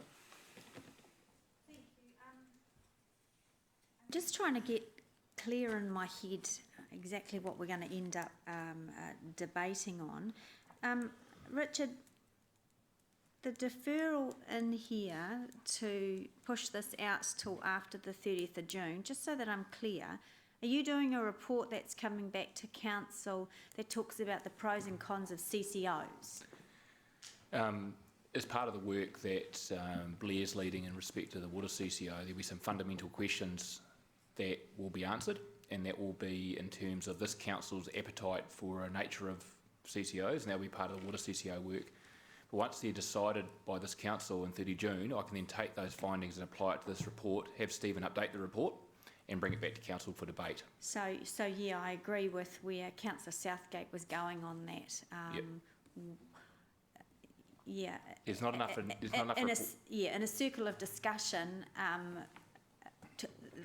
the conversation around a CCO as it applying to a water model is different to applying it to something that's a commercial asset of council. But there's not a specific body of work about pros and cons on CCOs in general. The no. strengths and weaknesses of CCOs. No, but bear in mind that we have provided that information to previous councils, which I can reshare with this council. Which was my next question. We wouldn't have got as far as we had with the water CCO without all of that information that you were able to provide. So why is your recommendation then deferring to the 30th of June? Because there are some fundamental challenges that have been raised as part of the water CCO that are beyond the operations of what the business is, and it's about the decision-making framework, where the accountability sits, how much of the powers you want to delegate to a separate company, who the directors are on that company, that are fundamental to both conversations about water CCOs and about this. You could go ahead and we could go ahead and do a business case and that would be very useful information. We're going to get to the end of that business case and have the same questions to answer in terms of this council's appetite for the level of delegation to a separate organisation. So just stepping back, we did a service delivery review of H3. Was that part? I know Parks was. There were two that were left over from the government required service delivery reviews that we do. It was Parks and it wasn't H3, was it? It was. Stephen, there's a number that are underway. But there was only two that we were a bit slow in doing because of the body of work. One was Parks and one was. No, it wasn't the case of being slow to do it. We've got 6 years to do them. We've staggered them. There's a number of reviews under. I mean, but there's Parks. We're going to do the swimming part. Was it swimming? Was the other Swimming's one? currently underway. Yeah. Parks is one of them, and we've already done a number of pieces of work as part of like the overhead Yeah, review. I know we've done, but that was what I just said. I know the government legislation instructs us to look at service delivery review of all of the activities that council does, and the driver is around efficiency and cost. We have two left over under that process. So when did we? So I'm assuming there was a council resolution on to do a service delivery review on H3. I can't remember when that was, but there was. That's correct. Okay, so we did that, and then out of that information that you received, you made the decision to then, because Howarth didn't, theirs isn't a service delivery review, or is it? Theirs is, yes. It is the service delivery review, and their recommendation is that it is a CCO. So how do you do, I guess my question around this is the brief of that service delivery review. When it's instructed by government, it's around efficiency and cost. When it's instructed by the organisation, what was your brief? Efficiency, cost. The mayor's put up a completely different option. Was that included in that services review? So what other options were? So the mayor's recommendation is completely independent of the service level review. It just the topic relates to Claudelands and H3, but it's not specifically part of the review. So the legislation requires us to undertake a service delivery review for our services, right? And this is that process we're going through. That's not what I heard you say just before. There's the government required legislation, and then there's what we decided. And you said, yes, we decided to do H3. There was a council resolution, sits outside that. Yeah. So what was the brief around the service delivery review? Do you want to pick this up? Because clearly I'm not communicating it. Councillor, a paper was brought to council with regard to the Section 17A requirements of what was needed, and council decided to do, I think it was 5 reviews. It was H3, Parks, Regulatory, and Aquatics, and Resource Consents. The Aquatics review is underway. The H3 and Parks reviews are presented here today, and we brought a recommendation to you late last year that the regulatory, the building and the resource consent reviews were better done by the LAS at a regional level. All those reviews are meeting the requirements of Section 17A, and Section 17A lists the things that we must consider in undertaking a review. So sorry, I'm going to interrupt. My question is really, really simple, and I'm now getting 2 answers. Was this service delivery review part of the government regulations that says we must review all services? When I asked you, Richard, you said no, it was outside that. There was No, well, I didn't say that. So yes, we have is it or isn't it? We have a responsibility to do a service level review, and we can look at those areas, and some areas we don't have to look at because we already know that they're effective and efficient. We chose 5 areas that Stephen said that we believe that there was an opportunity to be more efficient and more effective, I should say. It's not efficiency, more effective. Okay, so it was a simple question. All right, so the business case is going to could cost between 100 and 150,000. I guess, Stephen, this question would be to you. The outcome of the review you've come to is that it would be a better governance model for H3 is a CCO. So would a business case then, if we went forward with that, would that include looking at alternative ways as well, or is it really to convince us that on your points in your report? Because I don't understand why we would do this body of work without seeing your recommendation body of work as well. Does the business case include other things to rule out to support a CCO or not, or what does it include? It would be more cost effective that we take the findings of Horwath's report and only do the business case on the most cost effective option that we're choosing to implement, as opposed to delving deeper into options that we've already ruled out. So Stephen, is that an option that you have already ruled out then? Looking at a different model? It wouldn't have been. That's not what I'm hearing your brief would have been for the service delivery review. Can I be clear that recommendation put up there has effectively nothing to do with the service level review, and it's not even answering the question of effectiveness. Well, that was the question that I just asked, yes. Sorry? In ruling... Am I speaking Russian today? No, I may be hearing Russian, that's all. So C is nothing to do with the 17A review. No, I know that, but in getting to where the report has gotten, which is a recommendation that we move to a CCO, does the work involved in that recommendation mean that you've looked at other things like this, or just looked at comparing our model to something? Yeah, so we've looked at a whole series of alternative models which are detailed in our report, summarised in section 5, and each one has a separate appendix attachment. So there's pages of stuff there. We have evaluated those. We've modelled the potential differences in terms of future revenues and operating costs of each scenario, and the impact on other overhead costs of council of each of those alternatives.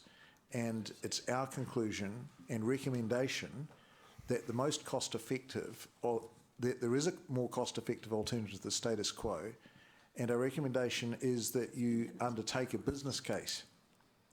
Now, that business case will further validate the assumptions, and at which point in time you then have the debate as to whether or not to form the CCO, once you've got better information. If I could add to that, Your Worship, just on the same point, Councillor O'Leary, the work that Stephen has done has been based on those commercial imperatives I described before. That's the brief we are running to at the moment. And so it's been very much based on that brief, and to go down the track of doing a business case for a CCO would remain on that brief. However, if this new motion were to be adopted, which is suggesting that the H3 operation takes on a more community service orientation in its view, it could still be considered under the CCO question, because that would form the writing instruction to the CCO from council. The primary change of that motion, however, to it's in a simplistic word being outlined, would be to change the size of the operating deficit for the business, because obviously there'd be less revenue coming in and probably more costs of service involved.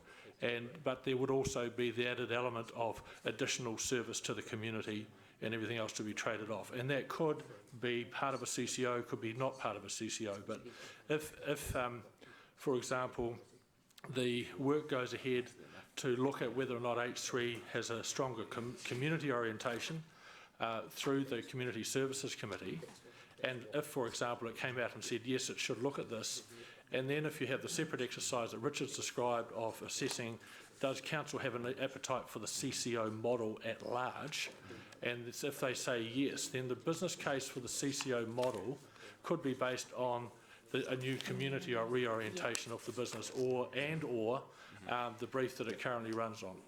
Okay, thank you, Sean. I'm referring to some of the comments made in the report on page 173, where it talks about perpetual criticism having influenced the strategy and decision making for management. Can you comment a little bit further about that? I mean, you're possibly going to have to be fairly blunt with us. Well, it's just a scan of the media. Right. The media reports all of the comments that have been made, including in this room, about H3, and it has an impact on the business and it has an impact on the staff, and it came through clearly in our consultation. And when you talk about the words impact, you're meaning financial, reputation, staff morale, all of that stuff? Yes, yes. I'm not necessarily suggesting financial, although there could be downstream impacts.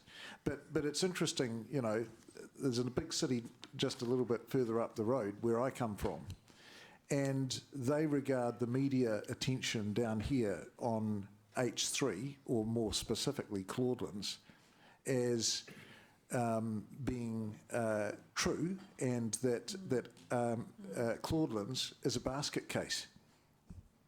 It's not a basket case, and our review has not suggested anything in any such thing.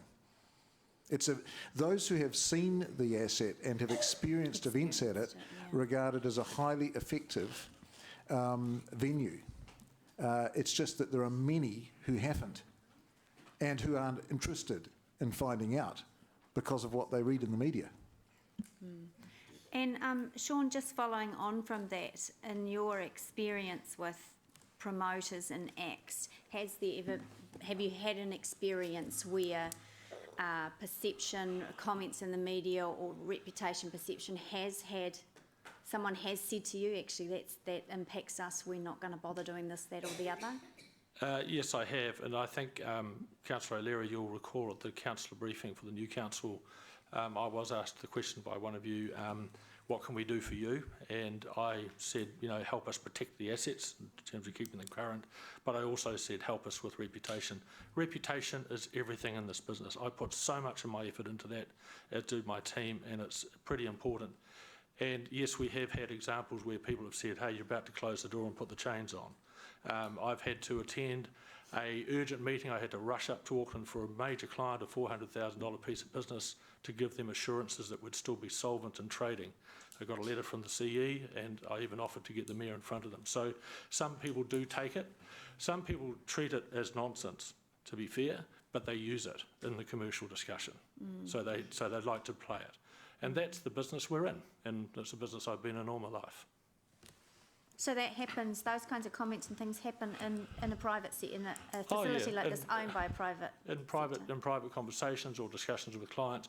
But I must add, it has reduced significantly over the last, say, 12 months from what it had been. And Sean, is it your opinion that we should wait and defer this, or would you, I mean, it feels to me like kind of there is a line in the sand for Claudelands, and if we're going to do something, then we need to do it. And it's time to do a business case? Look, I have sort of jumped from one side of the fence to the other on this question, as Richard knows. I think the key thing that has always been in the back of my mind is, does this council have an appetite for the CCO model? And that's one of the burning questions I've had is, are you really into it? And as I've said before, it would be nice to know that you are open to the CCO model before we spend a lot of money to determine whether we take this business into it or not. And the report talks about the other councils that have had CCO models in this activity space and for quite some time. So would it be fair to say we're really behind the eight ball in terms of using that as a governance model for this kind of commercial facility? Look, in my opinion, yes, maybe. I would stress, however, that in many instances the CCO model and the other examples cited, and Stephen Hamilton might have a slightly different view on this, have a larger scale. They have a larger resource, they have larger budget. Relating to comments before on earlier questions with regards to our marketing function and destination marketing function, we have very little. So our scale is quite a bit smaller than many of the other venues, even though we've got a pretty amazing portfolio, but it is quite a bit smaller than many of the other council models. And some of those council models, as suggested through the options presented in the Howarth paper, do have other things that are attached to it to give them that scale. So I guess just one very last question from Mr. Hamilton. If it's always sort of bemused me a little bit, I get it, but that surely if a CCO model of talking heads around a table can find ways to be more efficient, to be more cost effective, then surely talking heads around this table can do the same thing. If we, pie in the sky, if we were to help Sean with increasing budgets for marketing, with helping him with supporting him in his strategic plan and doing everything that a board of directors talking heads would do you think we would be able to achieve the same outcome, or is there, I read in your report, some kind of barrier because of political influence? Well, our report does not really talk about political influence. I mean, of course, council has a role with the CCO. But I wouldn't describe either this chamber or a board of a CCO as just talking heads. I think that the key thing about a board of a CCO, is that directors are appointed and given accountability by the owner, and they're appointed for their specific skills that are required for that business. And with the greatest of respect, the people elected here are representatives of the community, concerned about many other issues other than the particular commercial drive of H3.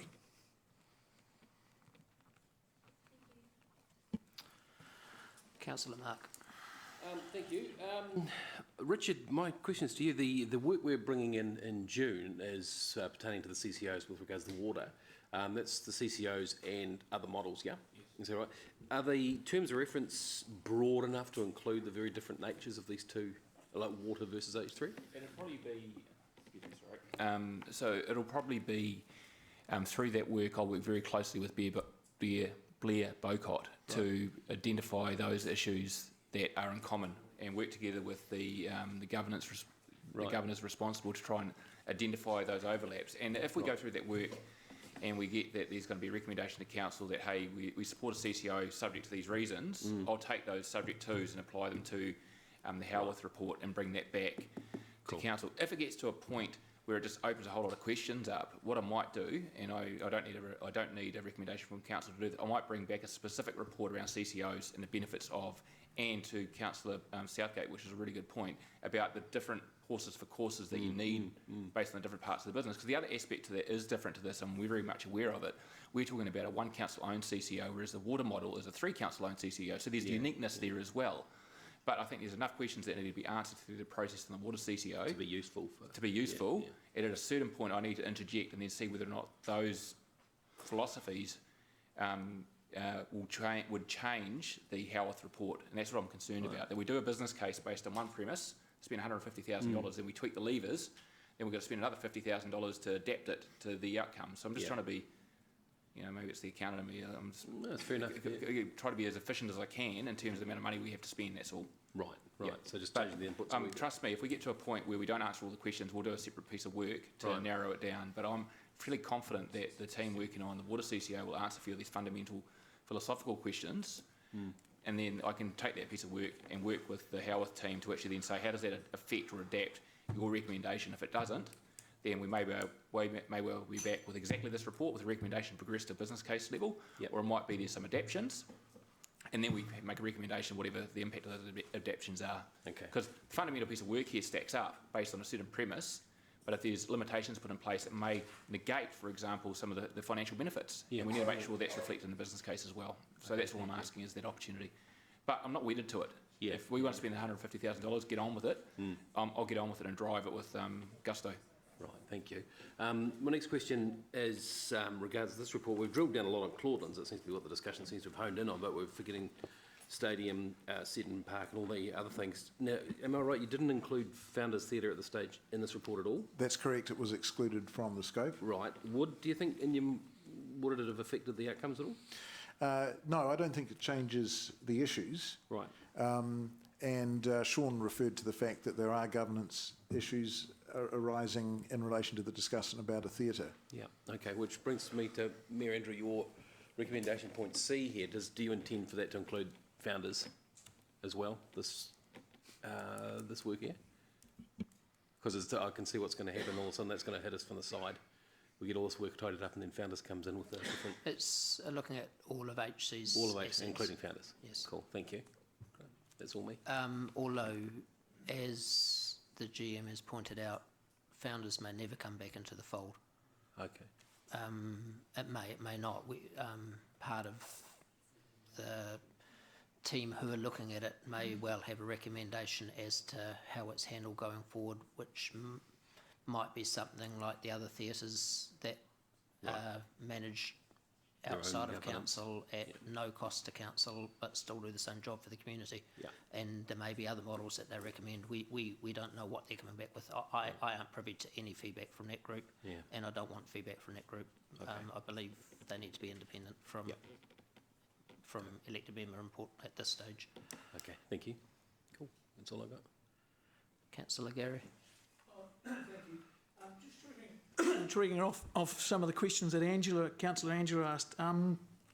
Just Sean, can you tell me these elected member questions and things that I think she raised, have any of them been dishonest? Look, I'm just referring to, or was responding to what's appeared in the Waikato Times and what's been said. So, and those things, were they things that should have been aired to the public on the performance of Claudelands and H3? No, but I think there's the context. No, they shouldn't have been. If I could finish. There's the issue of the context and the drama that goes behind the way statements are put and what's said, and how people take them out of context, and that's the issue. So you are aware that elected members are here as the governance group to monitor the performance of the execution of the council's plans, and at least 50% of that is ensuring that the plans are being met, being delivered, questioning, things like that. You're cool with that? Yeah, and the plans are being met, and the costs that have been incurred by Claudelands were always anticipated. The capital cost, the depreciation cost, that was anticipated right from day one. So I guess the question is, with the re-litigation of it all the time, it just sensationalises things. So is there any, you're not talking about that disgraceful effort with the City News October last year, are you? No. That appalling effort where fake news was created. Alternative facts. Is that what you're talking about? No, I'm not talking about that. Oh, okay. As I said before, I was really talking about the likes of Waikato Times or Hamilton News or whatever. But they're not fake news, are they? No, so basically it's all about context. So there has been some occasions where effectively, and it's completely appropriate that the performance against budget is challenged. That's absolutely appropriately, Councillor Mount. I totally agree with you. There's a place for that, and there's a place around this table for that to happen. But there has been times when the underlying budget and the premise for the budget in terms of the depreciation, the interest charge, has been challenged, and the question over why we actually invested with Claudelands in the first place has been put on the table as well. And unfortunately, as staff, we have a mandate to continue with the direction that Council set and to progress down that track. And those discussions about why do we have Claudelands in the first place is distracting from a media point of view, and it provides an outlet that's probably not constructive to operating a commercial model in today's environment. That's the context I think that Sean's referring to. There are many times when blunt questions need to be asked and blunt answers need to be replied to. That's all that anyone around this table can expect, and I'm very happy to continue doing it into the future. I'm not actually looking to change that, Councillor Millard. I enjoy your questions. All I'm saying is, until such time as this council passes a resolution to either do away with Claudelands or to change its modus operandi, for example, with the implication of C above, Sean and myself have nothing but the obligation to continue to drive Claudelands based on the original decision to invest in that, to report the depreciation, report the interest and so forth. So we're stitched up by previous resolutions of council until this council makes a decision otherwise. And to imply that we are doing something different, or to imply we're doing something wrong because of that, is not, that's where some of that context comes out. It's just how we pitch those questions. Okay. That's all. And it's about disclosure, objectivity, clarity, honesty, accuracy, timely reporting, all those sort of things. And you can't accuse that I've done anything but, Councillor Mallett, so continue to do that, and I agree. And I think keep asking the questions about the performance against budget. I think it's entirely relevant.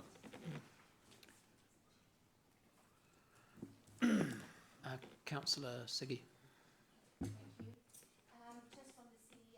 Ask or get an affirmation from you that, and I get it that we want to save some money, so we're going to talk about the CCOs, you know, water CCO or CCO for H3 together to have more clarity where we're going. But I just want to be affirmed that if we decide not to go for the water CCO, that we still can look at the H3 as a CCO model very clearly. That doesn't, just because we don't have to taste for the CCO, for the water CCO, that doesn't mean we can't have a taste for the CCO for the H3. That's correct. No, I'm not precluding that outcome, but it may well be the information that comes out of the discussion around the water CCO informs my decision in terms of how I present the report on this. There might be some constraints or otherwise, but still, every independent decision is an independent decision of council, and you can do one thing on one hand and something different on the other, and I'll give you every opportunity for you to do that, Councillor. Okay, thank you. Okay, we'll now move to debate. I'll speak first, being the mover. So first thing I want to make it very clear is that I'm not against the CCO, and this is not what this is about, and certainly not what C is about up there. Before we make a decision on the holding entity of H3, I think that elected members need to be comfortable and consider the operating model. And at the moment, our General Manager has made it very clear that he's focused on a business model, and his decisions are all around a return for the city. And that's what he makes his calls on, and that's how he runs H3, and that's what he's been charged to do by the elected members in the past in this chamber. So what I've asked the General Manager to do is to come back with what would be the effect of moving it from a business model to a community business model. It'll still have a business element, but it will also have a community element, which is missing at the moment. It's not all about counting the beans, it's not all about the dollars. It's also about the community, it's about the ratepayer, and those people need to be considered. Now, that's only, as I say, that's what the General Management has been charged to do at this stage, is to bring a return. As Stephen Hamilton said, Stephen's very good at what he does, he said that they're looking at it from the model that they're looking at it from. Us as elected members are concerned about many, many, many other issues, and that's where our hat comes into it, and where we are.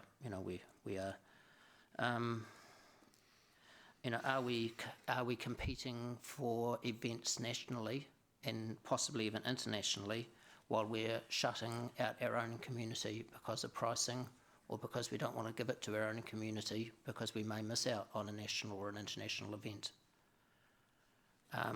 Schools, for example, there's a school that's got the use of it for their prize giving last year at a subsidised rate because they had been booked into Founders, and next year I think they said the price was $18,000 for them to go in there for their prize giving, which made it unaffordable for them.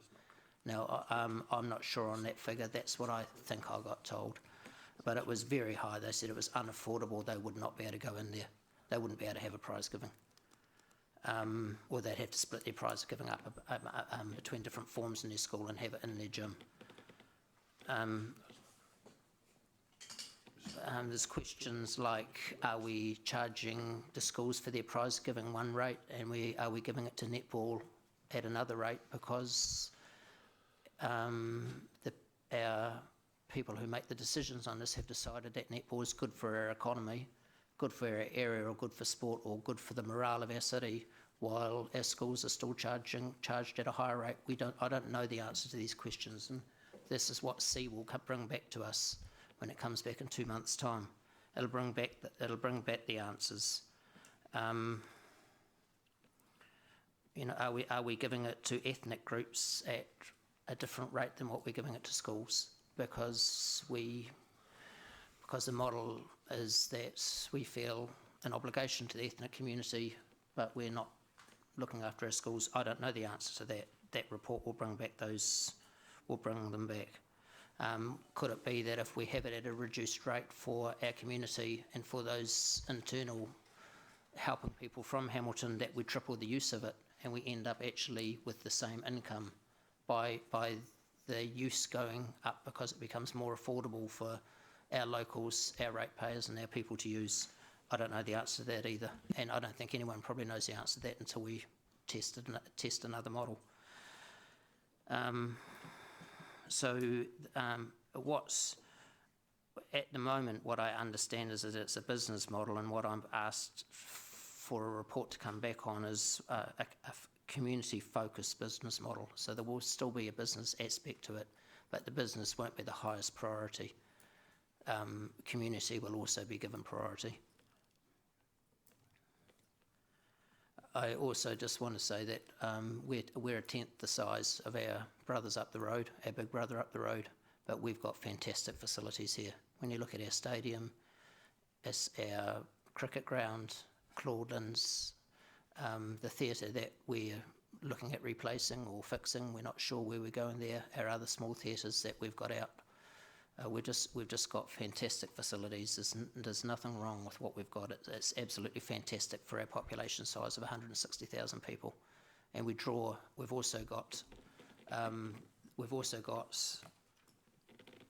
also draw in our neighbours as well to come and use our facilities, which is a bonus. So thank you. Okay, Councillor Mark. Speak in wholehearted support of the motion. In fact, it's music to my ears. Over the years, I've watched painfully on, that was me watching on YouTube, watching Sean and his team get, as a member of the media, watching them get beaten up for not winning the Formula 1 race but being given a tractor to race on. The inputs are different. Community facilities are never going to be business winners as such. This is what I'm taking from this. Now, the report was great. It was grand. The inputs were that you were asked to look at the cost effectiveness of it. But as the point you made, Stephen, earlier on, was that it's cost effective versus community effective. Now, they're not necessarily mutually opposed, and I think this strikes right to the heart of what the community facilities are all about. Are we in business for business, or are we in the business of council? And I think this is much more close to what we're expecting. So I think the pressure will come off the team, or if the inputs are clearer, and the kind of questions that we can ask. And I fully expect Councillor Mallett to come hard at the financial questions, because that's his bent, and that's he's head of finance, so he's within his right to do so. But what this does is adds the other stuff that Claudelands does so well, and it's been neglected and seen as a weakness, makes them into a strength. Not a very convincing debate, but you can see which way I'm going to vote. Thank you. Councillor Phillip. I know H3 is mainly focused on commercial business return. To make it simple, it seems to me that H3 and the staff always under pressure say, hey, come on, make money. That is the impression I get most of the time. Now, I'm pretty much in line with what Mayor Andrew and Councillor Bunting said about, because we have the facilities in Hamilton, we should not be limited just to commercially operated and business focus. We need to focus more on community as well. And sometimes I look at it, it's like a hotel management. Whether you aim for room rate or you aim for occupancy rate, I think we need to strike a balance there. Because sometimes some of the groups, they want to use the facilities, but they cannot afford it. And it's pretty much like to have a commercial rate, plus there is a community rate that can balance. And of course, the report come out to us, back to us on the 4th of April, It will simply tell us what will be the impact.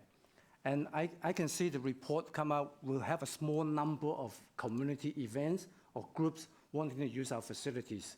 I don't think that's a large number. But the small number, can we accommodate them and with the minimal impact to the income for council? That is one thing I really want to see the report come back. And obviously that will help us to make the decision when it comes back after 30th of June and look at the CCO model. As Sean said, CCO model doesn't mean to be commercially focused. It can add a bit of community focus in there. And I don't mean to shift the whole thing for H3 into community focus, just maybe add a little bit on it, and that will help. Thank you. Councillor Gary. Just a question, is the expectation, because at the moment you guys charge what you have to charge what you can get, can't you? I mean, do you ever have anything that you, operations that you go into knowing you're going to lose money on? Not lose money, but... Sorry. We never ever want to lose money on an event, but we always want to at least recuperate our direct costs associated. So there are a number of instances where we actually do effectively give a virtually free hireage on a place, but if they need to hire an additional equipment, lighting, sound, that's where the money comes in. But there are times when we make a judgment call for community groups of varying types as to what we charge based on availability. So if we know we're not going to rent out the arena for a certain period of day in the year, and we've got good history or better history on our data to tell us that, we will actually bend over and make it easier for community type groups to do it. But we have to take care that the way we approach that is fair and reasonable, it's consistent with groups, and to be blunt, that it doesn't get abused, and to be also blunt that we're not taking in groups that really should be in a smaller place and an intimate place. And obviously a place like Claudelands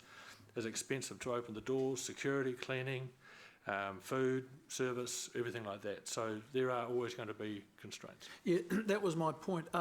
Sort of what I wanted to ask. At what level the term "just to open the doors," that means a few things. It means what in the terms of Claudelands, and I know it differs depending on what part, I suppose. So in terms of that, there's some health and safety stuff. There must be power. There's things like that. What's the minimum cost? I know this is a very hard question for a event. A kids' ballet recital, if that's the sort of thing you're talking about, Andrew? It's very hard to give you an idea of a minimum cost, but at the end of the day, yes, you have the cost of utilities and services. We pay for water, we pay for electricity. We do require certain security services, health and safety provision. And if an event's coming in, so let's say a dance school, we've got to put in staging. We might have to have staff on to remove all the retractable seating, put the staging in. They need lighting support, they need sound and everything else. And of course the challenging part with the arena at Claudelands, if you use that example, is that it's so different compared to going to Founders, which has a stage. It had the curtaining, it had the risers, it had the lighting, it had the sound built in. It had the seats set up. So that's a big difference between an arena. Gary, well, I think Gary, we are in debate, so can you wrap up your questions and move into... You can just wrap up your questions and move into debate. Well, I'm asking, okay, well, can you advise, is there a situation where, so what is the minimum cost? What sort of cost are we talking about there? Oh, look, I couldn't give you a ballpark figure because every event is different in terms of what it would be, depending on where it is and what it is. So can I ask the mover, Andrew, Premier Andrew, what are you expecting the cost of these things to be? The cost that won't be, okay, so you're saying the community's going to use it, so... That's why I've asked for the report. I don't know. I've got no idea. Haven't been privy to any information. I don't know. All I've got is hearsay, word of mouth. I don't know until I get that report, until we all get that report. And I suggest the report will have a number of options and a number of cascades and so forth, because as Sean's indicating, the business is quite complex. And so I'd have to ask Sean that do you believe you can get it done in time by April is a challenge I'm putting to you as well? Look, I'd hate to say this, but I do have a resource challenge to meet it by 4th of April, but see how we go. Okay, Gary, do you want to continue with debates or you're done? Okay, we'll move on to Councillor Dave. Thanks. I support the motion. I'm really pleased to see that put up there. It's clearly, and it doesn't need Gary to tell us, but I agree with many of his points that it's not working as a fully business model run place. And it's clear from the figures we've been given it's never going to be able to do that. We have to explore other opportunities. And I can recall when this was first proposed to us, this thing, it was going to be just about, not quite all things to all people. I think Jeff wrote an article or two saying that at the time for the Times or something. If you didn't, you should have.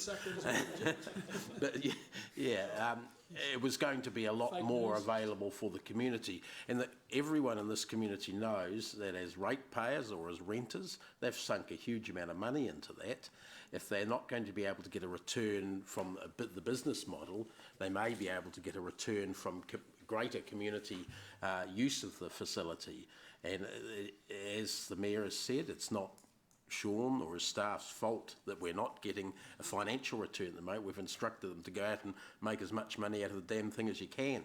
But that's not really solving the problem. It's just lengthening the problem probably. So let's see if we can get a model that returns to the community in some other ways.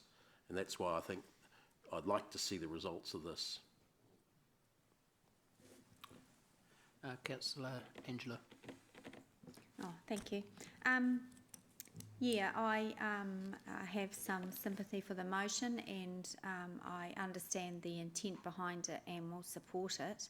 I just wanted to make some comments around Claudelands though, and I do remember when I first came on council it was promised to be all things to all people, Dave's right. I know that there have been some people around the table, possibly this council and previous councils, that have said Claudelands should never have been built, and I don't really have a view on that. But that became irrelevant, in my opinion, the day that we opened Claudelands. The ironic thing, I guess, in my journey through this, and while I absolutely support any elected member's position to ask the hard questions and to probe and to expect, financial performance to be accountable, absolutely. There is a fine line that you cross as an owner and governor of the ratepayers' assets when you start having an impact with the words that you say and that gets reported in the media. Because you wouldn't, if you're a business owner, and probably most of us have been or are, when you hit tough times in your own business, you don't take out an ad saying things are really bad right now, they're really bad, and we're doing a bad job and everything's bad, bad, bad. But I feel that rather than come up with solutions much earlier on, so we haven't got to this point for Claudelands, that we have done that. I have been a supporter of Claudelands since the day it was built, because once it is built, it is ours, and people use it, people like it, and it's our thing to deal with. You can't expect success in an environment of disapproval, and we have expected success in an environment of disapproval, and that's not good enough. I've been very proud over the years at times when council's gotten together over incredibly difficult issues, particularly in Lance's area in the last year or so, and we've come together and dealt with an issue with respect, with integrity, and asking the hard questions. But we haven't gone out and taken out an ad and said we've done bad and everything's bad and it's all terrible. We have kept reputation and staff morale and community feeling of things in the words that we say and in our decisions. But unfortunately, Claudelands has had to endure some of this and some of the criticism. Regardless of the consequence, and something that Councillor Mallett has often said over the past few years around decisions that perhaps he's disagreed with, and he said it's easy when it's someone else's money, and I get what he's saying, but when comments are made that are perhaps unearned and undeserved, I could apply the same ethos. It's easy when it's someone else's money, and this is ratepayers' money, and it is our job to ask the hard questions, but it's also our job to look after the assets that we have for the ratepayers because they've paid for it. I don't think Claudelands was ever built to act as a community hall, but I don't think that the intention of a community-focused business model is that. And I think that'd be great to see community have better access, but I do still think we do need to develop, to balance that out with Hamilton people's lifestyle expectations. I've been to some fantastic things at Claudelands. They still, I believe, expect big sporting events there, things on ice. I mean, they're fantastic, some of the shows that we have there. So there has to be a balance. That's the only small concern I have around C in the motion, but I think that this council, if that's where we're going to move, I think we'll come up with a robust business model that will have a community element. Thank you. Councillor Paula. Thank you, Mayor Andrew. I won't repeat some of the good points already made. I do believe, because this is so important, that when Sean mentioned there might be a resource issue, that it's better done well than done fast. So maybe the April the 4th aspect of that might need to be reconsidered when the conversation has occurred as to what that means around the resource issue. I do support greater community use of Claudelands within, and I understand there is quite a lot of community use, a lot more going on there than people actually realise. A lot of the rooms on the upstairs level are full every day by community groups holding forums and summits and events and various things. But I have to say, some of us have not yet visited and had a really good close look because of timing of the election before Christmas and then Christmas and our summer holidays. And now we're back in. I support this because I would like to go and have a good look and a good understanding of how it's working. One of the areas that's always hard to deal with is accounting for non-commercial values, especially in the community. But I think they do have a value.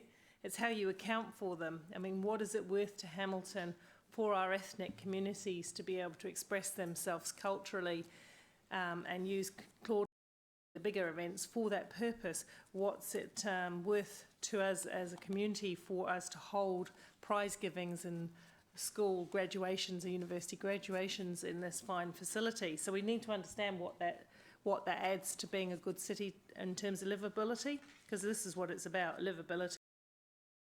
Amazing facility. If you've visited some of the others around the country, it's nice, it's light, it's bright, it's breezy, it's good to attend, it's easy to get in and out of. There's lots of things going for it. So hopefully this discussion, and I haven't asked many of my questions of the report because I understood that we were going to go here.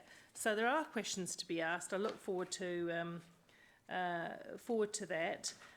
Interested in things, for example, about the hireage of the sound equipment, the security and all of those. I need to understand that better because the community groups do often comment on that, but then they can't afford to get the security staff and the lights and so on and so on. So how do we deal with that? How do we sharpen our knives and get some clever thinking around those things? So welcome the debate. Thank you. Councillor Siggy. Thank you.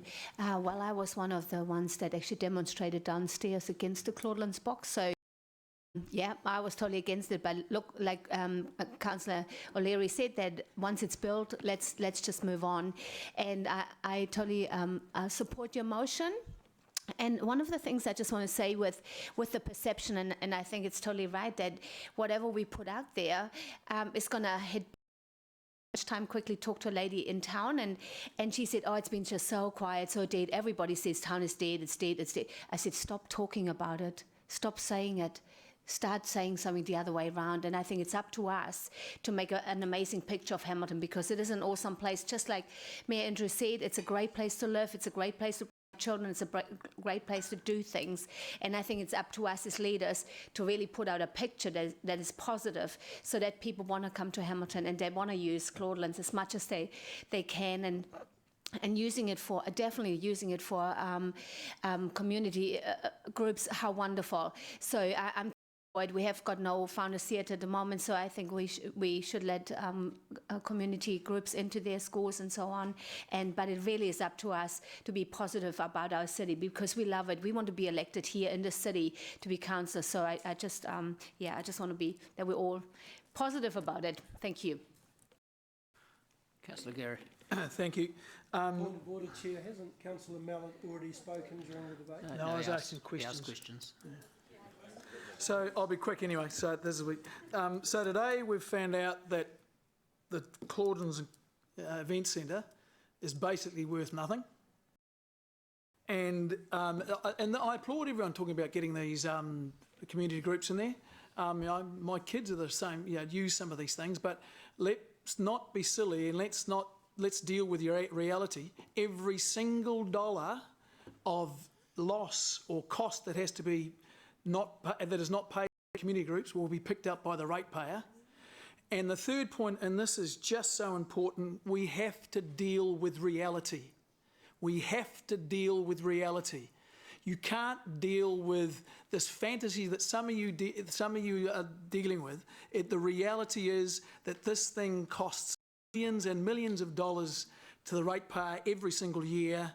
And we'll find out what the report comes back with, but I guarantee you that loss will increase, it won't reduce, and no amount of pretty talking and blah, blah, blah and rose-tinted glasses will change that. It hits right in the pocket.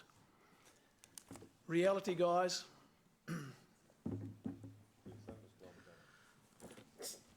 Okay, we'll go to the votes.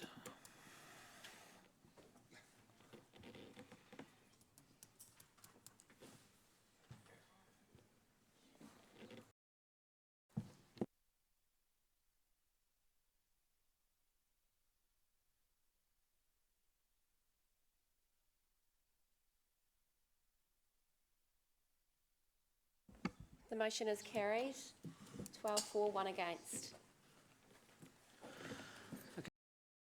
10. Make a start on this before we have a break.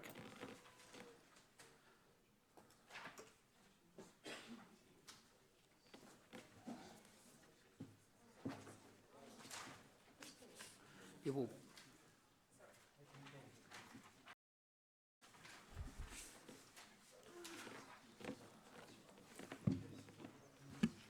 Thanks, Mayor Andrew. I just wanted to introduce Wayne Tainui from PwC, who's a partner at PwC from across the road. He's led the team that's carried out the service delivery review for parks and open spaces and city parks functions of council. I'm not going to repeat what Stephen Halliwell said around the purpose of service delivery reviews. I'm going to hand over to Wayne, who will just basically give us an overview of the work that they've carried out and the conclusions that they've reached. I can give a bit of a heads up on the staff recommendation too and the reasons for that. Good afternoon, Your Worship. Good afternoon, councillors. So I'll just briefly surmise the work that we've done around this service delivery review, which has been in respect of city parks and open spaces business units. In terms of background, we've got 2 units involved. We've got Parks and Open Spaces unit and the City Parks unit. Effectively, the Parks and Open Spaces are responsible for the planning, management and administration of the city's amenities, parks, natural environments, etc., walkways, streetscape. In respect of city parks, they are actually under contract from Parks and Open Spaces to undertake the maintenance work in respect of those parks. In doing the work that we did, we also recognised that there was a service level agreement entered into between both those units recently in April 2016. So that was to take a fresh approach to how the maintenance activities were being achieved, and also recognise that there had been some measures taken to improve the culture and the way in which they were working together to get the best outcomes that they were charged to achieve under those 2 business units.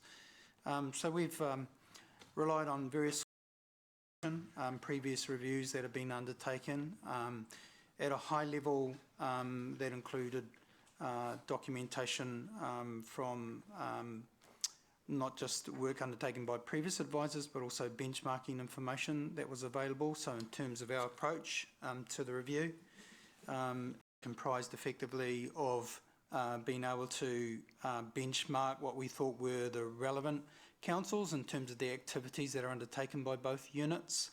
And when we look at that and use as a gauge for that activity and for those benchmarks the relevant councils that we think were good measures, it stacks up quite well in terms of its cost effectiveness at the moment.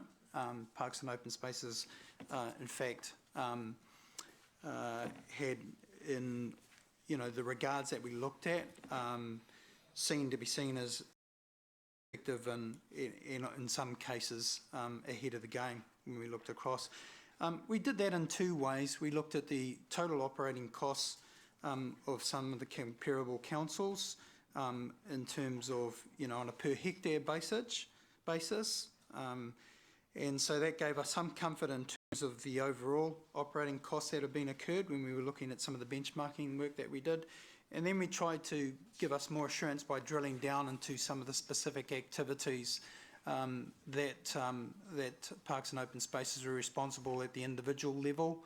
And we focused on the activities of shrub maintenance and street trees, for example, refuse collection and tractor mowing, to not only give us an insight around how they were tracking in terms of cost effectiveness at an overall level, but also at an individual level as well. And the results of the ones that we benchmarked also gave a fairly positive indication of how it's tracking in terms of activity. We actually came up with 9 options at a high level, and they were a range of options from an enhanced model of the current position, so enhanced status quo, drilling down into CCO, contracting out, standalone business unit, potential to sell city parks, and also potentially a green space alliance. So based on certain criteria, we did a bit of a high-level assessment around how we thought the options would stack up. And so we, again, had a series of criteria around cost effectiveness, level of service, ease of implementation, the benefits realised and flexibility to shortlist position. The shortlist position came up with 3 options, effectively, and they were an enhanced status quo option, a green space alliance option, and a South City Parks option. We did was both qualitative and quantitative. So within the contents of the report, we overlaid our qualitative analysis in terms of the pros and cons and what we were seeing around the landscape with what it meant in financial terms as well to weigh up the options that we had shortlisted to get to the outcome that we have got to. Where we got to was we decided that the improvements that had been made over recent times could be built on, and then from that perspective we decided that the enhanced status quo option was the option that we were going to recommend for council. That is, it, in our view, delivered the level of a service that we're seeing from a cost effectiveness point of view and from a delivery point of view. It also enabled gains to be made in terms of what we're seeing around the culture without putting in that risk, that service level at risk. When we looked at the observations in terms of city parks, guess there's a question mark in terms of higher risk strategically. Are you going to be in a position to control the commercial outcomes there?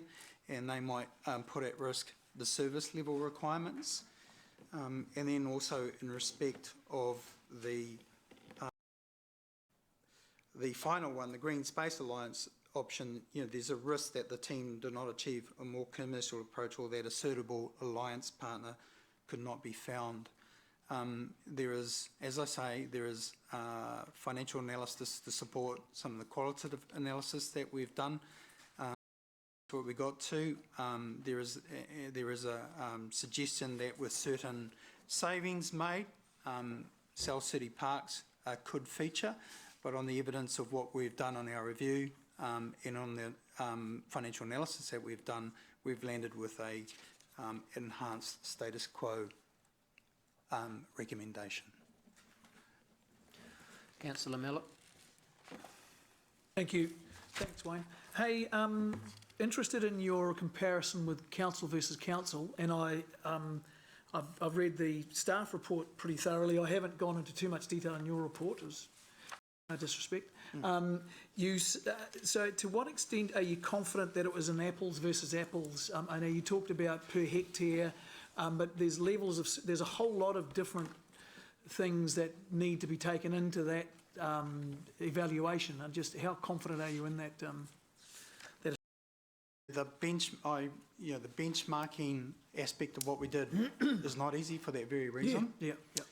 So we were conscious of the fact we didn't want to be comparing apples with pears. So when we looked at the councils that we thought were relevant in terms of size and scale and activity, we were fairly confident that the ones that we had selected and the nature of the activity was consistent as a benchmark in terms of getting a very good comparison. Having said that, I'd say that, and I said this in the report, no two councils are exactly comparable, given the nature of maintaining parks, the climate, botany, park size and distribution age, etc. So there is that constraint and limitation, but on the whole, in terms of what we did and the information that we were able to obtain for benchmarking purposes, we're pretty comfortable. Okay, thank you. And this on page 110, Stephen, paragraph 35, financial and resourcing implications. You say the report supports the investment of 1.7 to bring the parks fleets, and it's a terminology thing. You talk about asset management specifications and ongoing funding at a level that maintains his asset management requirements. Are the asset management specifications the same as asset management requirements? So are they the same thing, or are they deliberately two different things there? I guess the specifications are the rules by which Fleet has set that they're going to apply. Yep. And maintaining at those yeah. It's just, I guess my point is, it's important if it's the same concept, please use the same word. Yeah, if it's not the same concept, use another word. Yeah. I was differentiating there between the planning and the implementation, and I probably haven't done that very effectively. Okay, all right. Then you go on to say there that the PwC report has modelled this investment over 3 years. A separate report to the 17 should address this. Will it address that? So I can answer that, Gary. So there's a number of proposals coming to the 7th of March meeting, is that right, David? 7th of March meeting of the annual plan. So this is about replacement of fleet, so that the team vehicles that can do the work consistently and not have breakdowns and all that sort of thing going forward. So yes, there's a proposal coming forward. PwC have actually said in the body of their large report is that could be spread over 3 years. We're suggesting that... Sorry, the spend could be spread over 3 years? Yeah. Okay, yep. Staff are recommending that a proposal that we spend that money in the next financial year. Okay. I guess my point is, are you sure that report will come? Yes, it's written. Oh, okay. So it's written, yeah. Oh, has it? Okay, yeah, cool. I read a draft last night, so... All right, okay. This says should, which applies it might not. No, well, this was written before I read that report, so we're more certain now. Because it's done. Yeah. Thank you. Councillor Siggy. Thank you. I'm not sure whether that's the right time to talk that because is going to item 9, but does it overlap with item 10 or not really? Because we're talking about item 10, I know, but because you mentioned something, and it just hit me because I saw something in item 9, so that's why I thought I said. You talked about tractors and stuff, so I just thought about that. So when can we talk about the use of weed control, tractor use, and remowing and all that stuff? Is that comes under something else? Is that right? So that's going on a list of the councillor briefings, and so Councillor Southgate and I have we've had that feedback, so that's actually been put on the list that councillors can have a discussion around that. So we know there's an issue. Some councillors have asked for more information on how much herbicide's being used and alternative methods, so that's coming up in, I think it's in March, at the March briefing. Okay. Yep. Okay, thank you. And also there's something about pedestrian and cycle connections to hospital, and hospital to lake and stuff like that. That also comes up in that time, or is that another thing again? Sorry, I'm just I think jumping that's a bit. probably more on Councillor McPherson's committee around connectivity and the biking plan. This report's just about really the delivery of the parks maintenance services, Okay. rather than the actual planning of parks and assets and connectivity and that sort of thing. So it's probably more in Chris's sort of area. So, Okay. sorry, Thank I don't know where that would come up. So Okay. we can find out. Thank you. Councillor Pascoe. Thanks, Wayne. I've got a number of questions here. The first one is around page 120, where you mention about both units have identified a range of improvement opportunities. And I sort of read into that's part of business as usual. Any significant improvements that have come out of this report that are relatively easy to implement that will improve the operation? This is second to last paragraph on recent changes.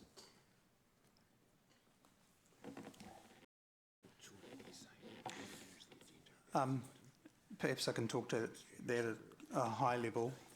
So one of the significant things we've seen here in terms of improvement is flexibility. With the two teams working closer together, if we take an example like unscheduled work, we're seeing now that there's more flexibility, more mindfulness around, the various costs and the activity. So they're actually working to the bigger strategy. And so you're seeing better flexibility amongst the teams. If you take unscheduled work as an example, then you're seeing more sensible around how they're dealing with unscheduled work, the cost of how it's been occurred, the use of their vehicles, the use of some of their assets to get an improved outcome. So, you have seen gains in terms of some of the changes that have been introduced under the SLA that was introduced last year. And, these are the ones that we've identified. In addition to those, are a continuance plus of some of those gains. So would it, if you look at the next page, 121, where you've got the organisational structures, does it logically flow that there is an argument that city parks and open spaces could be combined, given that there are similarities in both organisations, and there's presumably, as you've identified, at times some overlaps in terms of resources within each of the organisations and the abilities of people within each separate organisation to do the other's work? Yeah, so what some of the information that the observation from PwC is ensuring there's no duplication, so duplication administration, handling complaints, all that sort of thing, so streamlining that. Some of that will be around implementing technology as well, mobility with PDAs and things like that. Being really, really clear in the service level agreement, which Sally and David, who are just up the back here, the two managers of both those units, have worked on, is actually getting real clarity around purpose and role. And we are having a bit of a sniff and a poke at the structure. I'm looking at my group as we do regularly and that sort of thing, and it's not restructuring for restructuring's sake. We're having a look at that. Generally, the service level agreement, and it's taken quite a few months to actually work through this, is actually getting the teams to talk to each other about those efficiencies and how they work together, and identifying just where we can be better at what we're so that we can actually really get a better bang for our buck on the ground. And David's really encouraged his team to be more flexible. So if a tractor mower can't drive his tractor because the field's too wet, what can he do? What are the other things out there that are high priorities and that sort of thing? So we get the more for our dollar. So that's the way we're heading.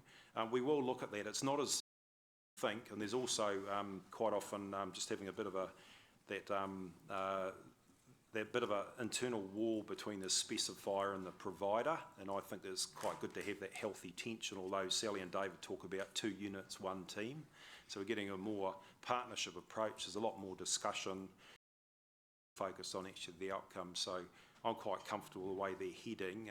I'd have to say, you know, just looking at and talking to the troops personally, is that I think the culture has improved, and I just see that staff are happier, you know, in their jobs and doing what they're doing. And I have to say, you know, the word pride comes well, and they're very proud about what they do and looking after our fantastic green spaces here. And so I think that's something that Councillor O'Leary alluded to before. Staff morale is really important, because then you get that discretionary effort and that productivity coming through, which we're seeing. Okay, thank you. And in Wayne's also commented on page 100 about both groups being highly reliant on the support from finance, IT, HR, customer services and so forth. Is it going to be relatively easy to improve the ability of those groups to provide support, where presumably, I guess it's identified in here, that support hasn't been as readily available as it's been needed? I think the simple answer is yes, because of this review and people very clear on their roles and responsibilities, and it's also the clarity of the support units of council, which are in David Varco and Sally being very upfront and honest about their needs, and then David's team talking about what they can actually provide. And there's always going to be limitations to that, but I think we're also getting that clarity, that this review's actually driven that clarity in those conversations as well. Is there a lot, and I know the Hamilton Gardens has been left out of the, has been excluded, and that's quite clear in the report. But is there a possibility going forward that Hamilton Gardens would become part of either one or both of these structures? That there's potential for, you know, some revenue, some new revenue streams that could come from Hamilton Gardens? I would, my view is no. I actually pulled Hamilton Gardens out of Parks and Open Spaces 4 years ago. I thought it was buried at about 50. And we brought it up there, obviously, with the development program. We also brought the nursery into Peter's fold as well, which came out of City Park, so Parks and Open Spaces. So we went the other way. I'd see probably closer alignment with the zoo and the museum, because it's one of our key visitor destinations. So that's where I'm heading, as cluster, working a lot closely together and working with Sean's team in H3 and with Hamilton. So moving gardens out has been a successful. Yes. Has been successful, yes, both for operations and in terms of costs and so forth. It's not to say that, you know, they don't still have close relationships with Sally and David's teams. They all sit around my management table, and you know, we work in a way right across. So. Okay, thank you. And in the benchmarking, and I understand from Gary's questions that, you know, that it's not an easy option to do some benchmarking, because you know, the number of mows you do and all that sort of thing adds a cost, and some of the other communities may not be doing that. But which city is the one that sits between, on page 123? And I couldn't find this in the report. Which is the city that sits between Auckland and Hamilton on about $5 something a hectare? We're the next one up at slightly up at 884. Then there's New Plymouth, and then there's another one which is outside the box at I suppose around $5. And then there's Auckland, which is obviously gets scalability, I guess. I believe it's Christchurch. Christchurch, okay. Yeah, so you need to remember the Christchurch City Council takes in Banks Peninsula. Yep. After the amalgamation there several years ago, and they also have a regional parks network. So some of those parks could have been thrown to those figures, so that actually, you know, makes it look a little bit different. But it's actually quite a bit lower, isn't it, than Hamilton? Yeah, because they've got the scalability, so they've probably got I see. regional Okay, parks with okay. bush where you basically have to clean a track and empty a rubbish bin now and again, and that's Yeah, about it. okay, no, that's fine, no, that answers that question. Final question is around the Green Space Alliance, and that's, I forget what page that was on, but that was, I guess, the Green Space Alliance is comparing a little bit to a Parks and Open Spaces with the Downer Alliance that we currently have for roads and so forth. And while that was one of the three preferred options, you did list quite a number of disadvantages there. Are those disadvantages, I mean, my understanding is that the Downer Alliance, which came in about 2014, has been quite successful for Hamilton. Is that model not as easy to replicate for a Parks and Open Spaces as it is for roads and the other work that the Downer Alliance does? I'll get Wayne to comment. A few words. It's interesting because when we looked at the activity across the landscape, is the one that we've got there is the Downer one. So you're correct, Councillor, in terms of, you know, that one being operational in October 2013. A lot of the things, the advantages and disadvantages was, you know, having workshop with various groups who also had a view on how easily it would be to implement that one. Yeah, there is success with the one that we've got documented as a precedent, but on the whole, we thought still going to be some difficulties with getting that one through as what we describe as the preferred option. Also, when we weighed up, you know, the financial aspects of it, it wasn't as positive as the other two comparisons. And from my point of view as the General Manager, I believe there's a risk with that. A Green Space Alliance in the form that they're talking here has not been tried in New Zealand. Partially at Hamilton City Council with, you know, we're Chris's transportation unit, and actually we have David's City Parks unit subcontracting to the Alliance to actually space down the road corridor, such as the trees and the mowing and stuff like that. So we're sort of in there now as part of that alliance. This would be going a step further on all our bedding plants, all our parks and open spaces, our playgrounds, etc., etc. That hasn't been tried in New Zealand, and I'd have to say I was a bit nervous about that. Councillor Paula. From all that raft of questions, I've only got a couple of small ones left, but also was happy to flag that I'll move the recommendation for the enhanced shared services at the appropriate time. Do we have a seconder for that? Okay, Jeff. Okay, thank you. Just a couple of questions. If we go down this route, which is, you know, is looking at easy improvements, the easier raft of improvements and efficiencies, how long till we look at it again to make sure that this new enhanced shared services is delivering, it's come up for review again? Is there a cycle on that? Is it like 5 years or 3 years or?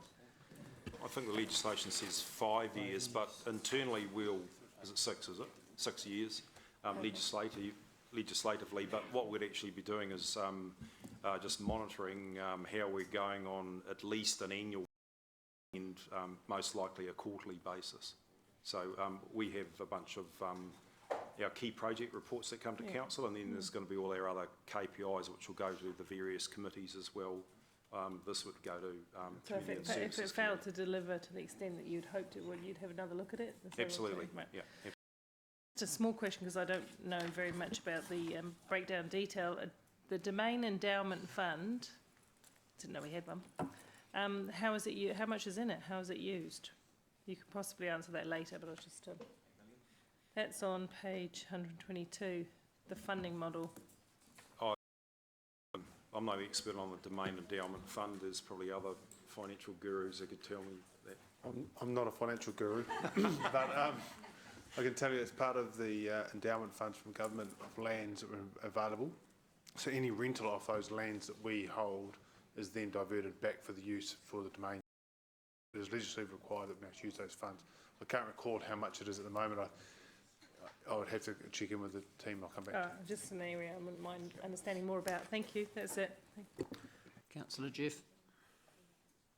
Yeah, Lance, slightly off topic maybe, maybe an issue for another day, but Councillor Rob mentioned Hamilton Gardens and specifically some income possibilities there. In terms of the idea of charging visitors outside Hamilton to see the themed gardens, I think we had a letter about that recently actually. Has any on that, or is any work likely to be done on that possibility? Do we know how many visitors we're getting outside Hamilton to the themed garden? The answer is yes. The answer to both of your questions is yes. There was a piece of work that actually Stephen Hamilton who was here from Horworth previously, on the development program. We actually looked at just about what benefits Hamilton Gardens puts back into the local economy, and part of his review was actually looking at charging entry, and charging entry for not only, well, there was two options for people who live from outside of Hamilton, and then charging entry for everyone. I have got that report. I could circulate that to any councillors who are interested in having a look at that, and then we'd take your direction on whether or not you'd like us to have another look at that. We have got a report on the Hamilton Gardens Development Program coming back to the Community and Services Committee next week or the week after, whenever it is. There might be an opportunity there to have a talk about that, because one thing we do want to talk with council probably before the LTP is what's we're pretty much, we'll have the current development program knocked off, is then what's the direction for Hamilton forward. We'll also we're getting Stephen Hamilton do some work on, are we actually achieving those benefits we said we would achieve around economic development, which was increasing from $9 million economic activity in the city, as well as all the cultural and social activity as well. It should increase it to over 12 to 12.8 million correctly. So we'll have an opportunity to talk about it then. Okay, cheers. Councillor Angela. Thank you. Some of the questions have sort of been covered, but just on page 124 of the report around benchmarking, and you have noted in this report the limitations in assessing us against and benchmarking us against other councils because of not really understanding their levels of service. I sort of almost feel without that comparison, then the information on that on benchmarkings is irrelevant. But on the next page, on one page, page 23, the first sort of paragraph there, you're talking about looking at, when you're looking at different delivery models to maintain parks and open spaces in other councils, it says including in-house provisions, CCOs, etc. Do you mean in-house as the same as city parks? So our city parks is classified as in-house, even though we have a contract with them? Or they have a contract with us? It's all very weird. So is that what you mean by in-house, or is that a different level of service?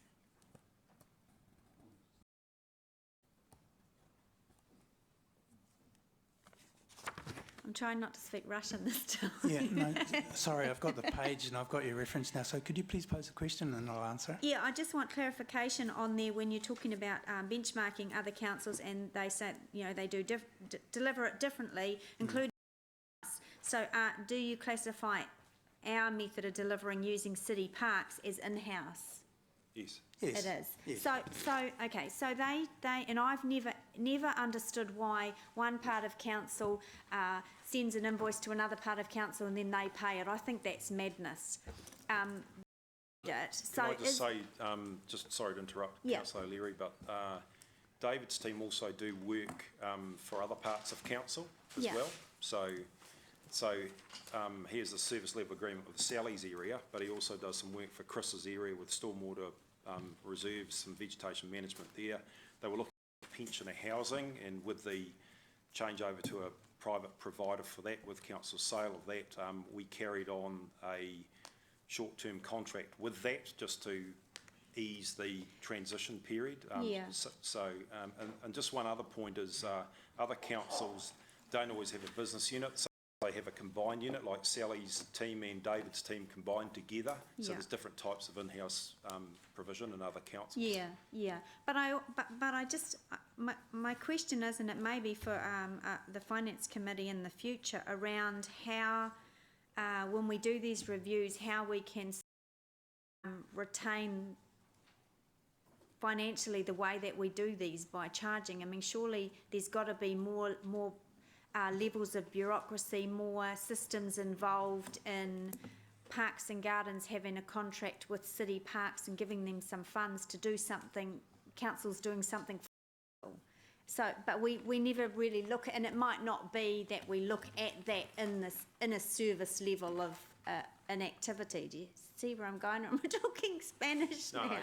and- I always struggle with this. I don't understand why one department charges the other and money swaps hands, and That's exactly how it's weird to me.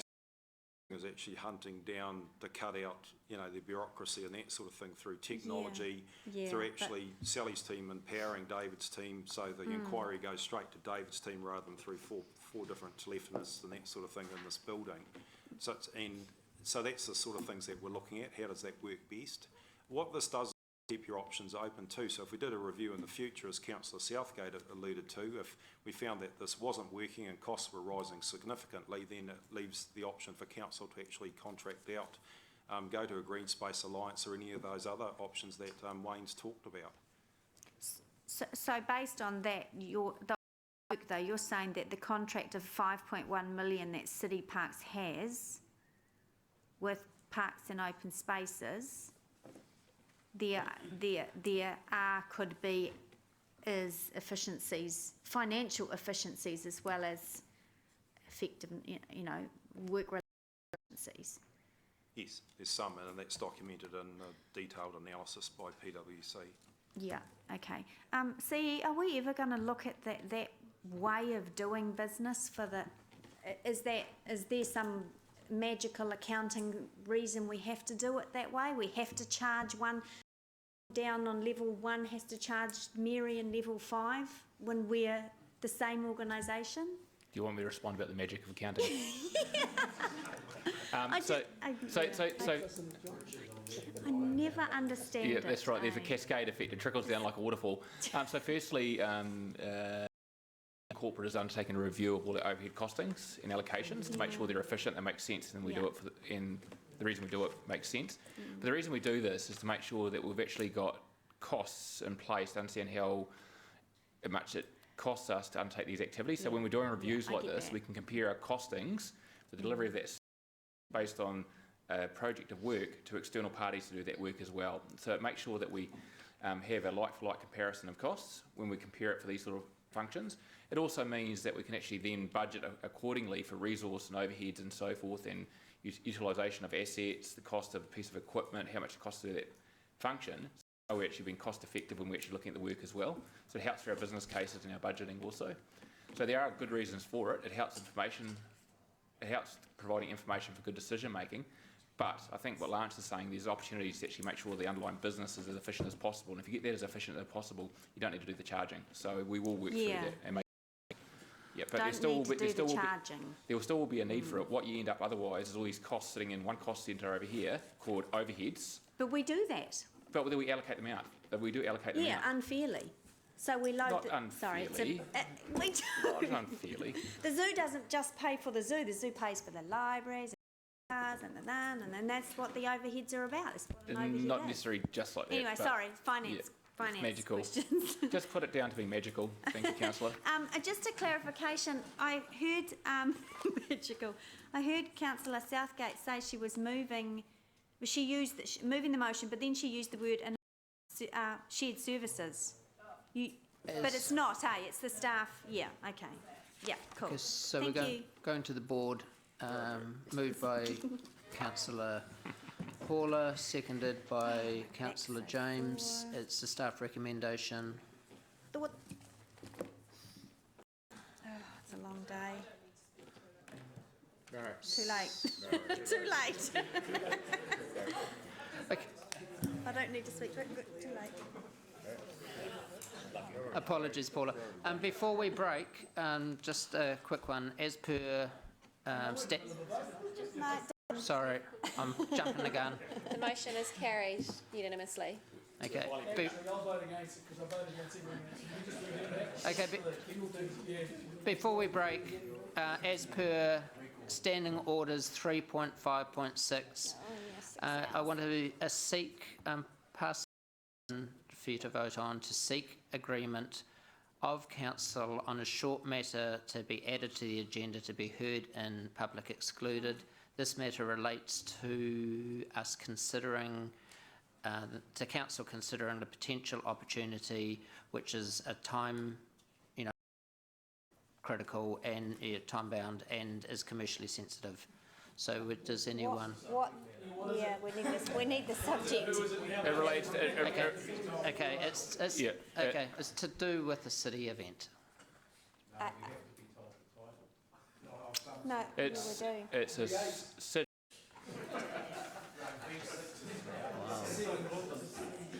It's to do with the city event. A city sporting event.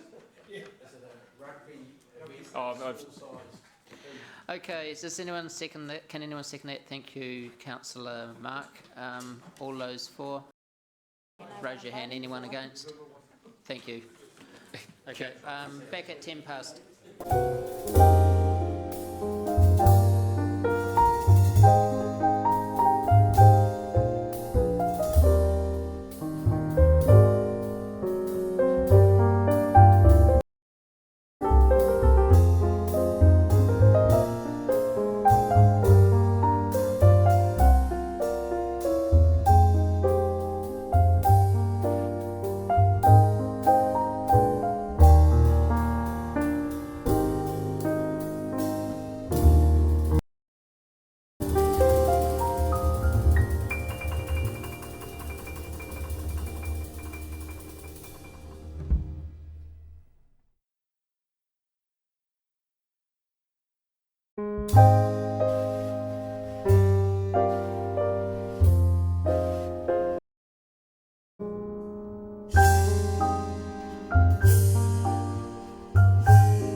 I'll put the staff recommendation. Okay, any questions? Go to the vote. Yep, question, yep.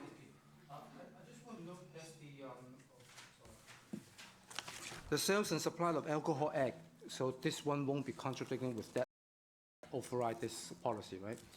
No, it has nothing to do with it. Nothing to do with it. No. Any other shops that might have another act or anything that, nothing? No. All right, thanks. Any debate? Question? Am I reading it right when the staff recommendation is that we leave 2017 as is, per the legislation? Yes. And we don't go out for community consultation, but that we go out for community consultation for Easter 2018 onwards? Yep, so our recommendation is that we consult over the Easter period, this Easter 2017, yep. with a policy, or sorry, a decision in place for the for next Easter. Okay, that's fine, thank you. Okay, any debate? Yeah, I would, line because my cohort in crime's disappeared on me, but I'm very pro-Easter trading, and I was actually wondering how putting an amendment to bring the research forward to make it relevant to this Easter. Is that pretty much all we have to do, and look for a seconder? Yeah, amendment taken. Anybody seconding it? Swimming, hoping? Before you, councillors. I'm not trying to slow you down, but I Not at all. will. Is that possible? It is. Is there anyone to second that? Second option is what he said. Yeah, we have a seconder. Okay, so we're, any debate on the amendment?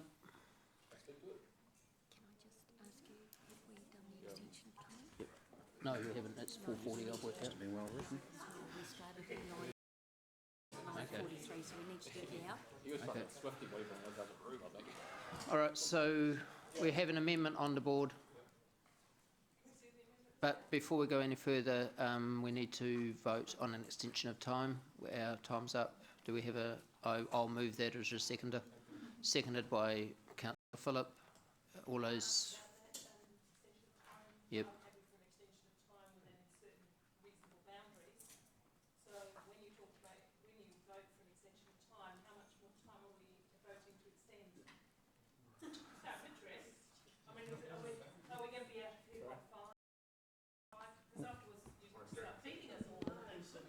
I understand if we do an extension of time, it's another 6 hours, is it? Yeah. Yes, it's another 6 hours. If council so wishes, they can, yes. As part of this, you can have a conversation about how much longer you want to go or not. Well, you can go home at any time. Get through the important parts of debate. I just wondered if you had an idea of how long this might go, that was all. Okay, so we moved the. Is there anyone against? No. Okay. Sorry. Okay, so moving back, we now got the amendment on the board, which we're voting on. Sure. Yeah, yep. Yeah, now, so the amendment means we have two public consultations? No. We've got to get it up on the board in 2 seconds. So can I just explain how that would work? So the recommendation from staff was to do a consultation over, which would include this Easter, with the view that it would come back for a decision and a policy or a decision at least would be in place for Easter next year. We can, so on page 53, paragraph 44, the right-hand column essentially kind of sets out what we would have to do in place for Easter 2017. So council would have to approve the draft policy and statement of proposal today, and then consultation would start immediately. It would be for the 1 month period, which is the minimum statutory timeframe for this type of consultation. And then hearings on the 23rd of March, and council would need to make a decision on the 6th of April, which is 1 week prior to Easter 2017. So yes, it is possible, but those timeframes are very tight. And the cost of, is the cost likely to be any different to doing for this year or leaving it just to do for next year and onwards? Is there an increased cost? No. If we follow Councillor Bunting's amendment? No. No. No. Just a shorter time frame, just crunches the time frame? Yep. Yep, okay. Thank you. Okay, would anyone like to speak? Yes. If I understand, this is a fast track, is it? It's a staff recommendation, but it's brought forward by a year. I'm just talking about the amendment, the intent of the Taylor Bunting amendment is a fast track. So it's actually the motion. No, I'm seeing for implementation by Easter 2017.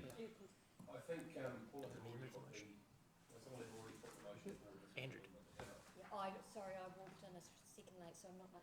Well, take motion, the staff recommendation. yours as the motion. Amendment. No, it was already put by these guys before Paula even walked into the room. So this is the motion. But I'll speak to what. Sure. No. Yep. There's no amendment here. Sorry? No, there's no amendment. So the motion is that it's a staff recommendation brought forward for this Easter, not next Easter. So that's for next Easter. Yeah. But nobody had put that. Motion was put, but I don't know. Yeah, I'm trying to remember that too. And Councillor Mark went for an amendment. But I'm not sure who moved the original motion. The Mayor did, and I seconded. My understanding, if I've got this right, the staff were recommending a process that would eventually have an impact potentially in 2018, or maybe I've misread that. That was the staff recommendation. Since when the motion I'm seeing from Councillors Taylor and Bunting is that they are basically wanting to have a process that would actually, well, the key word is in time for implementation 2017. Can we just confirm this is 2017? I'm right here, I'm not suffering from some delusion. So I'm happy to move an amendment which would be the staff recommendation if we're starting again. Well, We've already got it. I've lost track. So if the original motion had a mover and a seconder, which it did, then the appropriate course of action for this to become the motion is for the mover and seconder of the original. If they don't, this is the amendment. No, and Philip has just indicated. Amendment are based on staff recommendation. That's the one. Can we just establish which So, is this the motion? just to be clear, the staff recommendation was put forward as a motion by seconded by Councillor Turman. So that's the motion on the table. Okay, yeah. So that was put forward, and then soon after, Councillor Bunting put forward a amendment to that, and that was seconded by Councillor Taylor, Councillor Jeff. So right now we have a motion on the table with an amendment, and the difference.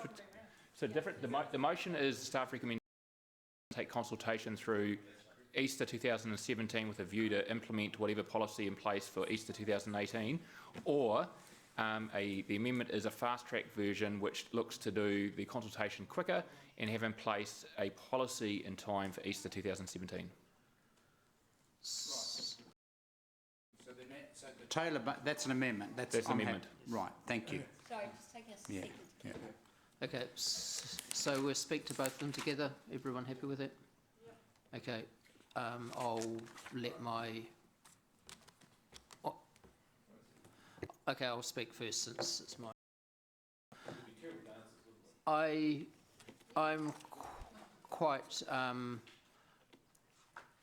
open-minded about this, but I also would like the 3.5 days that we have now as public holidays to be kept as public holidays. I believe they're family days and the great days for family, and it takes away the whole competition of when a shop isn't open, when a shop doesn't feel they have to open because their neighbour's open who's in the same field of competition. But I also believe that we need to put this out to consultation and to hear what the public have to say about this. So I'm quite comfortable with either the motion or the amendment that's been put in since the motion was put in. Either way, both of them are going into public consultation. I'm comfortable with either, so I'll be supporting the amendment, and if the amendment should fail, I'll support the motion. Okay.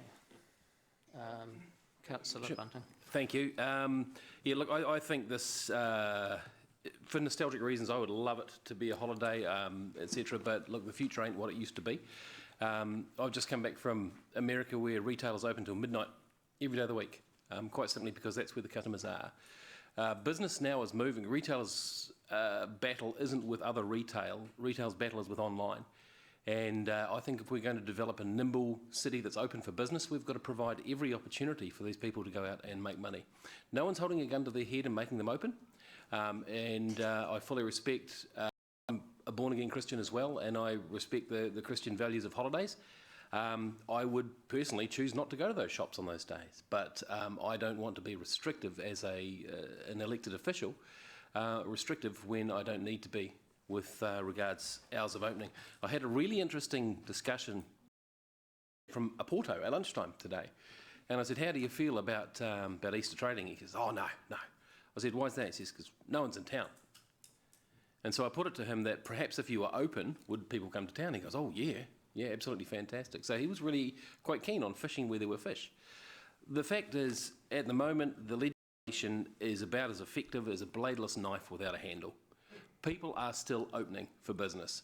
The Act at the moment it basically forces people into a position where they may or may not get caught, they may or may not get fined $1,000.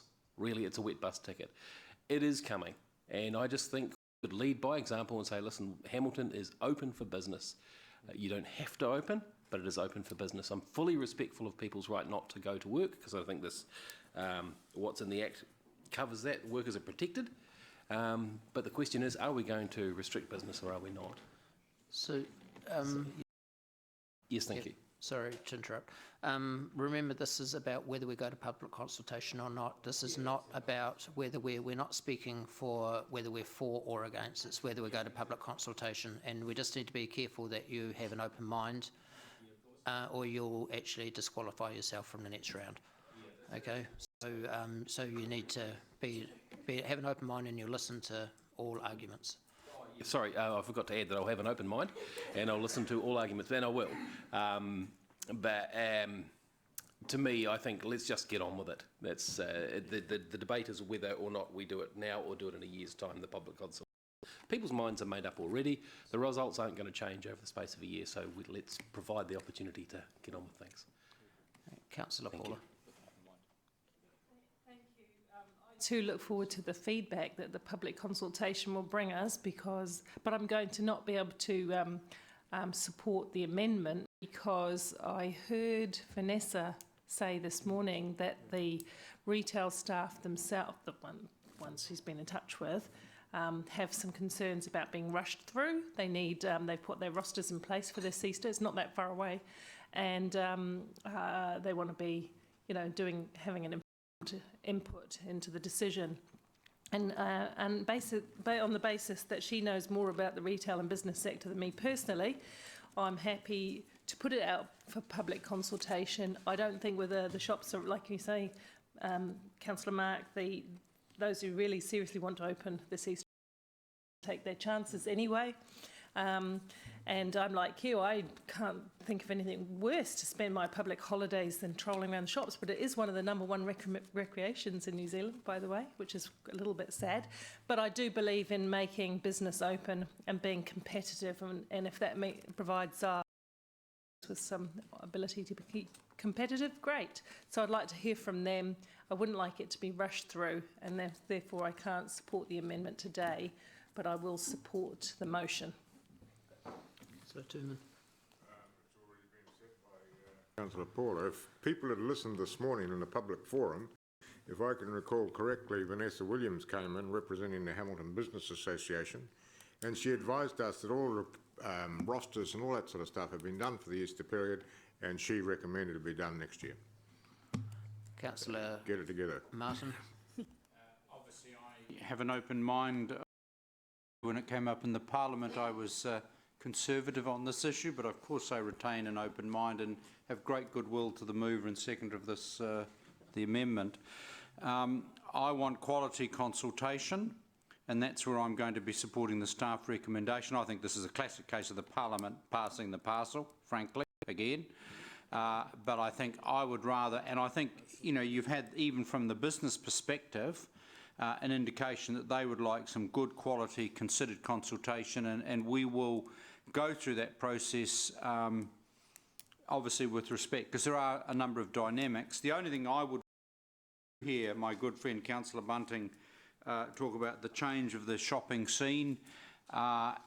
Respectfully, I think we have to be very careful about, and I'll be asking questions during the hearing about, are we concerned that this is the thin end of the wedge, and that the next target, which we look in the UK and overseas, is Good Friday. That's next target, and then the ultimate target is Christmas Day. And then after that, well, Anzac morning, right? We, in my view, have some of the most liberal shopping hours in the whole world, but I do acknowledge that things are changing. I will be supporting the, as I said, the motion for what I think will be a better coordination process, and I'll retain an open mind. Councillor Angela. Thank you. Yes, support everything that Councillor Gallagher has just said, and I'll be supporting the motion. I would have liked, sorry, I was out of the room for question time, I would have liked the opportunity to just make clearer and bolder some of the language, and nodding my head as usual to plain English in the statement of proposal. It's all a little bit dry, and there's information in there I don't think we need. But I think to rush this is wrong. I'm all for speedy, reducing red tape and all of that. But I think we will be, and I have absolutely no view either way on this. Personally, I don't go anywhere near shops on any public holiday around Christmas or Easter because I'm too busy sitting on the couch eating either chocolate or hot cross buns or whatever. I don't want to be shopping. But that's what people make. Yes, support. We did hear HCBA say they need time on this, and I think we're underestimating the religious views of the community, not only I think of our churches, and we've got a big stakeholder list here, but of just general public. And I think where Councillor Gallagher was going was perhaps people's feeling on the eroding of some of these holidays and forced quiet times on us, and is at the thin edge of the wedge. So fully support of the motion. I don't think in this case we should be rushing this. Councillor James. I think we should be taking a bit of a breath here and not knee-jerking and going straight through to trying to get through this year. Unlike my wife, I hate shopping. And, you know, if she was sitting here in my place today, she'd be voting straight away to go out and to get the shopping done straight away and spend my money. So, look, what's it this year to next year? You know, it's going to be a lot of public interest in this, so let's have the public have a good say on this and we can come back to a more informed decision. All right. Yeah, look, I support Councillor Bunting on this. I actually don't think the actually is being crunched that much, to be honest. It would go straight out for consultation. It's 9th of February tomorrow. We're talking about making a decision on April the 6th. And this issue's been out there since October last year when the government pushed through that legislation, so I'll be supporting it.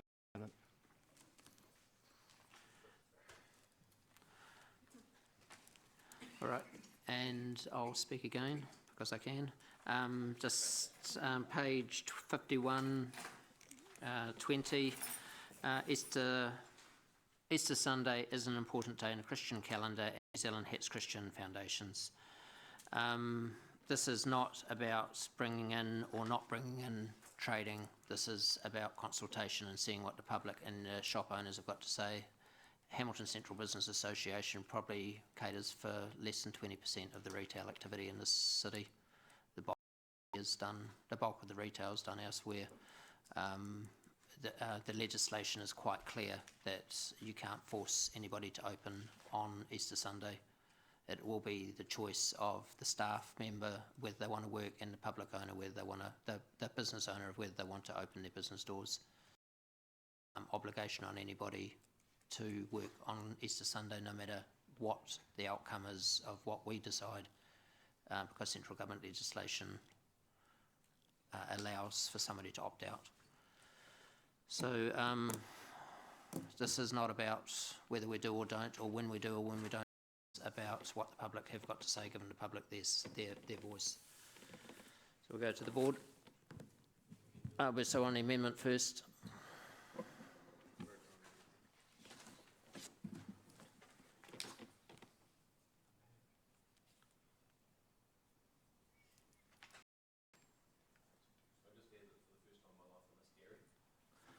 You're not allowed to speak while we're voting.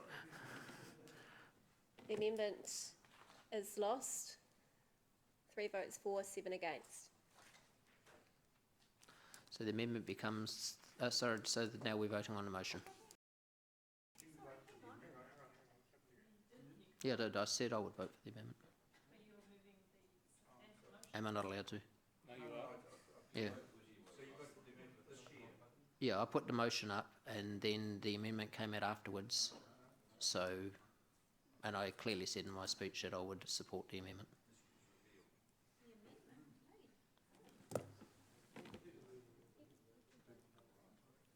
Am I legal? Yep. It's allowable. You can.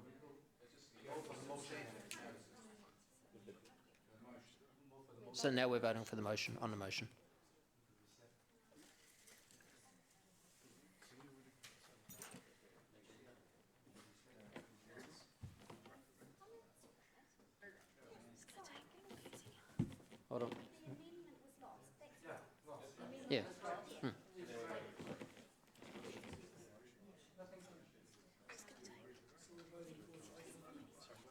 On the motion, Rob.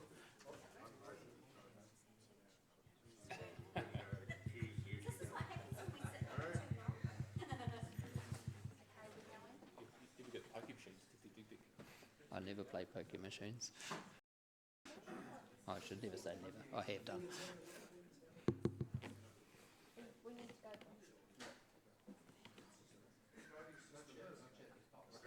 Bring back the old board. It's a training session as well.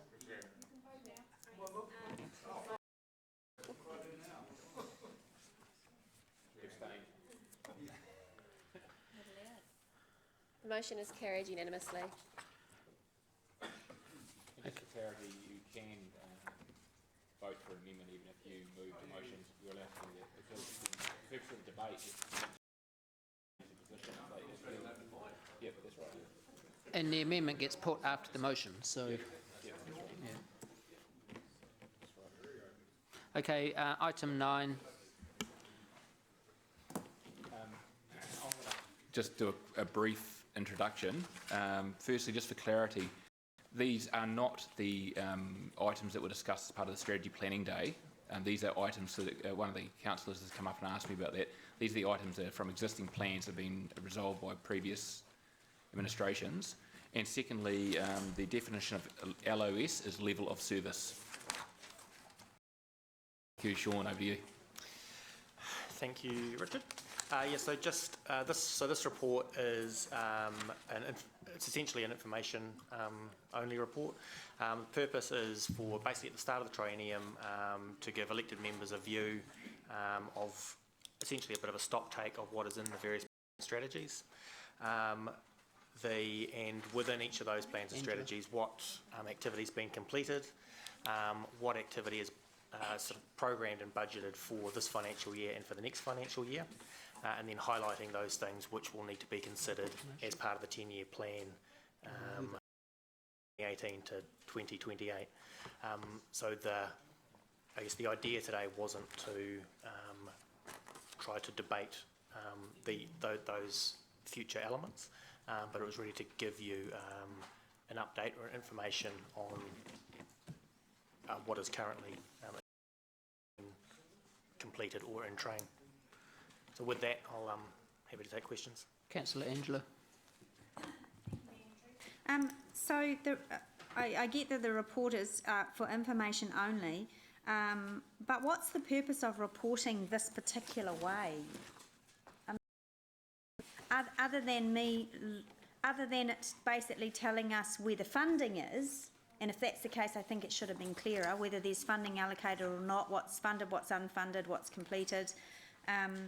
There's a whole pile of questions that I've got that I don't want to go through if really all you're wanting to tell us from this report is where the funding is allocated on those projects.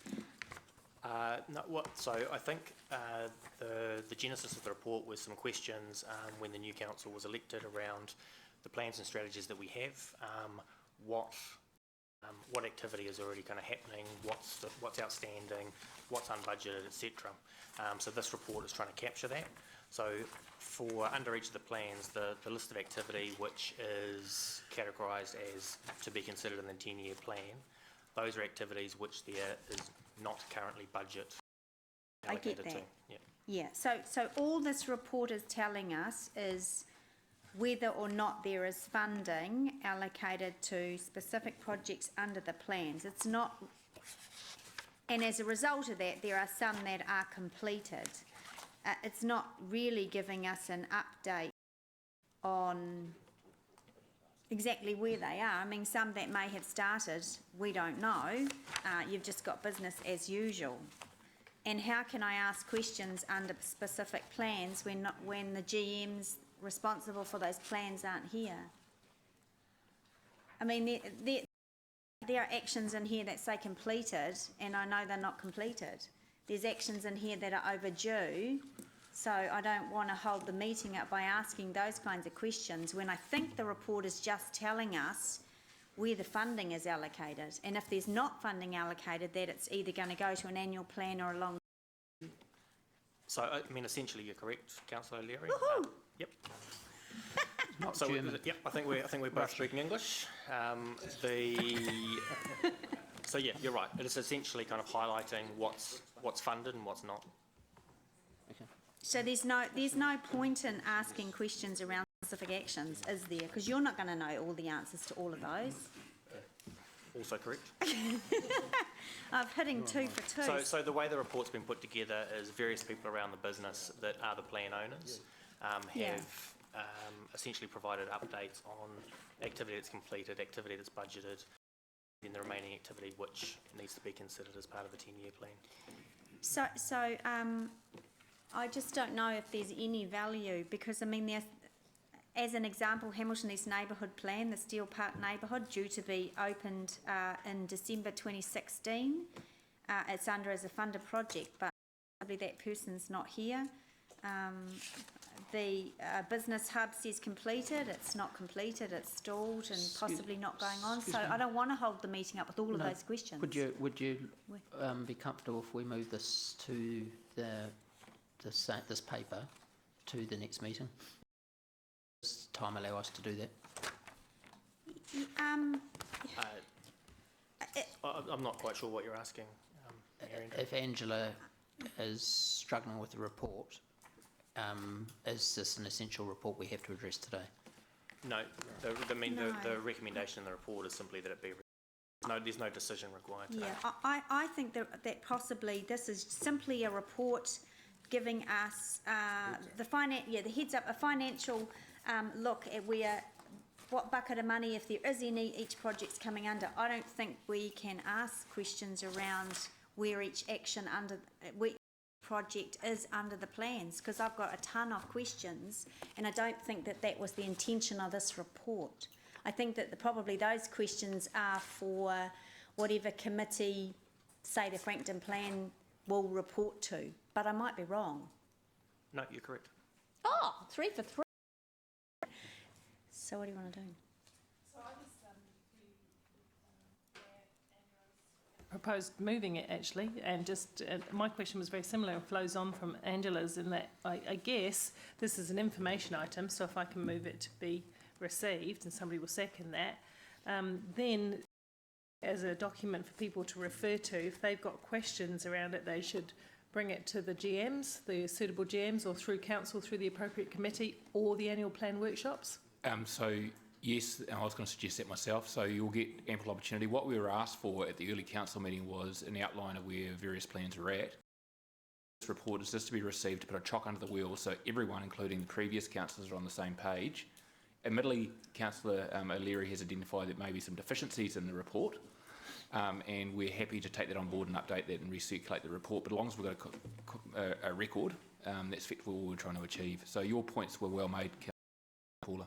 So on that basis, shall I just put a procedural motion that we put this and it's received? Not a procedural, but are you any motion comfortable that it gets put. with it? Okay. Okay, so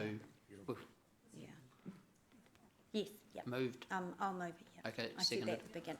Okay. Questions? Yes. Sorry. Yeah.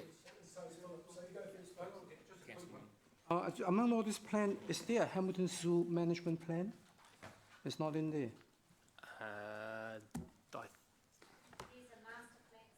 No, not the master plan, but there's another one. I'm sorry, the question was, Councillor Young? The Hamilton Zoo, is there a management plan, I think? No, so basically... I know, no, working on the master plan. So the master plan hasn't been adopted by council, so it was never presented to council for adoption. We intend to have a briefing. We will bring council up to speed on where that plan is at. All right. Okay. And that'll be an opportunity. And once that's you're brought up to speed, then you can decide what your next steps are in the respect of that plan. All right, then. Councillor Rob. Thanks. I've only got one question, and that was quite forward. If I look at page 76 as an example, where there's a list of activities to be considered in the 10-year plan, 218 to 228. Now, am I correct in assuming some of these are in the existing 10-year plan? No, so they're not in the, So they're not a 10-year, so there's a bunch of items in the existing long-term plan, and these are in addition to that? correct? Okay, so when we sit down to do the long-term plan 2017, 2018 to for 28. 2018, this list will kind of somehow in terms of these items and likely costs and Yes. where they might fit within the next 10-year plan. Yes. Okay, thank you. Councillor Yeah, I Jeff. know that, yeah. Say that actually I know Councillor O'Leary doesn't, but as a new councillor, it's actually quite.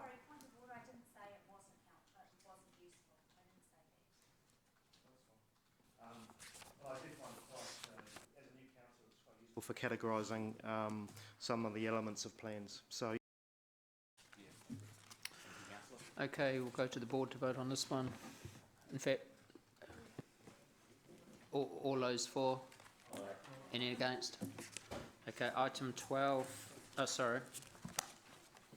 Yep, that's right. Item 12 on page 222. Sorry? No, Councillor Tesco, no, please no. You've got an evil streak. Okay, Kelvin, could you take us away? Thank you, Mayor King. I'll take the report as read. The only that was requested is around the track changes in attachment 1 from this morning. So the track changes relate to the blue is the document that was seen in December on the 13th, and the red is the changes that were made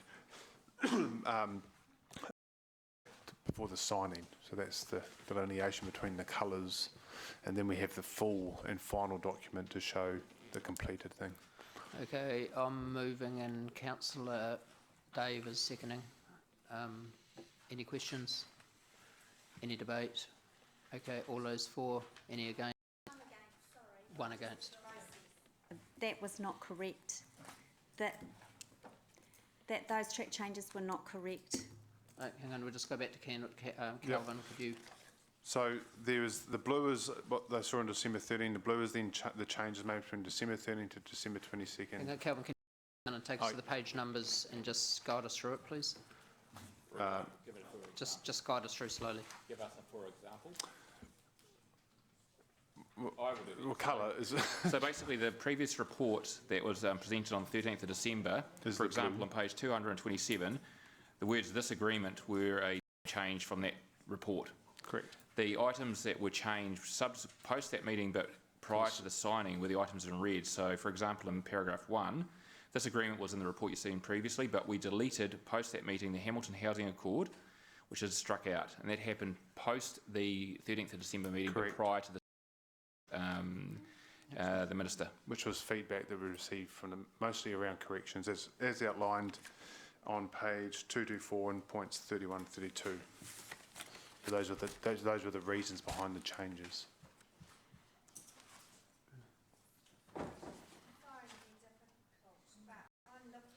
December the 13th, and 6 and 7 shows red and blue, the exact same 6 and 7 that shows red and blue in this new one. I went through word by word and highlighted only 8 changes from 13th of December. They're not shown clearly. As I said, they're not significant, but I'm just, apart from the targets, but I went through every word of this, and I'm telling you, those pages, apart from what I've highlighted in pink, it's red and blue is in this one, red and blue is in this one. I've gone through every paragraph and gone, no change, no change. I don't want to hold things up. Okay, this is important though, because it's process and its accuracy. So could we'll just stop for a water break for 2 minutes while Angela and if you just go down and talk to the 2 staff members, just to ensure that we're all on the same page. Just, yeah.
is actually, we have got the different shade of red.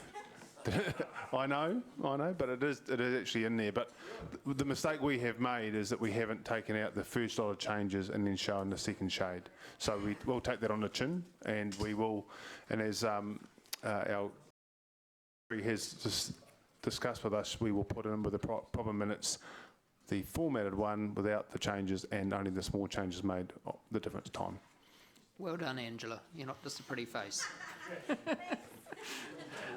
All right, so we'll, democracy, how do we handle the vote that went through? We're just adding What do we do with the last vote? We haven't done a vote. Yeah, we did do a vote. Getting the right version changed from... Well, that vote stands. Yeah, just see if you're happy with that. Yeah, but how do you get out of the last vote? We voted. Well, you're happy to handle it as an You've got to vote. More information's come You're to just hand. going to leave it. Yeah. No, because Angela voted against. So you need to. There's new information. There's new information coming. Okay, so we're going to re-vote because there's new information that's come to light since our vote. So we're re-voting on it again with an amendment, with a change to it. Is that right, Ange?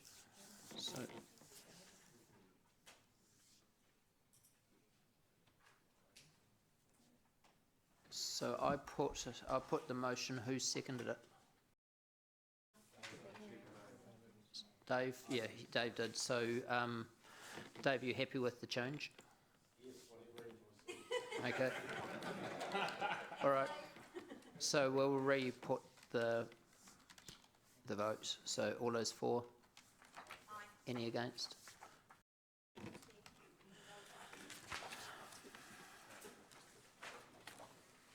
So item 13, page 244.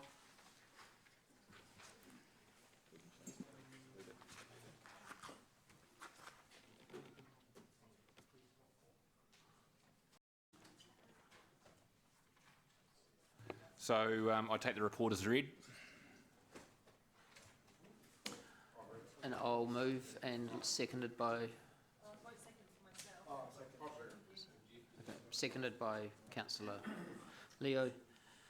Any questions? Do we need to put, their names in the recommendation, or is it in there? Or is it in the recommendation? It's not in the report, but... Is that fair? Yeah, but it's not in the recommendation here. That's in the report. I was just wondering if we should. That's what we normally do. Practice. Yeah. Needs to be recorded. Yep. Just accept that as no recommendation for approval because it's already happened. It already happened. Yep. I still think. But you can. Mr. Chair. I still think. I'm not allowed to use the traditional greetings. Can I just suggest we do record the names as part of a council minute, okay? Basically ratifying what we've done. I concur with that. So democracy governance, sorry, if you can minute that, thank you. So we have got a mover and a seconder. I just had one very brief question. Are these appointments by Local Government New Zealand, or do they go through a voting process at the annual general meeting? Are they appointed by the councillors by the National Council? Okay. That's right. So we make a... Yep. Yep. Okay, thank you. Any other questions? Any debate? Okay, all those for, any against? Okay, all right. So now the resolution to exclude the public, moved by Councillor O'Leary, seconded by Councillor James. Any questions? Any debate? All those for, any against? Thank you. Okay, we'll just take a 2-minute water break now.